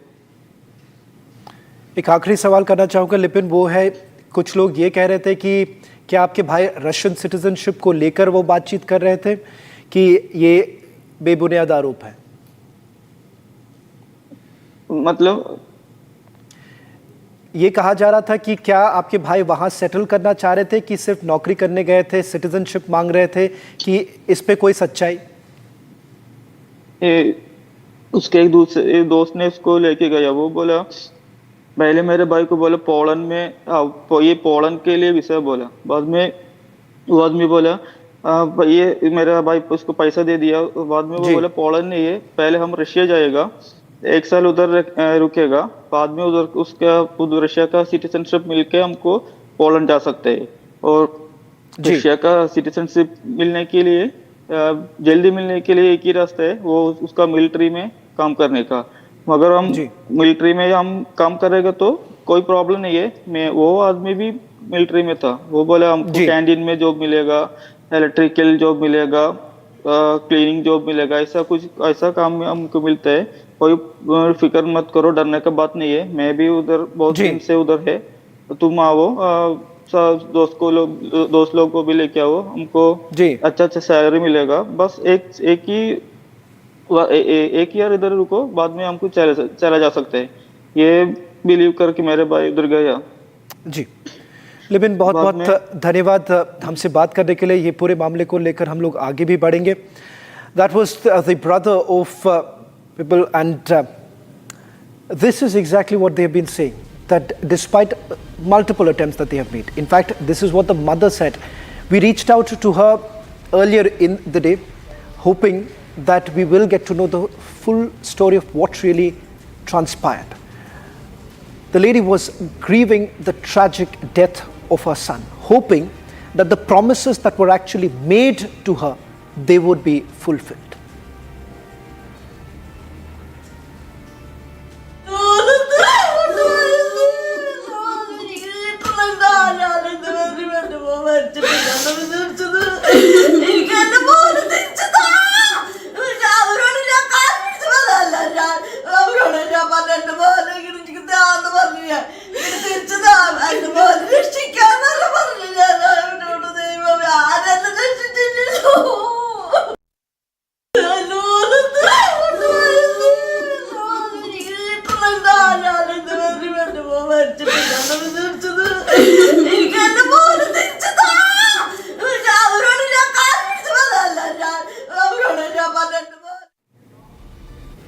Now, as we come to the end of this news wheel, let's record and summarize with the Note Assist using Galaxy AI on Samsung Galaxy Z Fold 6.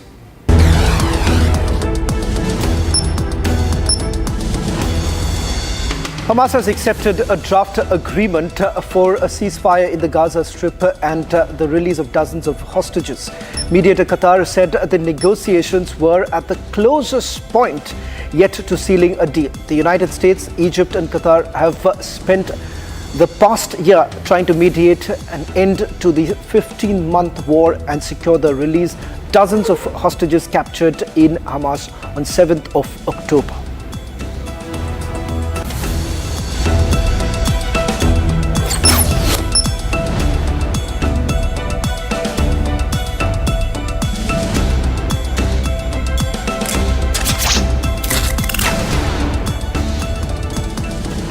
There you have it, the precise reading of the news. It is simpler format using Galaxy AI on Samsung Galaxy Z Fold 6. We'll be back with the headlines in a few minutes.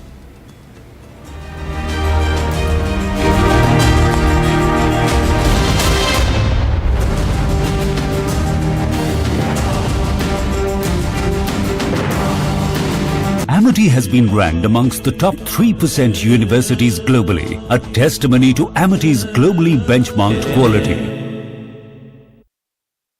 Ice बोला था लाने को, लद्दाख चला गया।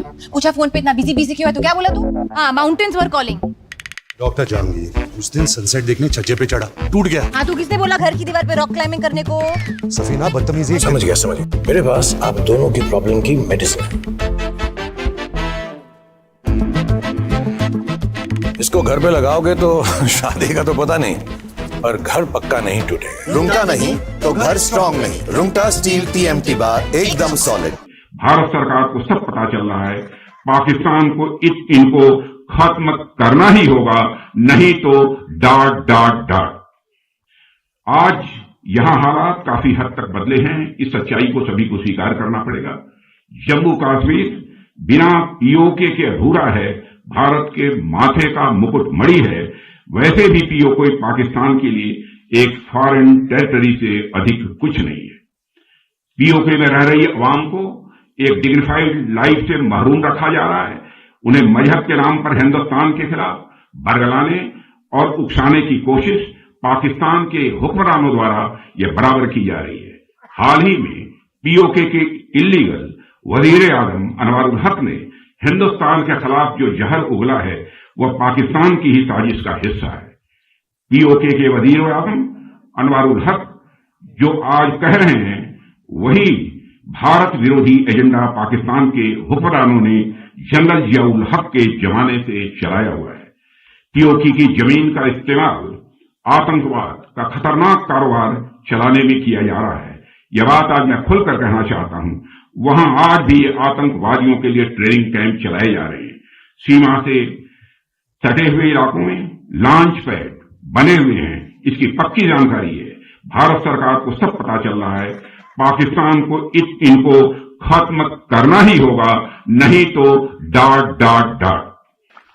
साथियों, आज के अवसर पर बहुत सारी बातें थी जो मैं आप सबके सामने रखना चाहता था, लेकिन हमारे पूर्व वक्ताओं ने भी विस्तार पूर्वक बहुत सारी चर्चा आपके सामने कर दी है, इसलिए उस विस्तार में मैं बहुत अधिक नहीं जाना चाहता हूं। अपनी बात को और आगे न बढ़ाते हुए यहीं पर एक बार पुनः आप सब वेटरन्स जो यहां पर मौजूद हैं। Nie som na to, aby som šiel po ruke prezidentovi Zelenskému. A priznám sa, že už niekedy mám plné zuby. chodí po tej Európe, len žobre a vydiera, ostatných pýta peniaze. Jednoducho toto musí skončiť. Skúste trošku myslieť aj na túto krajinu. Nie iba na svoje úzkoprosé politické cieľ. Čo budeme robiť pre Boha, keď ten plyn nebude? Vy si myslíte, že Nemci nám pošlú plyn, keď oni budú mať málo? Nepošlú nám nič. Nič nám nepošlú.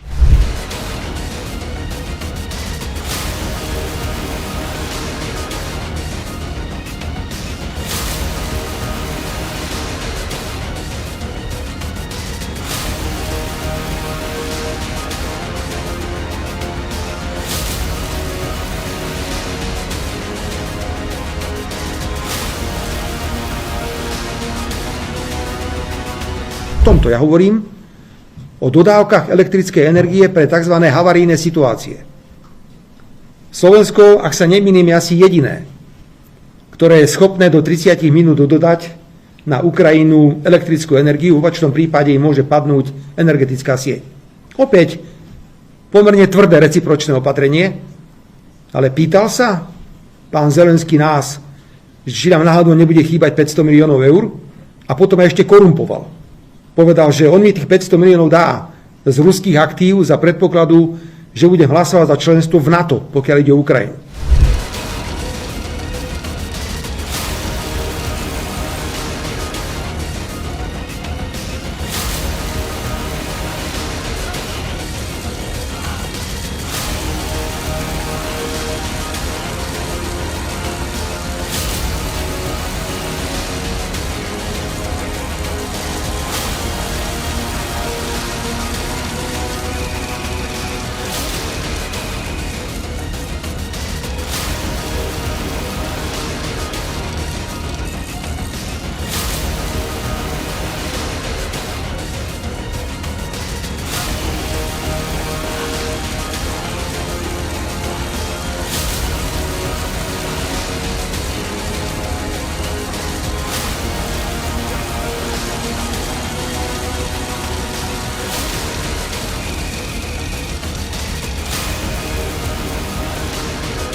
Just about anything like I did on the Samsung Galaxy S24 Ultra and watch it come to life in color. The sketch to image feature uses AI to convert the sketches into images. Sketch to image with drawing assist. Galaxy AI is here.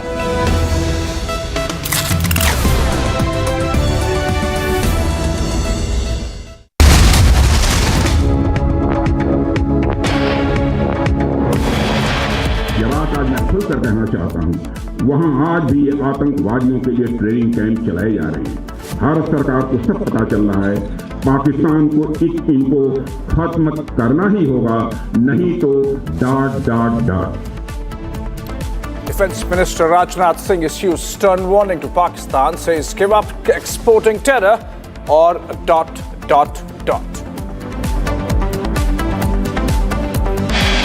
क्या आम आदमी party आकर स्पष्ट करे कि ये जो भयानक और खतरनाक तथ्य उभर के सामने आया है, इसके पीछे जो मैकेनिज्म नजर आ रहा है, चूंकि उन लोगों का सीधे वैचारिक साम्य आपसे नजर आ रहा है, तो आपसे उनका क्या संबंध है?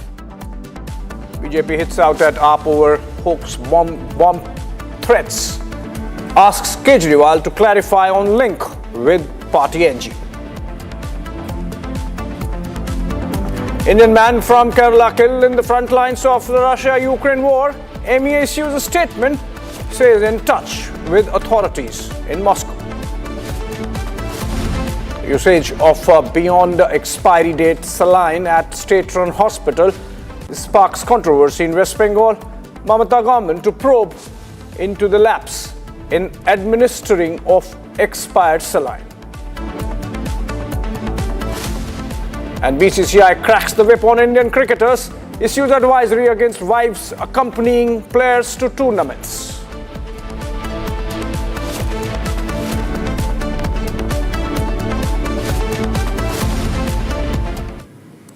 All right, we're starting with a breaking news development coming in connection with the BCCI decision or its thoughts that players should restrict taking their families, particularly their wives, along with them during overseas tours. Wives and families will now be allowed a maximum of 14 days on tours lasting 45 days or more. It's not just the players, but even the head coach who's feeling the heat. Gautam Gambhir is perhaps under scrutiny. This is following India's below par performance in its just concluded tour down under. Speaking to Republic, former BCCI Vice President Ravi Sawant now says that he does not agree with this decision of the BCCI and that India has a lot of series lined up and that the cricketers are going to play long months outside of India and that perhaps they need their families with them. Listen in.